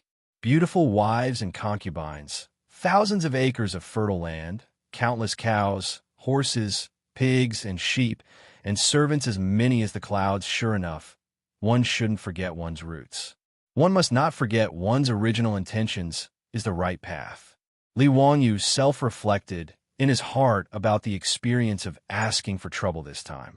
He made up his mind that he would never do such a stupid thing again in the future. After eating and drinking to his heart's content, this guy looked at the two beauties beside him, Su Changqing and Aphrodite. Some men know how to be careful. Just as he was about to find an excuse to send Perrin, the little girl who was in the way, out, there was a knock on the door of the side room. Li Wanyu couldn't help but feel angry. Why was it so difficult to do something shameless? What's the matter? Being disturbed, Li Wanyu's tone was also very unfriendly. It was Niu Wu who knocked on the door. Lang Jun, Gao Gong sent someone to invite you to the county yamen to discuss something. Since Gao Shilian invited him, he naturally couldn't refuse. Li Wanyu rolled his eyes speechlessly and stood up with a long sigh. Fortunately, Su Changqing didn't know what he was thinking, otherwise he would definitely make fun of him. Until he went to the county yamen and saw Gao Shilian, Li Wanyu's mood was not very high. He lazily greeted Gao Shilian. Gao Gong, you invited me to the county yamen. Is there something you need? Gao Shilian didn't know the thoughts of a dissatisfied man. He twirled his beard and smiled. I've long heard that Zio is a master of both painting and calligraphy. This old man wanted to draw a portrait of the dead colonel and wanted to see Zio's painting skills. Therefore, I'd like to trouble Zio to draw a portrait of the murderer. How about it? When the time comes, this old man will order someone to make a copy and take it to the various prefectures to find out the murderer's identity. When Li Wanyu heard this, his nose almost became crooked from anger. He immediately shook his head like a rattle drum. Was this old man crazy? For such a trivial matter, he actually sent someone to disturb him. This was an unforgivable sin. Li Wanyu was now a master of both painting and calligraphy. After all, sketching was the most lifelike art. Since it was a portrait, even the Tang people loved it.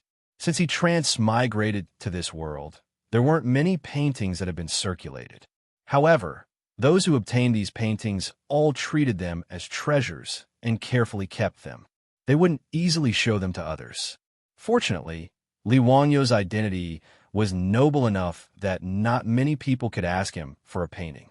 Otherwise, he would be annoyed to death.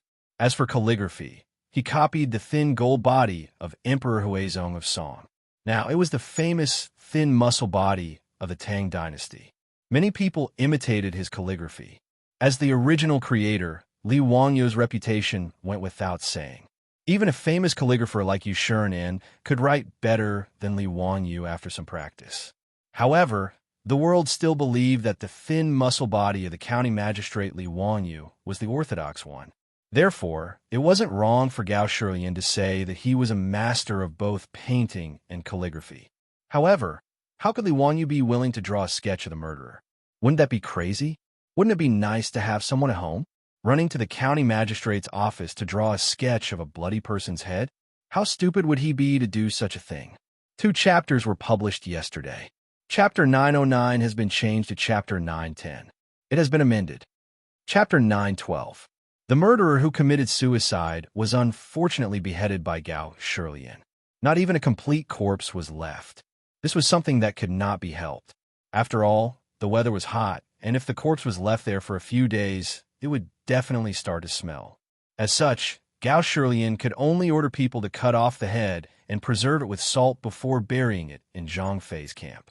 The reason why he wanted to keep the head was so that he could bring it back and find an artist to paint it so that he could find out the identity of a murderer. Gao Shilian did not know what he was thinking. Just because he wanted to see Li Wangyu's painting skills, he actually made such a request.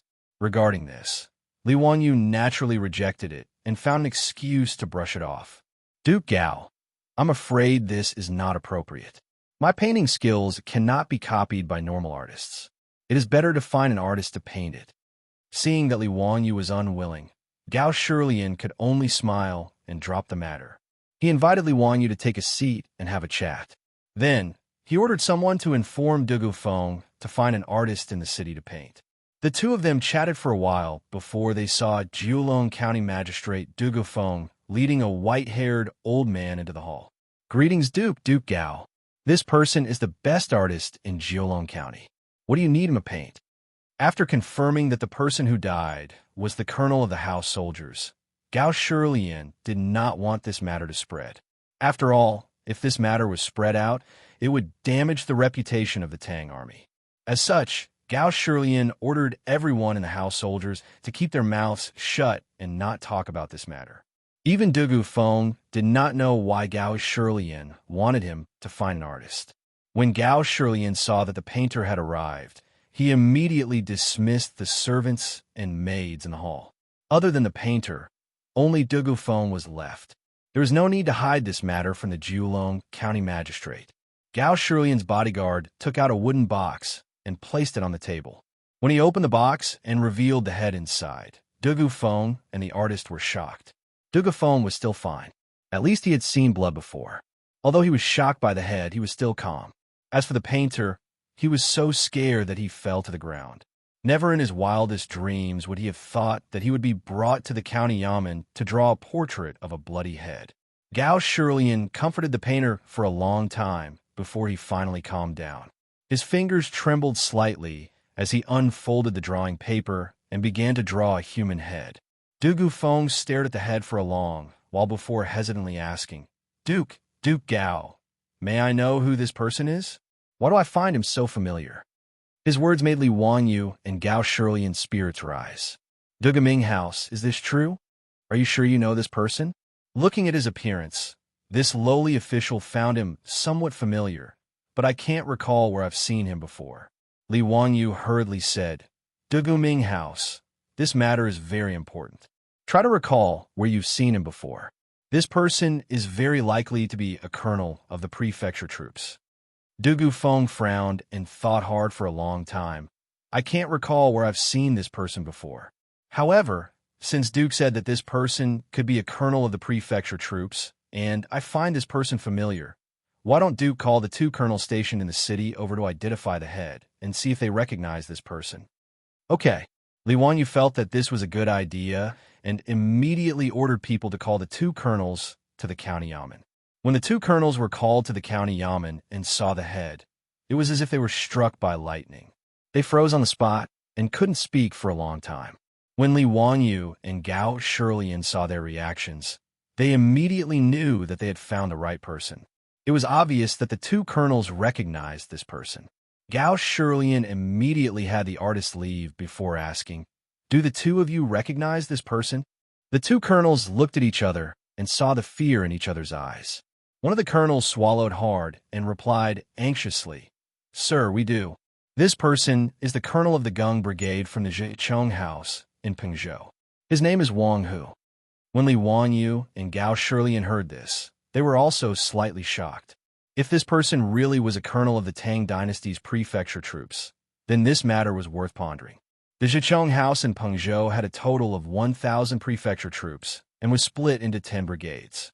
They were named after the heavenly stems and were respectively A, B, C, D, E, F, G, Xen, Ren, and Gue.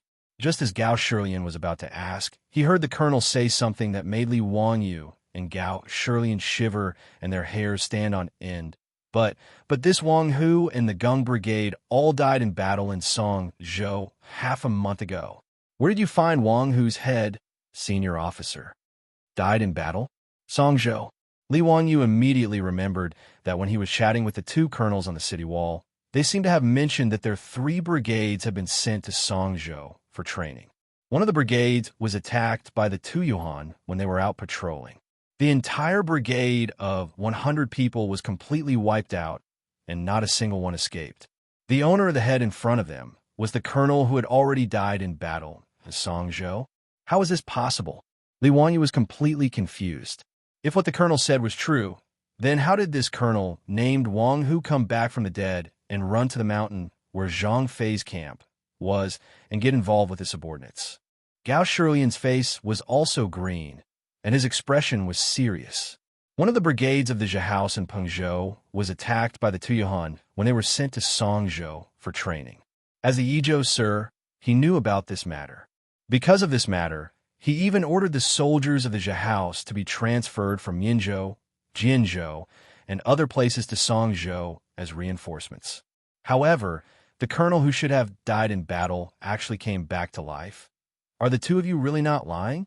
This person is really the colonel of the Gung Brigade of the Zhe House in Pengzhou. Wang Hu? The 2 colonels nodded without hesitation. Sir, we are not lying about this matter. Wang Hu has been with us all the time, so how could we not recognize him? On the side, Dugu Feng also slapped his head. That's right, I also remember. This person is the colonel of the Gung Brigade. Wang Hu. Because I don't have much contact with the prefecture soldiers, I didn't remember. Now that the 2 of them have said this, I am also certain that this person is Wang Hu. Gao Shirlian immediately ordered people to bring the dead colonel's armor and waist token for the 2 colonels to identify. Sir, there's no mistake. This waist token is Wang Hu's. It can't be wrong. One of the colonels pointed at a crack on the side of the waist token and said, This crack was left on his waist token when I was drinking. I wasn't paying attention and my machete hit his waist token. Because of this, Wang Hu complained to me for a long time. When Li Wangyu and Gao Shirlian heard this, they no longer had any doubts about the identity of the dead colonel. It seemed like this person really was the colonel of the Gung Brigade, Wang Hu. However, after confirming his identity, Li Wanyu and Gao Shilian became even more confused. Why did a person who died in battle in Songzhou run back to Jiulong County half a month ago? Whose orders did he listen to? What was his motive? Chapter 9:13. After Li Wanyu and Gao Shilian figured out the identity of the culprit, they became more and more confused. Not only did the fog in front of them not dissipate, but it became even thicker, making Li Wanyu completely lose his train of thought. The foreign tribe was tempted by someone to try to conquer Jiulong County. What was their goal? Why did the colonel, who had died in battle half a month ago, appear in Zhang Fei's tribe again? Whose orders did this Colonel Wang Hu listen to? Wang Hu? Wang family name? Li Wanyu suddenly asked. This Wang Hu, is he from the Taiyuan Wang clan? His words made Gao Shilian freeze. He didn't understand why Li Wanyu would ask such a question. The two colonels also froze. They looked at each other and shook their heads. I don't know, but it shouldn't be. If I remember correctly, Wang Hu's ancestral home is Izhou, not Taiyuan. Duke, how could Wang Hu be from the five families? Even if he was from a branch family, he couldn't be a colonel in the Zhizong house, the other colonel replied. Li Wanyu thought about it and felt that it made sense. A colonel was just the captain of a 100-man squad. It was similar to a company commander in the future and didn't have any status. If Wang Hu's ancestral home was Izhou, it meant that he was thinking too much. In reality, Li Wanyu thought of Izhou's Governor-General Manners, Sima Wang Yichuan, and thought that since Wang Hu's surname was Wang, he might be from an aristocratic family. He thought that the aristocratic families were playing tricks, which was why he asked such a question. After learning that Wang Hu's surname was only Wang and he had nothing to do with the aristocratic families like the 5 surnames and 7 watches, Li Wanyu also laughed self-deprecatingly. He felt that he had become a little paranoid because of the mastermind behind the scenes and was making wild guesses. However, Wang Hu's so-called death in battle in Songzhou seemed to be more worth investigating. Li Wanyu asked, the entire Gung Brigade died in battle in Songzhou. Did you see this with your own eyes? The two colonels shook their heads and nodded. Duke, the Gung Brigade was ambushed and killed by Tian. Naturally, we didn't see it with our own eyes. But after that, I led my brothers to collect the corpses of the comrades of the Gung Brigade. Is Wang Hu's corpse among them? This, your humble servant, and the others did not confirm it one by one. The colonel hurriedly explained, Duke, after we found the battlefield where the Gung Brigade was ambushed, the scene was chaotic. Not only were there the corpses of the Gung travelers, but there were also the corpses of the Tuyuhans that they had killed. The brothers of the Gung Brigade are less than 100, but the Tuyuhans also left over 100 corpses. It is too difficult to identify them one by one. That's right, Duke. On the battlefield, missing an arm, a leg, or a head is a common occurrence. Many of the corpses of fellow soldiers are hard to identify. We could only piece together the broken limbs of our brothers and count the number of people. It matched the number of people in the Gung Brigade. That's why we concluded that the entire Gung Brigade had died in battle. I didn't know that Wang Hu. The two colonels were both old prefecture soldiers. How could they not see that the head in the box had clearly been cut off not long ago? If Wang Hu had really died in battle in Songzhou more than half a month ago, then his head would have rotted long ago. Although they did not know where Li Wanyu and Gao Shilian had obtained the head, it still made the two of them panic. They were afraid that this matter had something to do with them.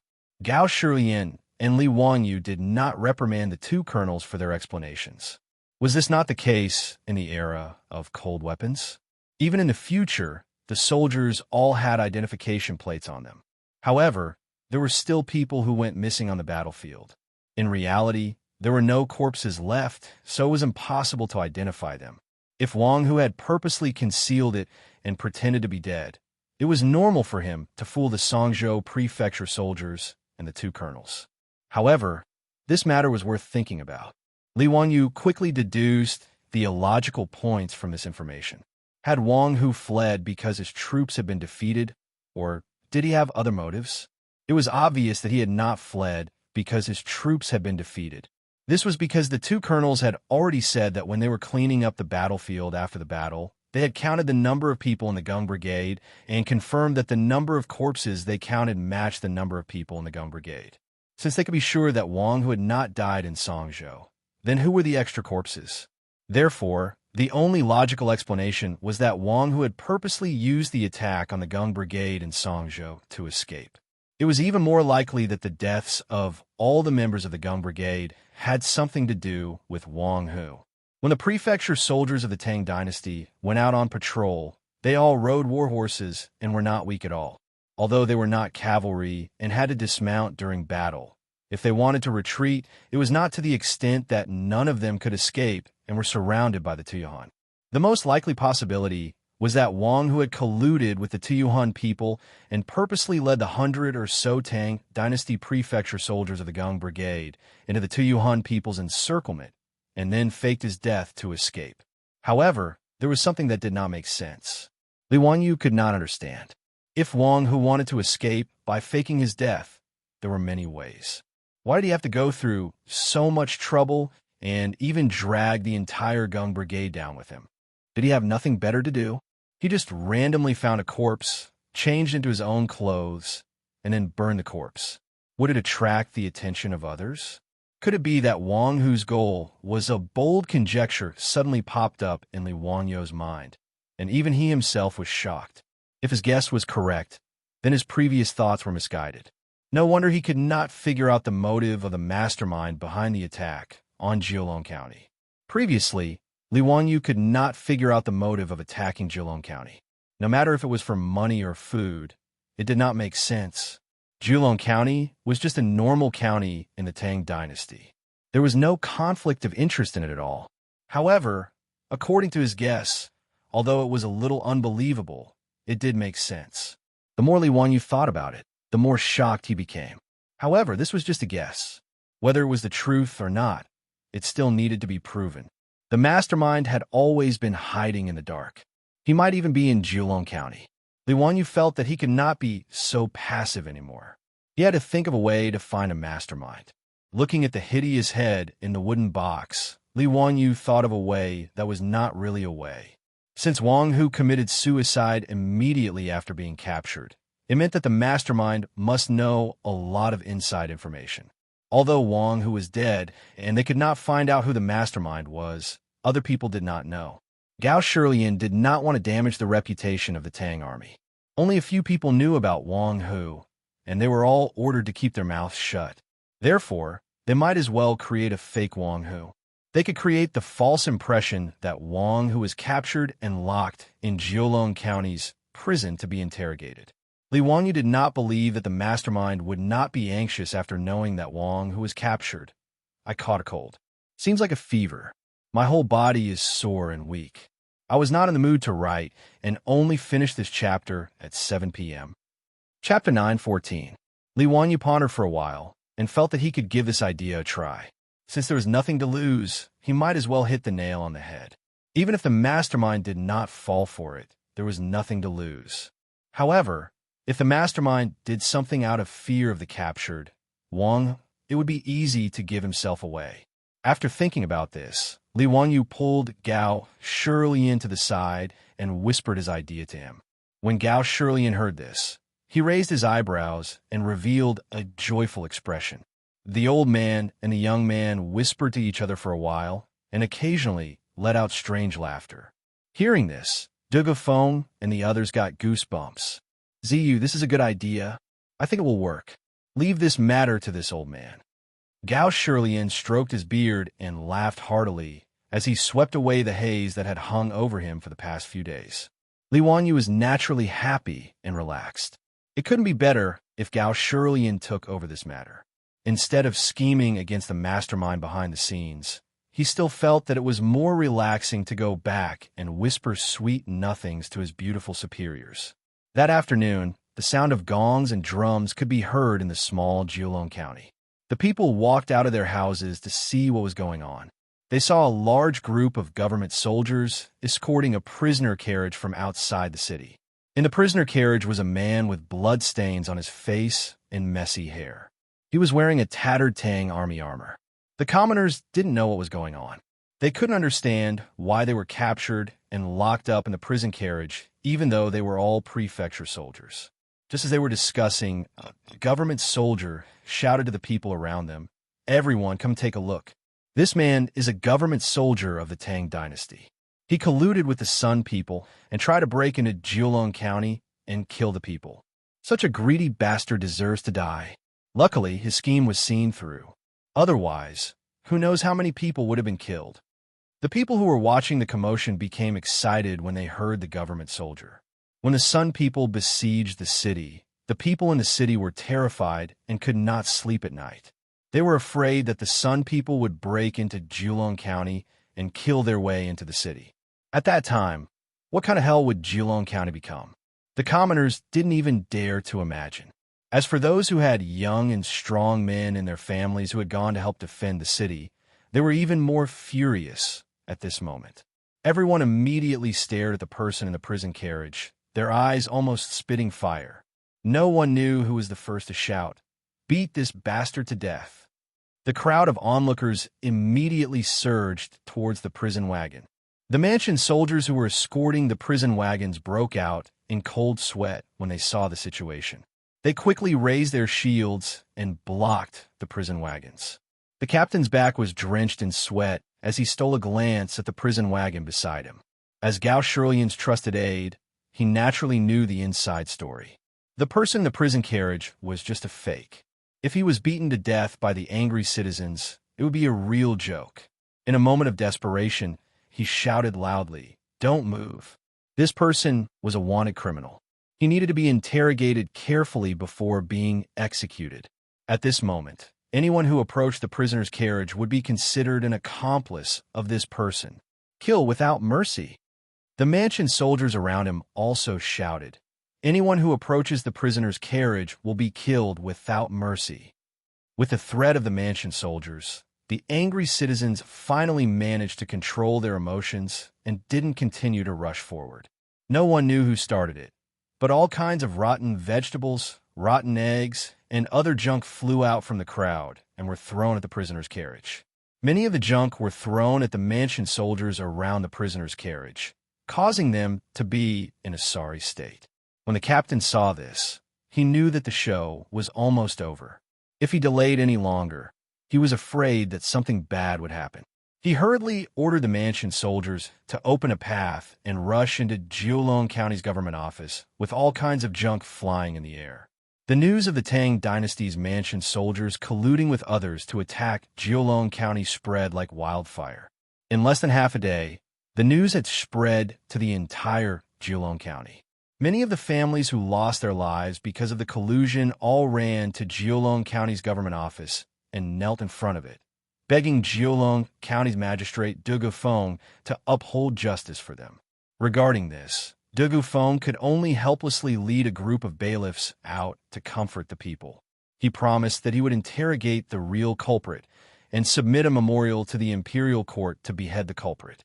This was to appease the souls of the deceased in heaven. After persuading all the citizens to go back, Du Gufeng wiped the sweat off his forehead and walked back to the government office. He smiled bitterly at Li Wangyu and Gao Shirlian.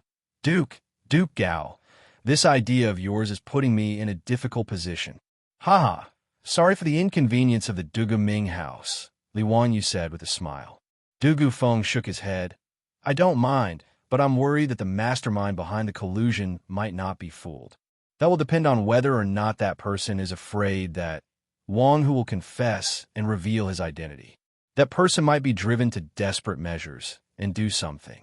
If he gives up, we can't do anything to him for the time being. But as long as he makes a move, the more he does, the more mistakes he makes. We don't have to worry about not being able to catch him." "That's right. Dugu Ming House, you have to arrange this government office well. Even if it's just a show, don't let anyone see through it." "Yes, I know.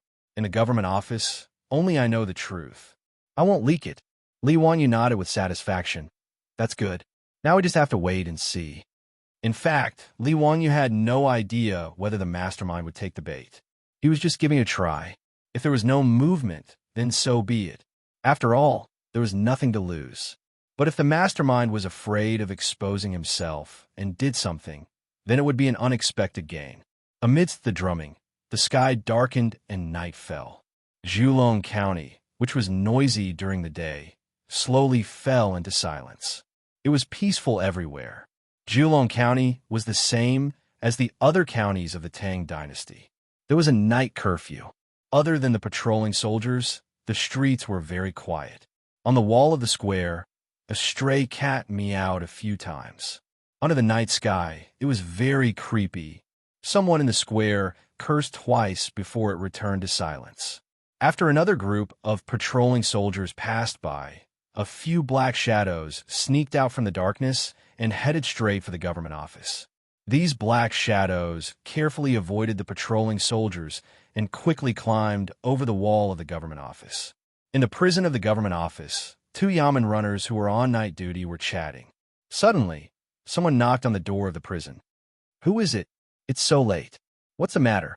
The yamen runner grumbled unhappily and asked outside. "San Lang, open the door.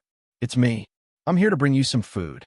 When the bailiff in the prison heard this, he immediately beamed with joy. He immediately got up and opened the thick prison door to let the person in. The yamen runners all knew the person who came. It was the head of the yamen.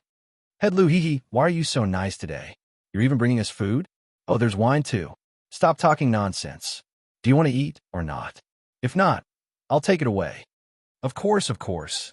How can we not eat? Hehe, it's the middle of the night and we're feeling hungry. Head Lu, you're really considerate of us." The two yamen runners didn't say anything and quickly took the food and wine from him. Chapter 9:15. The two yamen runners who were on night duty took the food and wine. After happily thanking Head Lu, they began to eat and drink without any scruples. However, after a short while, the two of them fell to the side of the table, unconscious. Head Patrol Officer Lu, who had been joking with the two of them a second ago, lightly kicked them a few times. When he saw that there was no reaction, he smiled contemptuously and got up to open the door of the prison. A few black figures immediately flashed into the prison.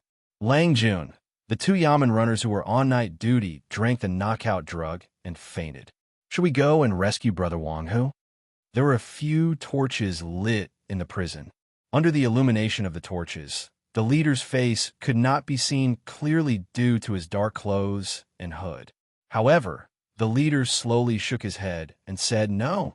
When I ordered you to set the county on fire, I wanted to cause chaos in the county so that we could attack the county with the help of the people outside.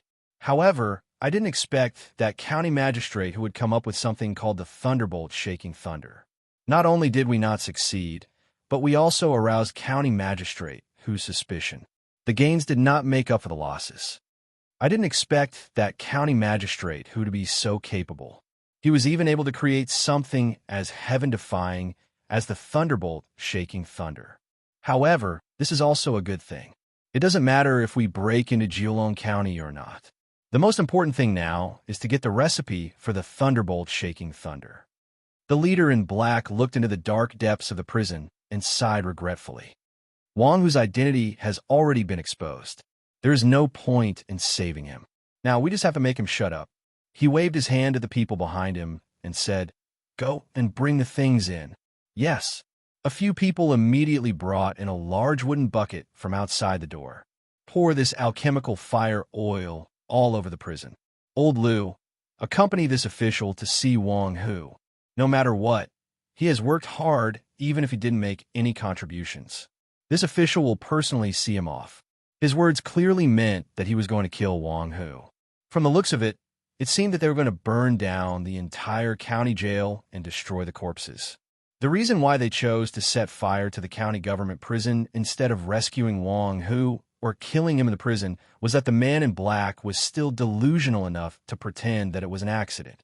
If the prison accidentally caught fire and all the prisoners were burned to death, it would not be easy to arouse suspicion. If they rescued Li Wangyu or brazenly killed him in prison, it would definitely attract the attention of Gao Shilian and Li Wangyu, which might lead to even more trouble. Of course, this was only the black-clothed man's wishful thinking. Lu Ban felt a chill in his heart, but he didn't dare to say anything. He bowed slightly and led the way with the torch in his hand towards the depths of the prison. The two of them walked to the cell where Wang Hu was locked up. Under the light of the torch in Chief Lu's hand, the man in black looked at Wang Hu in the cell. His hair was disheveled, and he was covered in blood and heavy shackles. "Wang Hu, I'm here to see you. This official didn't expect that you would actually be captured alive. You've really disappointed this official. You promised me that Zhang Fei's camp was easy to defend and difficult to attack. Even if it was surrounded by 100,000 soldiers, it would not be taken down. However, in just a few days, I received news that Zhang Fei's camp was breached. Tell me, how are you going to explain this to me?" The Wang Hu in the cell didn't seem to hear him. He just sat on the ground with his head lowered and didn't respond. This Wang Hu naturally couldn't respond. He was just a person who Gao Shilian ordered to find among the soldiers who had a similar build to Wang Hu. He changed into Wang Hu's armor and messed up his hair so that people couldn't see his face clearly. He just pretended to be Wang Hu and acted as bait. No one expected that they would really catch a big fish. Seeing that the Wang Hu in the cell didn't speak, the black-clothed man didn't continue to say anything. He just said indifferently, "Wang Hu, I will keep my promise and take good care of your relatives. You can go in peace." After saying this hypocritically, he turned around and was about to leave. However, the Wang Hu in the cell wanted to fish for more information. He deliberately said in a hoarse voice, "You're just going to abandon me like this? I've risked my life for you."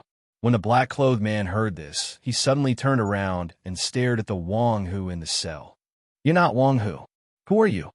Then he abruptly dashed out of the prison. At this time, as long as he wasn't too stupid to be saved, he would know that he had been fooled. However, since this was a trap set up by Li Wanyu and Gao Shilian, how could they give him a chance to escape? Before the black-clothed man could run to the prison door, the originally closed cell door was forcefully pushed open from the outside. Outside the cell door were hundreds of fully armed soldiers with torches in their hands. How could the black-clothed man not understand now that he had fallen into a trap?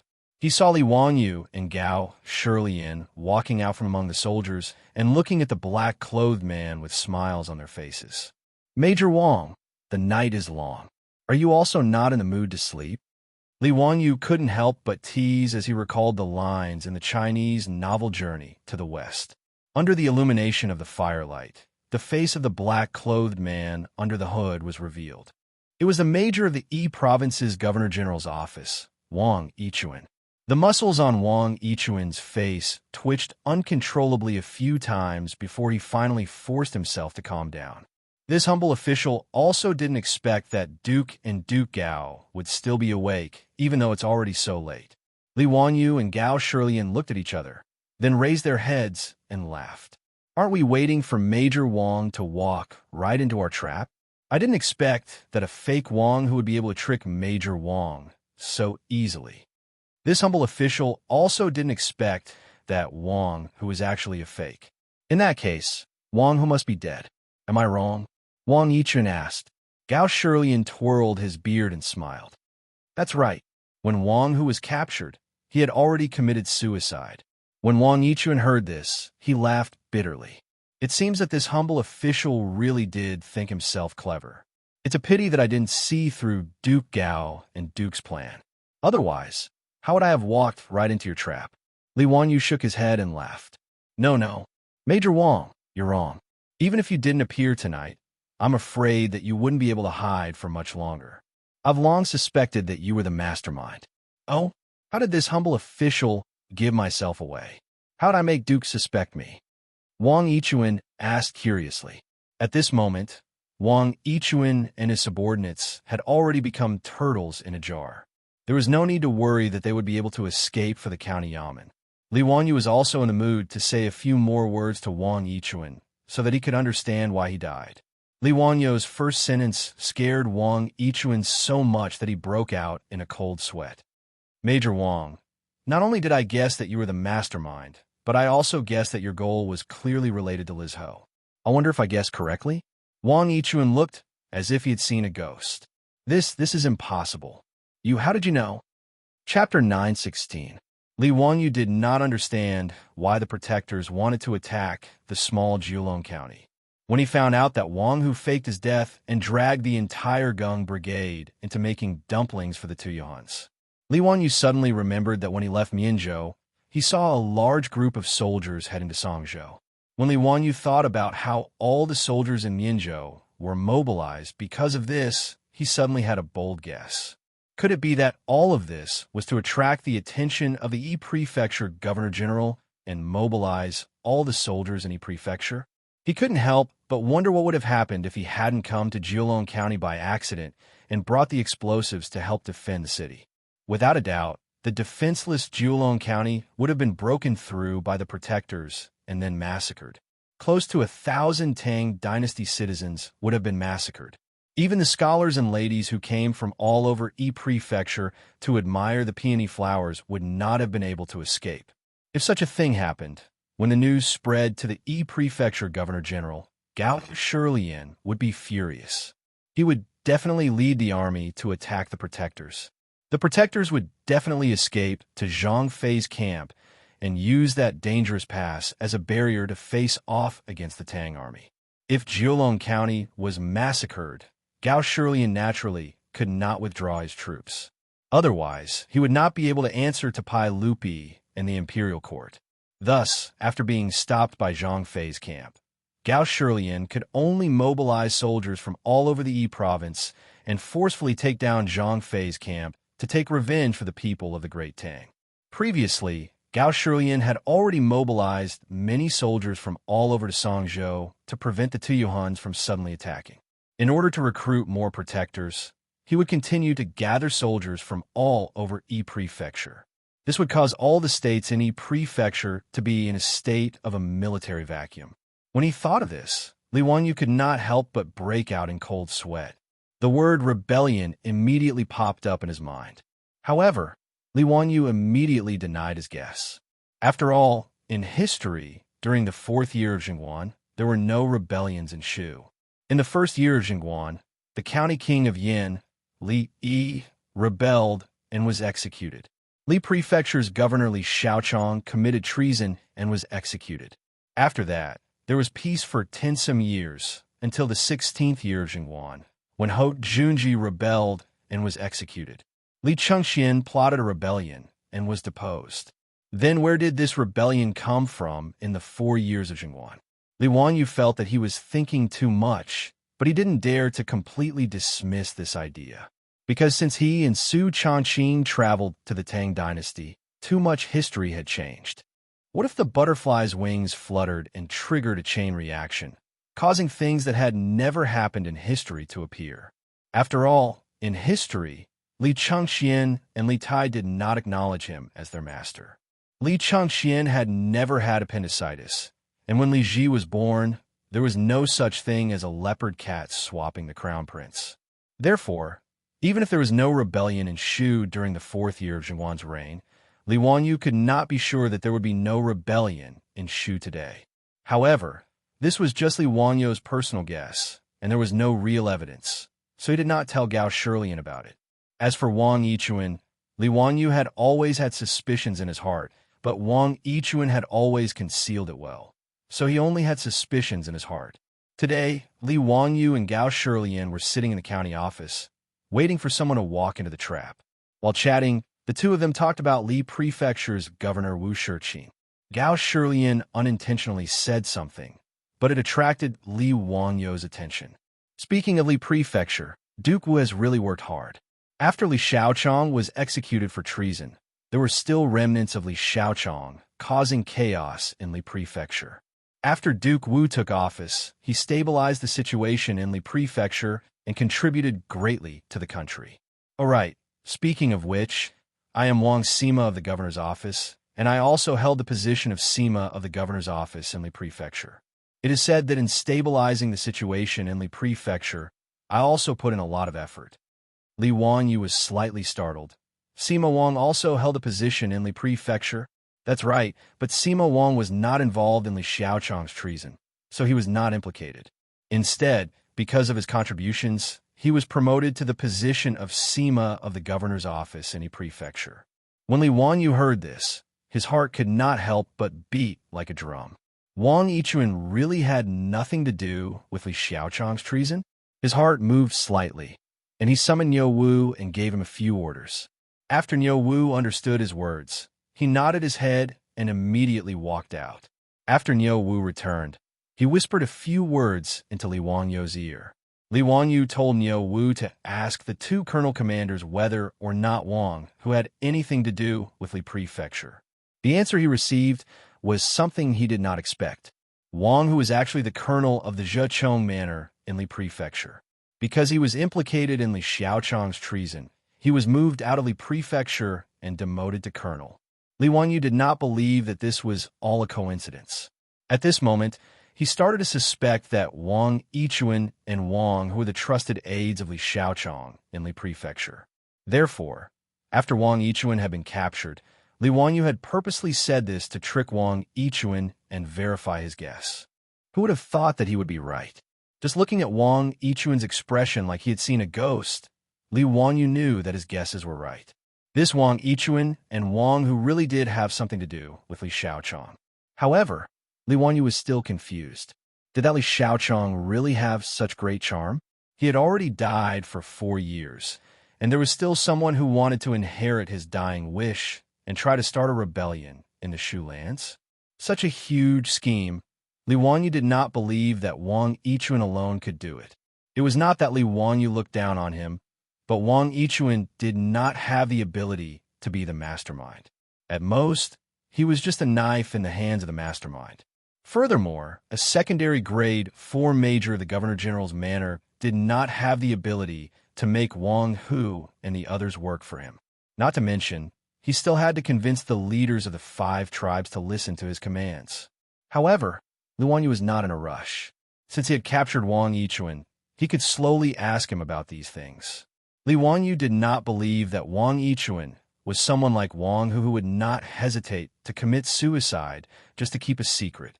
For an old official like Wang Yichuan who was used to living like a prince, not to mention torture, once he was locked up and saw the torture tools, he would immediately confess. Major Wang, this duke knows a lot of things, but there are still many doubts that I need Major Wang to clear up.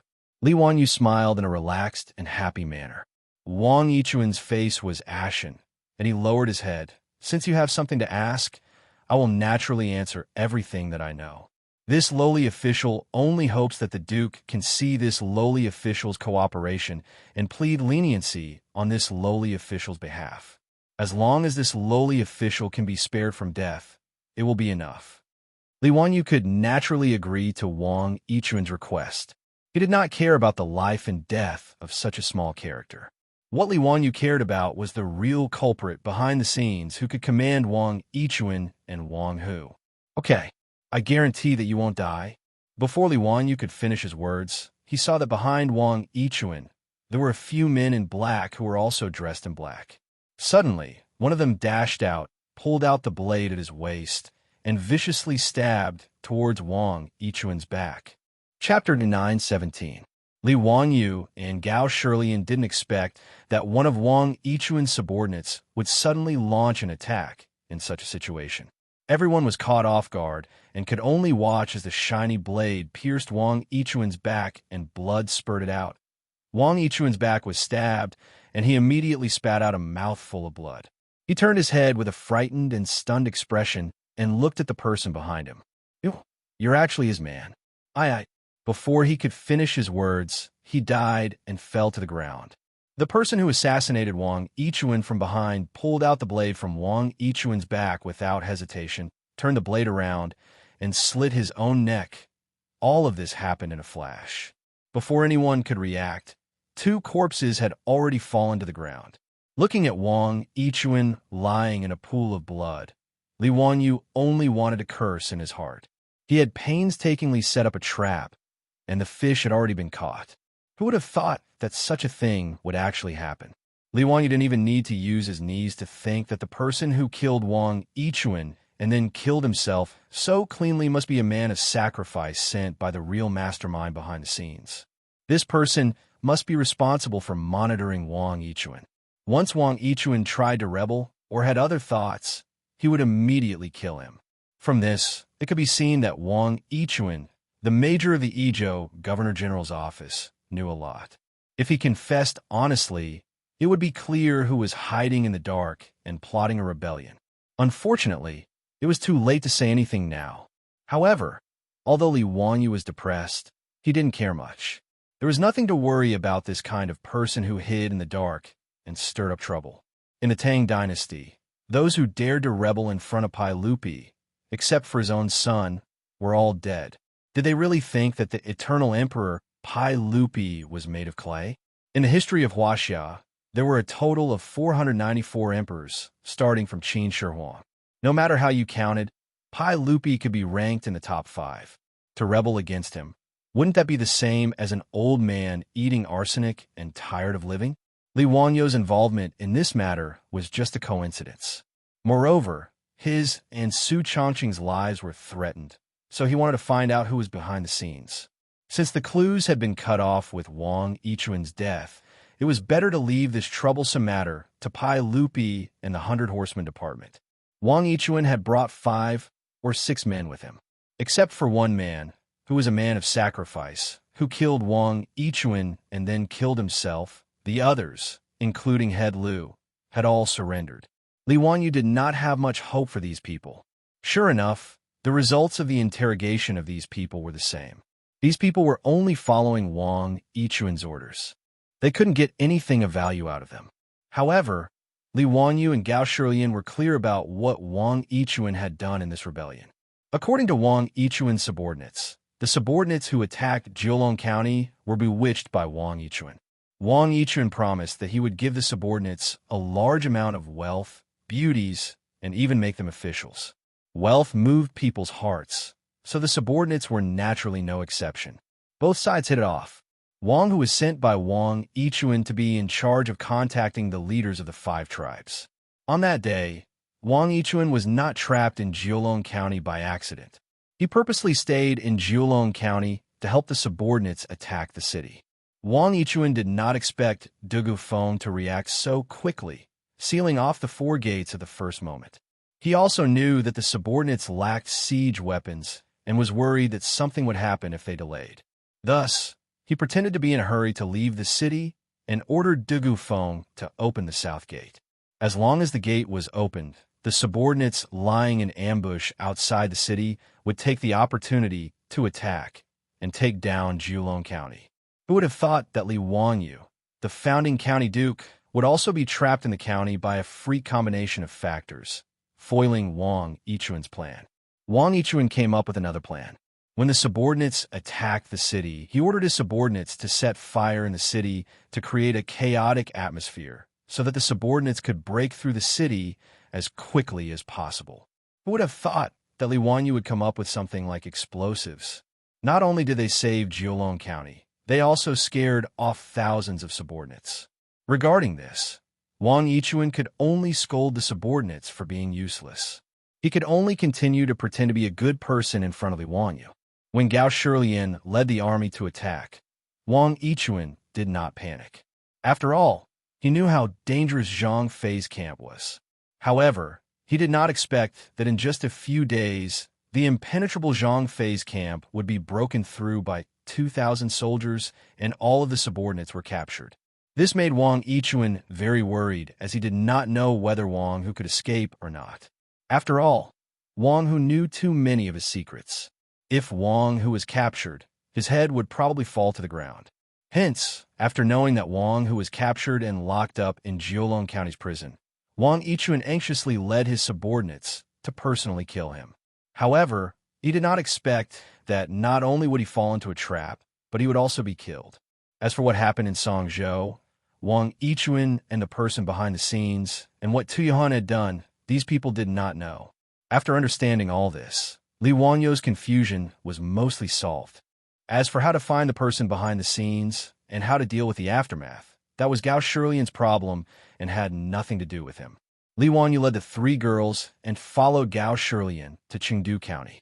Since he had been discovered by Gao Shilian, he could not escape. Furthermore, Su Changqing had achieved his goal of being knighted. Li Wanyu planned to play around in Chengdu for a while before returning to Chang'an. Gao Shilian had sent someone to deliver the news of what had happened in Yizhou and the discovery of Li Wanyu to Chang in city via an express delivery of 800 miles. Pai Lupi was naturally furious about this.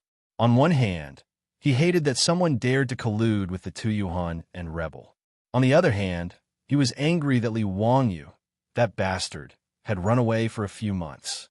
Pai Lupi ordered the 100 Cavalry Department and Gao Shilian to continue searching for the culprit. He also ordered Gao Shilian to immediately send people to escort Li Wanyu back to Chang'an. Li Wanyu could only shrug his shoulders and say goodbye to Gao Shilian. Under the escort of a large group of people, he followed the tourist road and headed back to Chang. On the way to Li Prefecture, Wuxia saw Li Wanyu again and smiled bitterly. "Duke, you've deceived this lowly official quite a bit." Li Wanyu smiled and touched his nose. "Haha, Duke Wu, please don't blame me. I was just having fun." "All right, where's Main Yang? Did she go to Chang'an?" "I have already ordered people to escort Main Yang to Chang'an. I think Duke will return to the academy." Before Wu Shixian could finish speaking, Niu Wu rushed in with a panicked look on his face. His words shocked Li Wanyu and Wu Shixian. "Lang Jun, something bad has happened. News from Chang, and says that Duke Du has passed away." Li Wanyu heard this and was stunned for a few seconds. Then his face turned pale. Chapter 918. Du Ruhui, courtesy name Kemming. He was the head of the 18 scholars of the Duke of Qin's residence and one of the 24 meritorious officials of the Lingyan Pavilion. He had served as the Minister of War and the Minister of Personnel.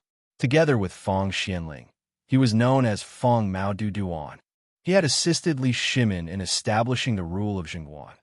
He was born in 585 AD and died in 630 AD, which was the 4th year of Jingguan. This was the record of Du Ruhui in Li Wanyu's memories. To Li Wanyu, Du Ruhui was no longer just a cold record in the history books, but a close elder. Although he wasn't as close to Du Ruhui as he was to Yu Shinan and Cheng Yaojin, they were still close. Du Ruhui was also very protective of Li Wanyu. Because of Du He and Du Go, Li Wanyu's relationship with the Du residents wasn't bad. He didn't even need to report when he went to Du Ruhui's residence. He could enter directly, and it was no different from returning to his own residence. Now that he heard Niu Wu say that Du Ruhui had passed away, Li Wanyu suddenly came to his senses and was annoyed that he had forgotten about this matter. How could he have forgotten that Du Ruhui had passed away in the 4th year of Jingguan? Li Wanyu suddenly raised his hand and fiercely slapped himself in the face, making a crisp sound. A red handprint immediately appeared on his face. His action startled Wu Shifeng and Niu Wu. They didn't know what had happened to Li Wanyu. Su Changqing, on the other hand, understood that Li Wanyu must have forgotten about the time of Du Ruhui's death in the history books and blamed himself. "Wanyu, this is fate. Even if you're in Chang, and you can't change anything. You should hurry back to Chang, and as soon as possible," Su Changqing whispered into Li Wanyu's ear. Li Wanyu nodded with red eyes. "Changqing, you go with Avro and the others. I'll take Niu Wu and go first." Go ahead. Be careful on the way. Niu Wu, Xianxia, the 3 of you protect Wanyu." Li Wanyu nodded. He didn't say anything more. He hurriedly led Niu Wu and the other 2 guides. The 6 of them jumped onto their horses and galloped towards the tourist road. Just as Su Changqing thought, his heart was filled with regret. If it weren't for the fact that he had been living too comfortably for the past 2 years and had completely forgotten about this matter, he wouldn't have run away from home at such a time. If he had been in Chang'an, he would have asked Sun Simiao to diagnose Du Ruhui's illness earlier. With the help of penicillin, perhaps this generation's famous prime minister would not have died so quickly. Even if he and the medicine king Sun Simiao were powerless to reverse the situation, shouldn't he, as a good friend of the 2 brothers, Du He and Du Go, accompany this elder in his final days? He could only blame himself. When he left Zhengzhou and saw Du Ruhui's haggard face, he only thought that it was because he had been running around. He completely did not think that the 4th year of Jingguan would be the end of Du Ruhui's life. Thinking of this, Li Wanyu hated that he couldn't slap his own mouth a few more times. Niu Wu and the other two naturally didn't know what Li Wanyu was thinking, but seeing their Lang Jun urging his horse to gallop, they could only increase the speed of their whips and follow closely to protect him. No matter how good a horse was, it couldn't gallop for long distances. Therefore, if they wanted to hurry, they had to change horses. Fortunately, the tourist road had relay stations of various sizes that could be used to change horses. The reason Li Wanyu only brought Niu Wu and the other four with him was because there was a limit to the number of post horses.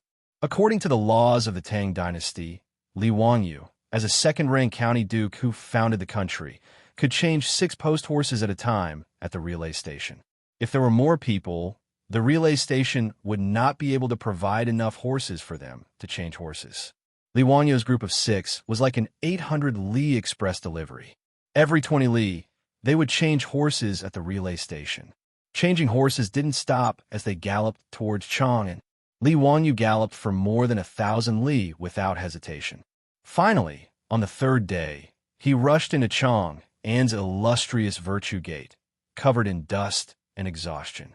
Li Wanyu didn't even have time to change his clothes before leading Niu Wu and the others to Du Ruhui's residence.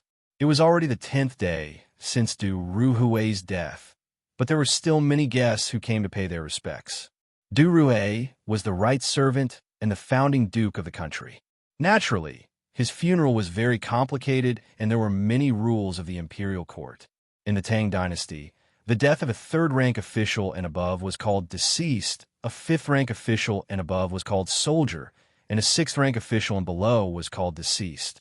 From the size of the grave, the coffin, the burial clothes, and the mourning clothes, there were strict rules. For Du Ruhui's funeral, the minister of Honglu was in charge of the funeral, and the rules were similar to that of a noble. Therefore, when Li Wanyu rushed back, Du Ruhui's coffin had not yet been buried and was still resting in the residence. The news that Li Wanyu, the Duke of Wuxia, had returned to Chang and after disappearing for several months, spread throughout the Du residence. The guests who came to pay their respects all looked over. He didn't have time to greet the guests he was familiar with and rushed straight to Du Ruhui's coffin room to pay his respects to this venerable elder. But before Li Wanyu entered the coffin room, he saw several people rushing out. It was the 2 brothers, Du He and Du Go, dressed in mourning clothes, and a group of foppish sons behind them.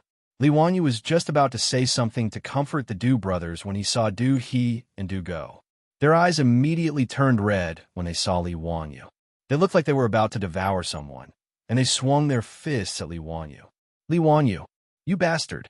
My father is dead. Why did you come back? I'll beat you to death, you bastard! Why weren't you in Chang and when my father was sick? If it weren't for Niu Wu and the Zhang brothers' quick reactions, stopping Du He and Du Go, Li Wanyu would have been beaten up by the agitated Du brothers. Li Wanyu couldn't help but be stunned. Although he felt a little guilty about Du Ruhui's death, what did it have to do with him? Why were Du He and Du Go so agitated? Why did it seem like he had caused Du Ruhui's death? Cheng Chumo and the others saw the situation and hurriedly came forward to dissuade the Du brothers. Ai, Ziyu, don't blame Du He and Du Go for blaming you.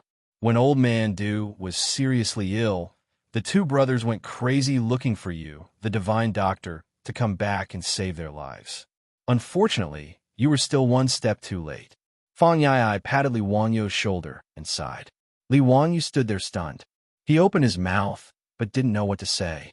He suddenly understood why Du He and Du Go were so agitated.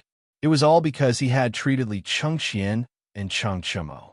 Including the group of playboys, everyone in Chang, and from the common people to the high officials and nobles, even including Pai Lupi and Emperor Zhang's son, all thought of Li Wanyu as a divine doctor who could bring back the dead. Du Ruhui was seriously ill, so Du He and Du Go naturally hoped that Li Wanyu could save their father.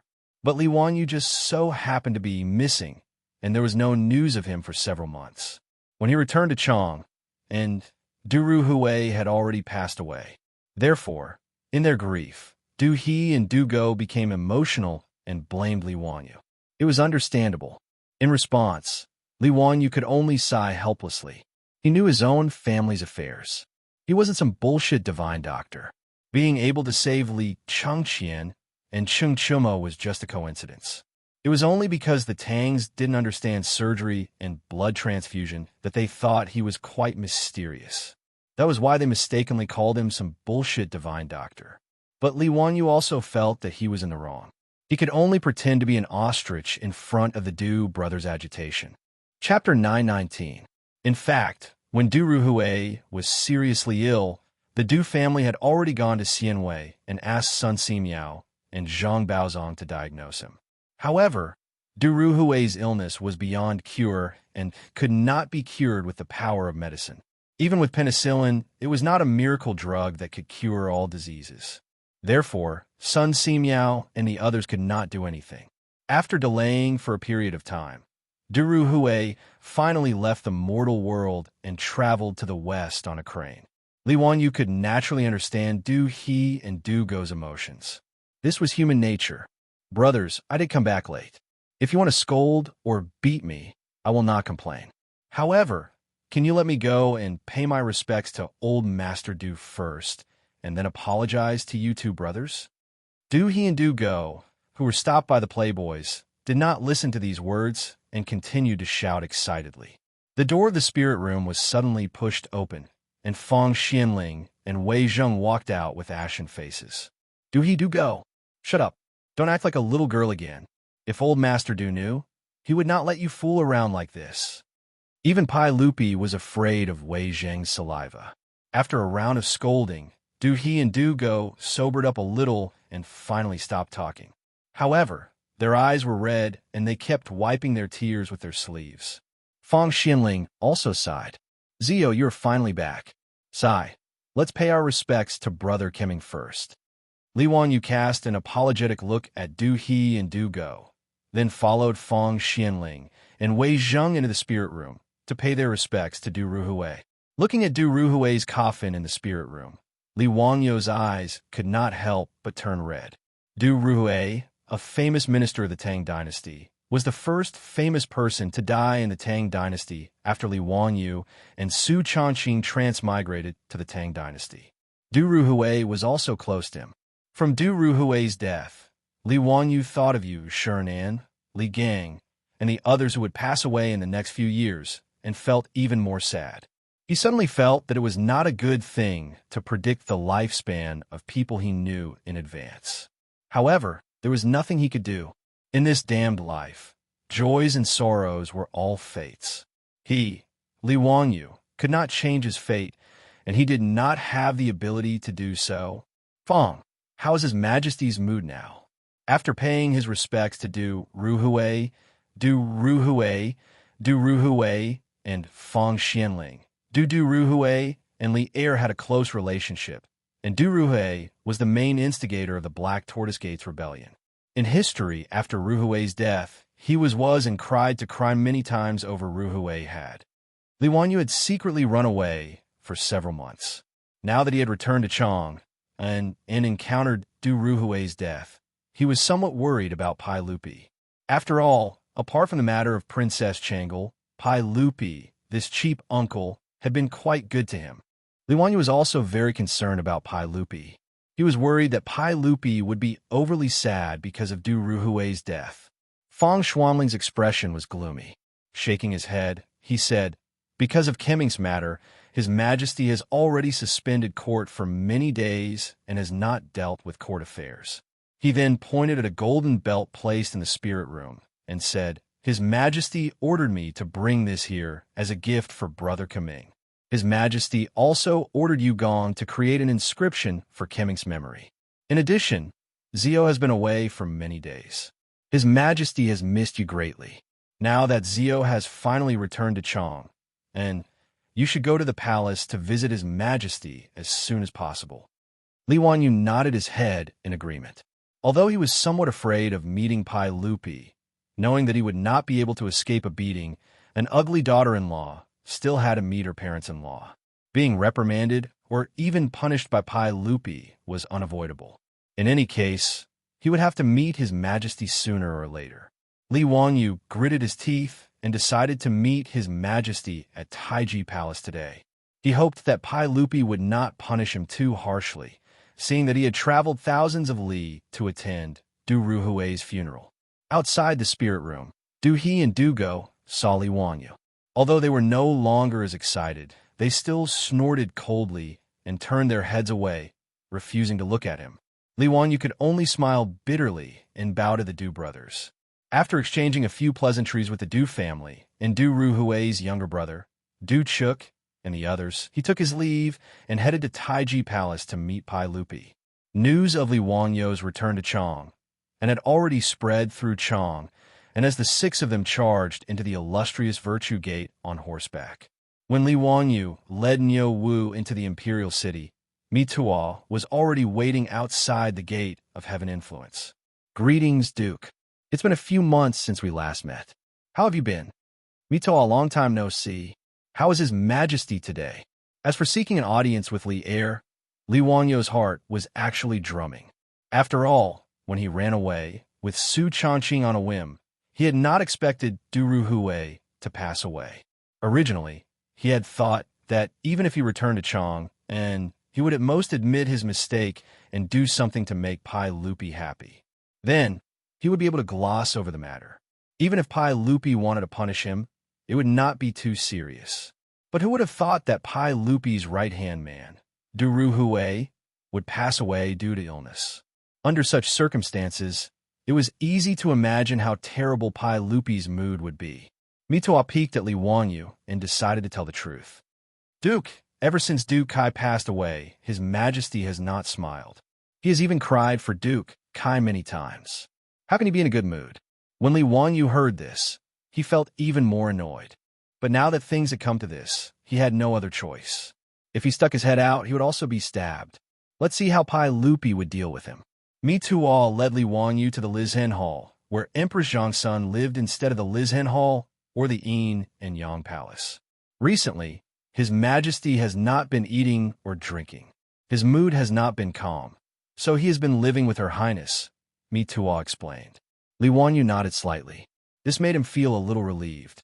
With Empress Xianxia by his side, Pai Lupi would not kill him, right? After Mi Tuo informed him, he invited Li Wanyu into Lizhen Hall. In the hall, Pai Lupi's face was ashen. He stared at Li Wanyu without saying a word, which made him feel a little scared. Empress Xianxia, who was standing to the side, smiled when she saw Li Wanyu. "Nice to meet you, uncle and aunt." "Nice to meet you, uncle and aunt." Li Wanyu did not hesitate and immediately bowed to Pai Lupi and Empress Xianxia. "Uncle and aunt, I haven't seen you for a long time. I'm really worried and miss you. A day without seeing you is like 3 years in autumn. I miss Chang and an uncle and aunt every day." Li Wanyu hurriedly flattered him, but Pai Lupi was still ashen. He stared at Li Wanyu without saying a word. Pai Lupi's performance made Li Wanyu more and more uneasy. He hurriedly threw out his trump card. "Uncle, aunt, when I was away and missed you, I wrote a poem called Quiet Night Thoughts. The moonlight in front of the bed is like the frost on the ground. Looking up at the bright moon, I bow my head and think." Li Wanyu copied Li Bai's poem again. He wanted to curry favor with Pai Lupi and Empress Xianxia. Unexpectedly, before he finished reciting Quiet Night Thoughts, Pai Lupi slammed his palm on the table in front of him. "Enough. I know you are talented. I just want to ask you why you were not in Chang, and when Minister Du was seriously ill." Pai Lupi's words made Li Wanyu's heart turn cold. Chapter 9:20. How could Pai Lupi be like Du He and Du Go, blaming him for Du Ruhui's death? Li Wanyu wanted to cry, but no tears came out. He regretted that he had pretended to be so pretentious. Now he had been struck by lightning. Even Pai Lupi believed that he was a godly doctor. He really couldn't continue living like this. The most important thing was that he still couldn't explain that he didn't know anything about medicine. Even if he said it now, no one would believe him. They would only think that Li Wanyu was trying to shirk responsibility. Because of Du Ruhui's death, whether it was Du He, Du Go, or Pai Lupi, they were all inconsolable. Taking out their anger on him was just a normal reaction to losing a loved one. If he wanted to explain this matter, he could only do so in the future. Although Li Wanyu was helpless, he could understand. Therefore, in the face of Pai Lupi's anger, Li Wanyu could only lower his head and obediently admit his mistake. It's all this official's fault. Your Majesty, please punish me. Just because of a woman, you dare to abandon us and the court? Do you think you can face us? Minister Du has always treated you like a nephew. When he was seriously ill, you were free and unfettered. How happy. Li Zio, we hate that we can't. Pai Lupi gnashed his teeth and spoke for a long time, but he didn't say that he hated that he couldn't do anything to Li Wanyu. After all, if he hated that he couldn't push Li Wanyu out of the Meridian Gate and behead him, then he couldn't bear to do it. After all, this was his nephew, the teacher of his children, and his future son-in-law. Empress Xianxia understood her husband. Seeing that Pai Lupi was at a loss for words, she hurriedly tried to smooth things over. Erlang, don't be angry. Zio is still young. It's normal for him to be playful. I heard that Zio rushed back from Izhou. Look at this child's travel-worn appearance. Erlang, don't blame him anymore. Li Wanyu thought to himself, sure enough, the mother-in-law dotes on her son-in-law. Bah, there seems to be something wrong with this. He hurriedly took advantage of the situation and put on a very aggrieved expression. Little nephew heard that Duke Du had passed away in Lizhou, so I immediately traveled 800 miles in a hurry, not daring to rest for a moment. I rushed back to Chang, and in 3 days, just to send Duke Du off on his last journey. Empress Zhongsun nodded lovingly and said, thank you for your hard work. You must be exhausted after rushing back to Chang, and from Lizhou in 3 days. Oof, tire my ass. Pai Lupi coldly snorted. He still has the face to come back. Li Wanyu rolled his eyes in his heart. Why did Pai Lupi's words sound so weird? However, after Empress Zhongsun spoke, Pai Lupi's extremely ugly expression finally eased a little. Pai Lupi continued, even if the Empress pleads for you, don't think that this matter is over. You can avoid the death penalty, but you can't escape punishment. Li Wanyu is too lazy to retort. People have no choice but to lower their heads onto the eaves. He could only obediently lower his head and admit defeat. Yes, it's all little nephew's fault. Uncle, just deal with it. Little nephew accepts the beating and punishment. Since that's the case, I will remove your title of nobility. Are you willing? Remove my title? Li Wanyu was slightly stunned. He didn't expect Pai Lupi to give such a punishment. He didn't care if his title was removed. In any case, with his current status, even if he didn't have a title of nobility, it didn't seem to be a big deal. As long as Pai Lupi still recognized him as his nephew, Li Chengxian, Li Tai, and Li Ji were still his disciples. There wasn't much difference whether they had a title or not. Moreover, he had many businesses, all of which were in partnership with the imperial family. He also had Cheng Yao Jin and a group of dukes as his backing, who would dare to stretch out their claws towards him. Even if it was an aristocratic family, would they dare to treat Li Wanyu like a commoner and humiliate him? Originally, Li Wanyu was worried that Pai Lupi would throw him into prison in a fit of anger. Although he had been to prison a few times during the Tang dynasty, he had visited both the prison in Chang and the prison in the censorate. He hadn't suffered any grievances. However, if he could avoid going to prison, it was better not to. It wasn't something to be proud of. Compared to going to prison, removing his title wasn't a big deal. I'm willing. Little nephew did something wrong and naturally should be punished. Little nephew will have no complaints about how uncle deals with me. Good. Since that's the case, I will issue a decree to remove your title of nobility. All right, that's it. I'm tired. You can leave. Scram back to Dingzhou village.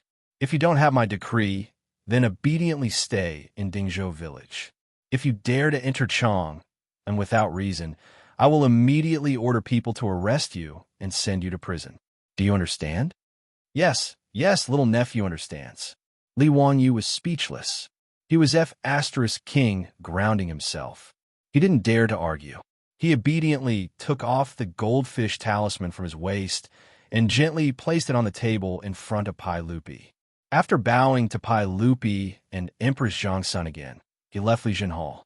Outside the hall, Mi Tuo was still guarding the door. When he saw Li Wanyu come out, he quickly greeted him. Your Highness, my ass. Li Wanyu directly interrupted me Tuo and pointed to his empty waist. See, the goldfish talisman is gone. Now I don't have a title of nobility. I'm just a commoner. Don't mention anything about your highness. Mi Tuo was stunned. He looked at Li Wanyu and then at the door of Li Jinhao. He couldn't figure out what game the uncle and nephew were playing. Your highness, you don't have to worry. Maybe Her Majesty is still angry. After some time, when Her Majesty's anger subsides, your highness title will naturally come back. Mi Tuo didn't dare to really treat Li Wanyu as a commoner. He said very carefully. Li Wanyu was too lazy to say anything more. He lifted his foot and walked out. After a few steps, he suddenly smacked his lips. Damn, this didn't seem right. Pai Lupi obviously did this on purpose, because now he was a commoner, but his beautiful boss had a title of nobility. Marquis Yimling.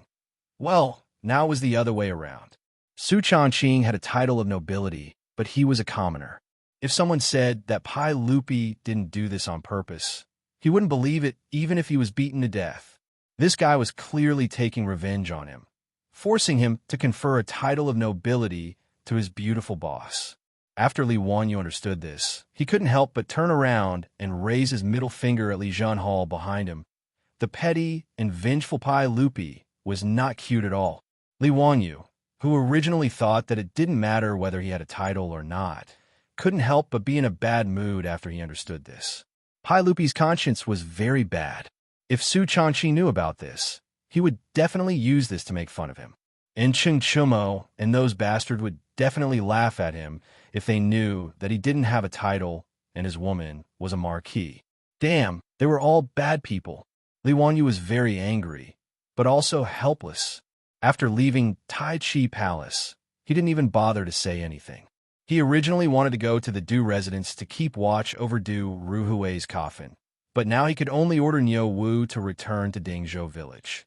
After galloping all the way back to Dingzhou village, Li Wanyu pulled on the reins. Looking at the Xanadu that he and Su Changqing had personally created, Li Wanyu's bad mood from Du Ruhui's death finally eased a lot. The men and women in the village were overjoyed when they saw that their Lang Jun had returned. They all rushed forward to greet Li Wanyu. Lord Ju is back. Duke is back. That's great, Duke is well. No wonder this morning I heard the magpies chirping. So Duke is back. When Li Wanyu heard this, his face instantly turned black. There's one more later. Chapter 921. This group of farmers simply touched the pot that did not boil. Duke my ass. Li Wanyu laughed and scolded, then pointed his waist. Do you see that? The goldfish talisman is gone, and my title has been stripped by His Majesty. Now I am also a commoner, so don't mention the bullshit Duke or Duke anymore. His words made the villagers look at each other. How could their main family's title be taken away without any reason? The villagers didn't know what had happened, so they couldn't help but feel worried. Dingzhou village relied on Li Wanyu to be where it was today, and the villagers were naturally well aware of this. It could be said that Dingzhou village and Li Wanyu were grasshoppers on the same rope, and all the glory and disgrace belonged to Li Wanyu alone. How could they not be worried when they heard that Li Wanyu's title had been stripped away by the sage? The old villager walked out from the crowd and greeted Li Wanyu with a smile. Duke, what are you saying? You are still our main family, even if you don't have the title. Moreover, even if you don't have the title, isn't the sage still your uncle? These words immediately reminded the villagers, and they all laughed. In the eyes of these simple men and women, since Li Wanyu was the nephew of the sage, what difference did it make if he didn't have the title? Moreover, the crown prince was Li Wanyu's disciple, so what was there to worry about? The villagers of Dingzhou village were no longer illiterate like they used to be. Not to mention that the children of the right age from each family were now studying in the Tang dynasty's academy. Even Li Chengxian and Li Tai often came to the village to play with their classmates. Because they came too often, and because their children were always hanging out with Li Chengxian, Li Tai, and the other princes. The mystery of the royal family had long disappeared in the eyes of the villagers of Dingzhou village. The villagers of Dingzhou village were the only ones who could treat the royal family as ordinary people. While everyone was joking around, the old housekeeper Li Heng and Niu Yong rushed over after receiving the news. Lang Jun, you're finally back. I missed you so much, old slave. Li Heng's face was full of excitement, and with a bit of grievance, he squeezed Li Wangyo's side and grabbed Li Wangyo's sleeve, unwilling to let go. Li Wangyo almost got goosebumps from Li Heng's tone and expression. This old man was already so old. Who was he trying to act cute for? When Li Heng heard that Li Wangyo's title as the Duke of the founding county had been removed by Pai Lupi, his words made Li Wangyu even angrier. Lang Jun lost his title? Anyway, Lady Su was now a marquis. TSK. Marquis Yinling was the first female marquis since the creation of the Tang dynasty. It's just that the plaque of the mansion is troublesome. Lang Jun lost his title, but the plaque of the Duke of the Huxian County's mansion can't be hung. Should it be replaced with the plaque of Marquis Yinling's mansion? Li Heng's words even attracted the gossip of the surrounding villagers. They began to discuss what should be written on the plaque of Li Wangyo's mansion. Olmi has to see the plaque of Marquis Yinling's mansion. This is the rule. No. Where's the Duke? It's better to hang a plaque of Lai Hot. Just don't hang anything to save trouble. Tisk, forget about the plaque of the Duke's mansion. The key is that the Ministry of Works sent people to build the hung gate according to the regulations of the founding county duke. Now that the Duke's title is gone, does the hung gate have to be demolished? Bullshit. Ever since the Duke was conferred the title, the hung gate in front of the mansion has been changed a few times. Last time, when the Ministry of Works came to build the new hang gate, I chatted with the Ministry of Works official. The Ministry of Works was annoyed to help our Duke fix the hung gate.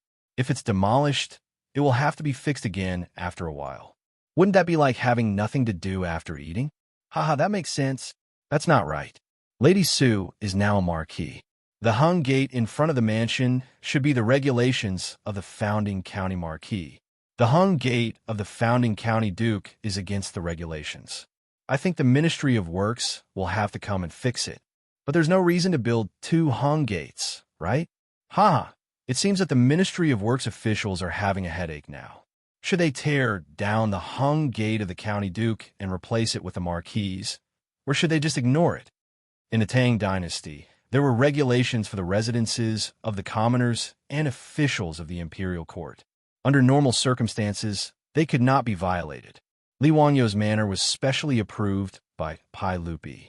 Moreover, it was not built according to Chinese standards.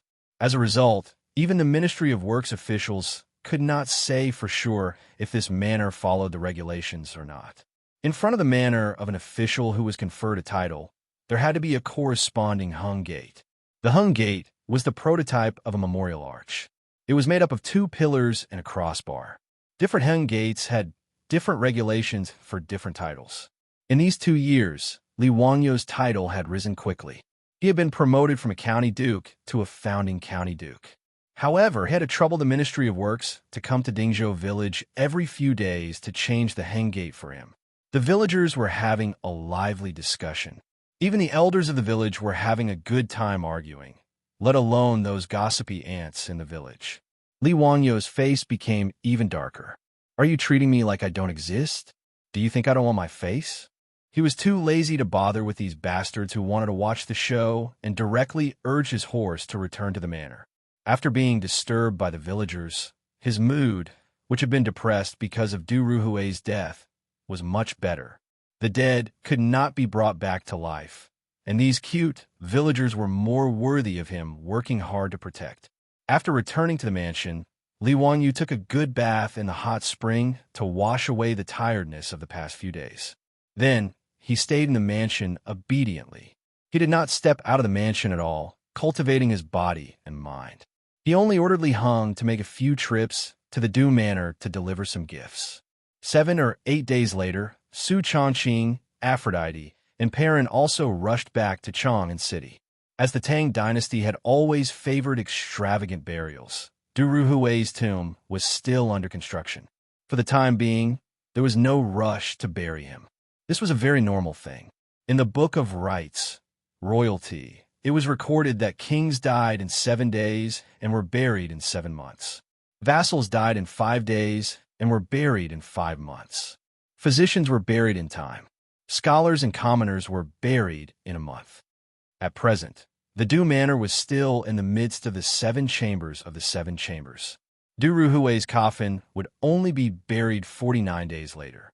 During this period, the Popinjays still frequently came to Dingzhou village and mercilessly ridiculed Li Wanyu for having his noble title removed. As for the brothers Du He and Du Go, they did not appear because they had to keep vigil for their father. However, they had Cheng Chumo and the others pass a message to Li Wanyu, saying that after their lord was buried, they would drink Li Wanyu, that bastard, to death. The Popinjays and Li Wanyu all knew that the brothers Du He and Du Go had thought things through and no longer blamed Li Wanyu for their father's death. Li Wanyu obediently stayed in Dingzhou village for 39 days before he once again headed to Chang and city to attend Du Ruhui's funeral. Chapter 922. After Du Ruhui's burial, Chang'an regained its peace. After all, in this world, the earth would continue to rotate even if someone left it. The dejected Pai Lupi slowly calmed down from the pain of losing his beloved subject, while Du He and Du Go also gradually walked out of the haze of losing their father. Du Ruhui was posthumously conferred the title of Minister of War and Duke of Lai by Pai Lupi, with the posthumous title of Cheng. However, Pai Lupi still didn't seem to have any intention of letting Li Wanyu off. More than a month had passed, but not only did he not restore his title, he didn't even lift his confinement order. Apart from giving Li Wanyu special permission to go out of Dingzhou village during Du Ruhui's burial, he was still not allowed to run around. It seemed that Li Wanyu's running away from home had really traumatized Pai Lupi, who had made up his mind to teach him a lesson. Li Wanyu didn't care at first, since there was nothing wrong with being an otaku.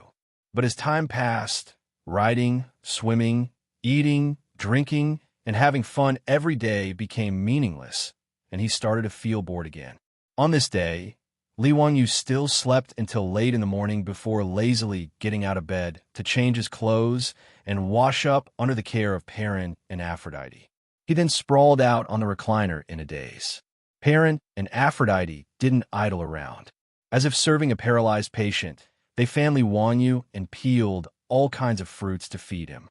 In short, with Li Wanyu's current appearance, if placed in the future, he would be a living landlord. Langjun, Principal Su is here. The old steward Li Heng came in to inform him. Li Wanyu didn't even bother to lift his eyelids. He snorted to indicate that he understood and indicated for him to bring him in. He also couldn't be bothered to be polite to Su Jingzong. It was currently midsummer, and the sun outside was scorching hot. When Su Jingzong was welcomed in by Li Heng, he was already sweating profusely. Seeing Li Wanyu's lackadaisical appearance, he couldn't help but laugh. "Duke, this lowly official is truly envious of your leisure. It's a pity that this lowly official still has to run around in this weather."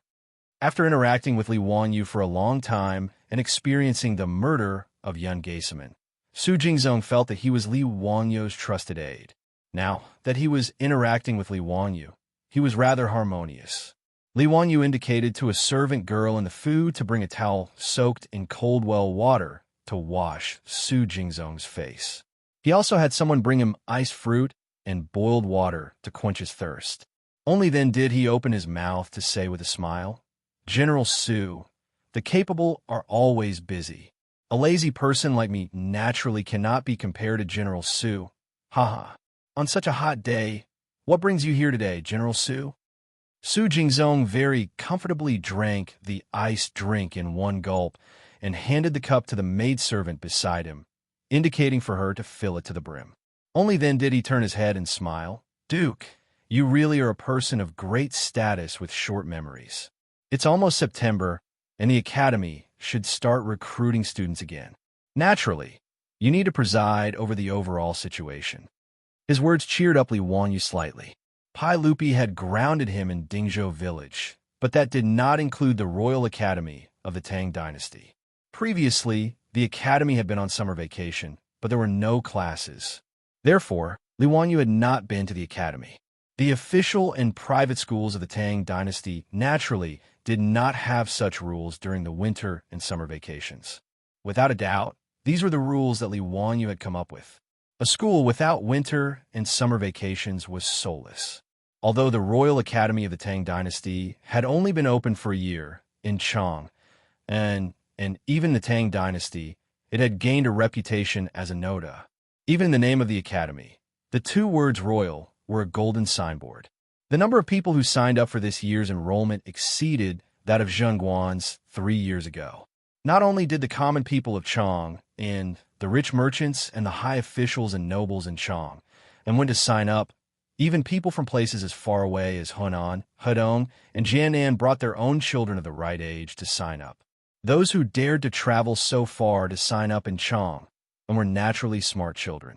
It could be imagined that the number of students in the Royal Academy of the Tang Dynasty this year will be greater than in previous years.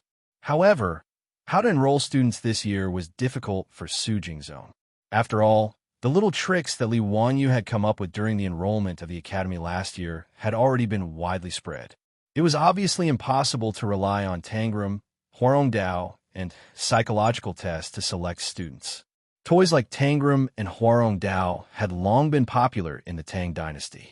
At least Li Wanyu had seen children playing in the small county of Jiulong County in Izhou that day. Li Wanyu was astonished at how fast the news spread. As for Su Jingzong's problem, Li Wanyu did not find it difficult at all. Last year, he was just lazy and did not bother to come up with questions, so he used a trick to enroll students. Now that the academy was on the right track, it was impossible to play such games again. Therefore, in this year's enrollment exam, Li Wanyu planned to imitate the enrollment exam of the private primary schools in the future and make a set of exam papers to test the children's logical analysis, common sense, vocabulary, and other abilities. After getting an accurate answer from Li Wanyu, Su Jingzong was relieved. He sat comfortably on the recliner opposite Li Wanyu and kept asking the maidservant of the Lai Hot to bring him all kinds of fruits and iced boiled water. He did not treat himself as an outsider at all. Because of Su Jingzong's visit, Li Wanyu suddenly thought of what his beautiful boss had said to him. Since he was born now, he might as well go to the academy to teach. He did on a whim, but after thinking about it carefully, he found it interesting. He smiled at Su Jingzong and said, "Mr. Su, what do you think about me going to the academy to teach after the academy opens?" Su Jingzong was drinking iced drink. When he heard his words, he almost spat out the drink in his mouth. After swallowing the drink in his mouth with difficulty, Su Jingzong looked at Li Wanyu in surprise and said, "Mr. Su, what did you say just now? I don't think I heard you clearly." Li Wanyu rolled his eyes at him and said, "You didn't hear me wrong. I said, what do you think about me going to the academy to teach? This is naturally good. If Mr. Su is willing to teach those children, it would be their blessing. What does Mr. Su plan to teach?" Su Jingzong was overjoyed and applauded. According to Li Wanyu's arrangement, the Royal Academy of the Tang Dynasty was similar to the schools in the modern world. There were many classes arranged. For the Tang Dynasty's traditional Mai poetry, arithmetic, calligraphy, painting, music, all kinds of physical education, horse riding, archery, swimming, the variety of classes was even more extensive than the primary schools in the modern world. What should he teach? This was a bit difficult for Li Wanyu. Of course, he couldn't teach poems or scriptures.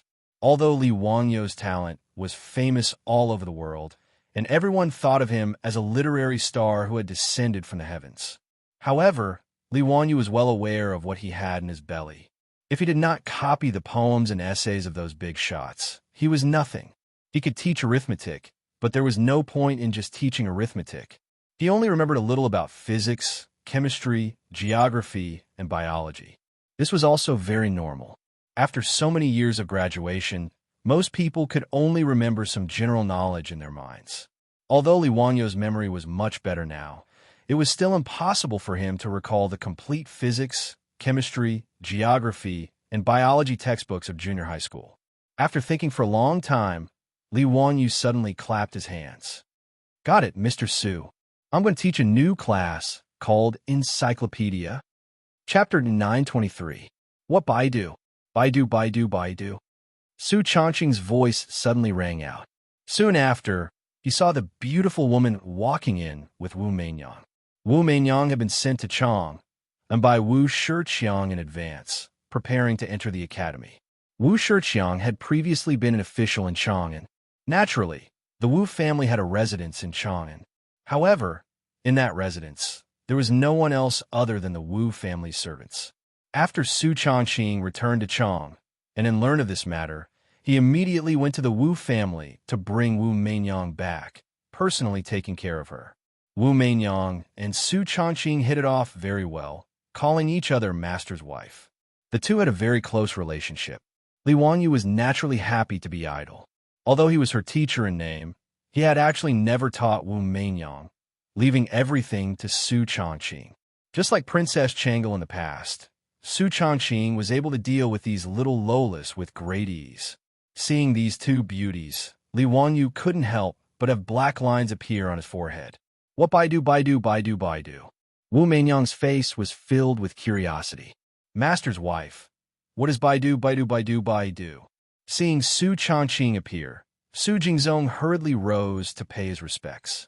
At present, Su Changqing was a bona fide county marquis who founded the country, a lower third-rank official. He was on the same level as Su Jingzong, the vice principal of the Imperial Academy of the Tang dynasty. However, although they were both lower third-rank officials, Su Changqing's county marquis title was slightly higher than Su Jingzong's official title. After all, titles could be inherited. Although the inheritor was usually one rank lower than the original, Su Changqing's children could inherit the title of county marquis. His grandson would be a county marquis, and his great-grandson would be a county marquis. After Su Changqing returned the greeting, Su Jingzong smiled and asked, "What exactly did Marquis Yinling mean by what he said? I'm also very curious." His beautiful superior had just walked to the door and happened to hear Li Wanyu say the word encyclopedia, so she casually replied. At this time, seeing that Su Jingzong was also in the living room, she felt that she had said something wrong, so she couldn't help but stick out her tongue. She smiled and said perfunctorily, "Nothing, I was just joking with Wanyu." She deliberately looked at Li Wanyu and pretended to be ignorant. "Wanyu, what did you say just now?"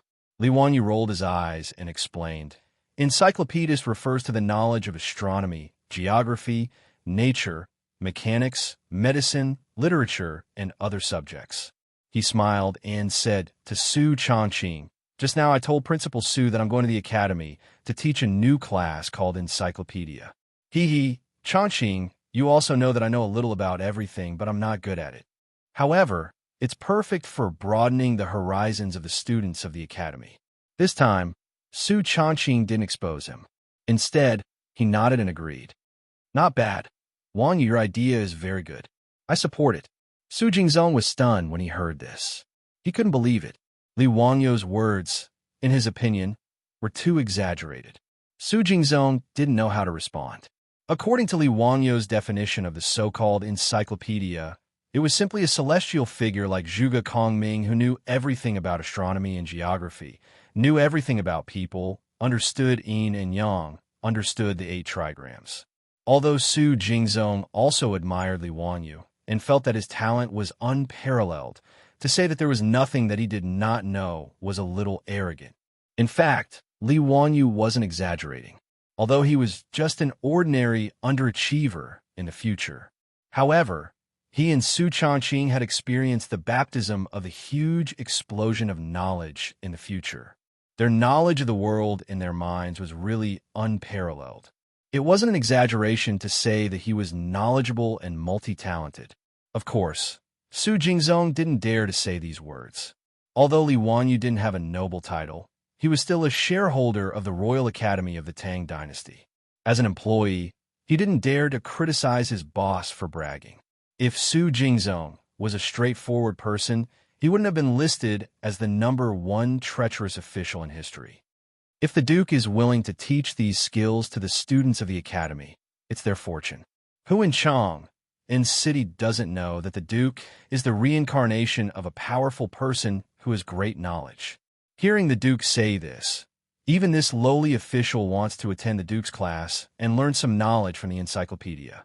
Su Jingzong's words made Li Wanyu laugh. He was very satisfied with this guy's level of supporting the Duke. Wu Meinyang's eyes also lit up. "Teacher, can Meinyang also attend class?" "Of course." Li Wanyu nodded and rubbed Wu Meinyang's head lovingly.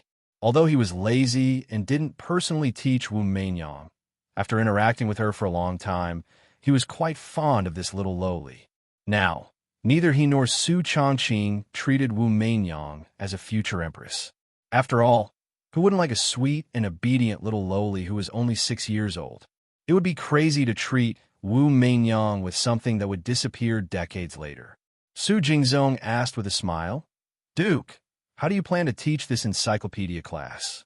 Are you only going to teach the first years?" Needless to say, the division between the first and second years was naturally made by Li Wanyu. There was no other reason.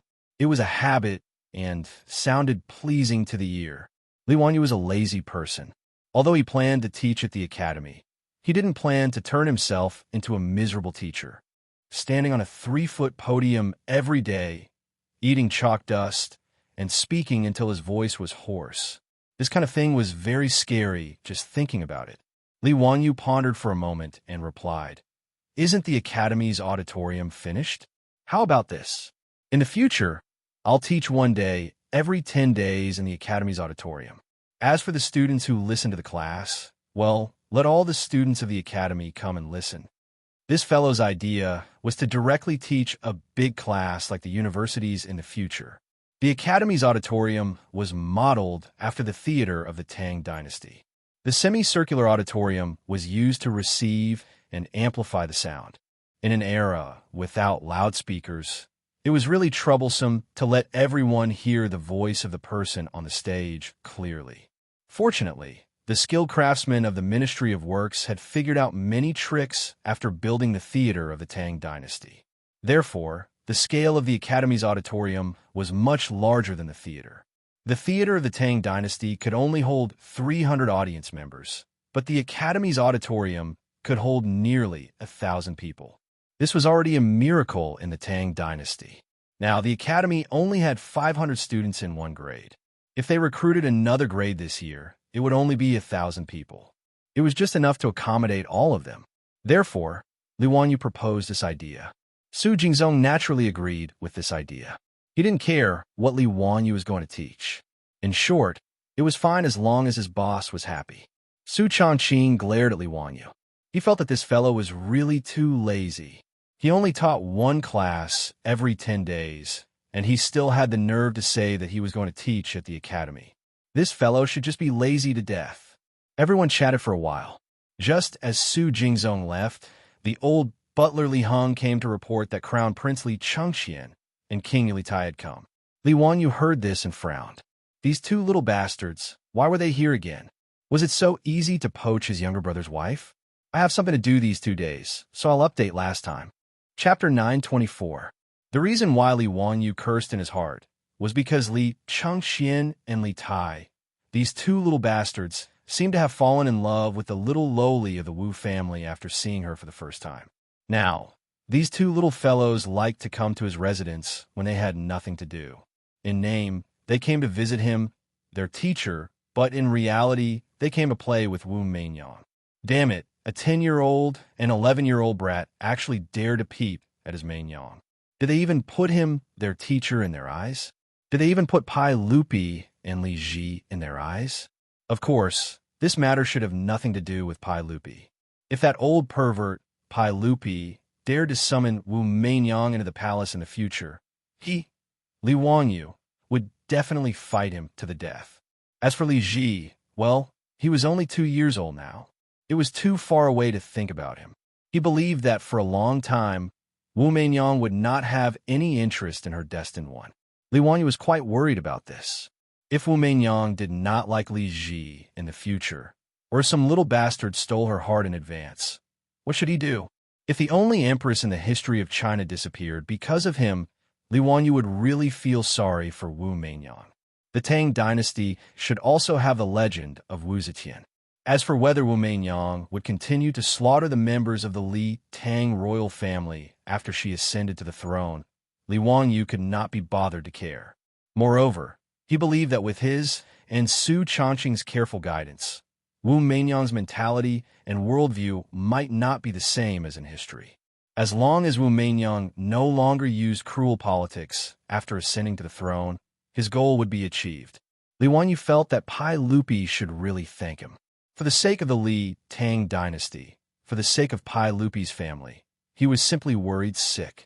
To be honest, before meeting Wu Meinyang, Li Wanyu had actually thought about it in his heart. If he could take the empress of a generation into his harem, how carefree would that be? This was the same as how the losers of the later generations viewed female celebrities in their hearts. It had a kind of celebrity effect. However, after seeing Wu Meinyang, who was only 6 years old in the new year, Li Wanyu had long thrown this thought to the back of his mind. After all, Li Wanyu's mental age was already 27 or 28 years old. No matter how beastly he was, he wouldn't do such a perverted thing that would incur the wrath of heaven and people. This was also the reason why he was against Pai Lupi marrying Changle to him. In fact, after interacting with her for a long time, Li Wanyu saw the smart, cute, and obedient little lowly Wu Meinyang as his own daughter. It was precisely because he had this sort of mentality that he felt even more furious that Li Changxian and Li Tai, those two little bastards, actually dared to covet Wu Meinyang. He felt as if his cabbage was about to be eaten by pigs. However, Li Chengxian and Li Tai were still his disciples. Li Wanyu couldn't just use a broom to chase these two brats out. Therefore, even though he was unhappy in his heart, he could only signal Li Heng to invite them in. Why didn't the two of you study in the palace today? Why did you come to Master's place? The academy is about to start school. Have you finished the summer homework you've been waiting for?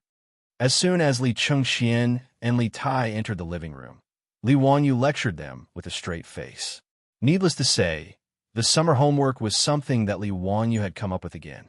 This fellow was also deliberately taking revenge on society. He hadn't forgotten the suffering he had suffered when he was in school. He had given it all to the students of the academy in the Tang dynasty. Li Chengxian nodded with a smile. Teacher, I've already finished the summer homework. Yes, I've also finished it, Li Tai said. Li Wanyu glared at them. Then it seems that there's too little homework. I should give you more homework. When Li Chengxian and Li Tai heard this, they immediately begged with bitter expressions. Teacher, please spare us. It's rare for us to be free for a few days. Please don't give us any more homework. On the side, Su Changqing couldn't help but cover her mouth and laugh. Wanyu, don't torture these two brats anymore. Let them play for a few days. Yes, teacher's wife loves us so much. We really do study hard. These few days are just a rare break. Li Chengxian and Li Tai hurriedly agreed. Li Wanyu laughed and scolded them, then let the matter pass. In fact, he himself wasn't someone who liked to study. Otherwise, he wouldn't have gotten into a second-tier university. However, who would expose this kind of thing himself? In the future, no matter how much parents didn't like to study, wouldn't they still urge their children to study and do homework every day? Wu Meinyang was willing to play with Li Chengxian and Li Tai. After all, the Lai Hot was so big. Although there were servant girls to play with her, it was normal for a child to always want to play with people of the same age. After sending the three little ones out to play, Li Wanyu instructed the servant girls in the residence to keep an eye on the three of them. Only then did he smile bitterly and say to Su Changqing, Changqing, if this continues, the empress of this generation will disappear. The history of the Tang dynasty is becoming more and more messed up because of us.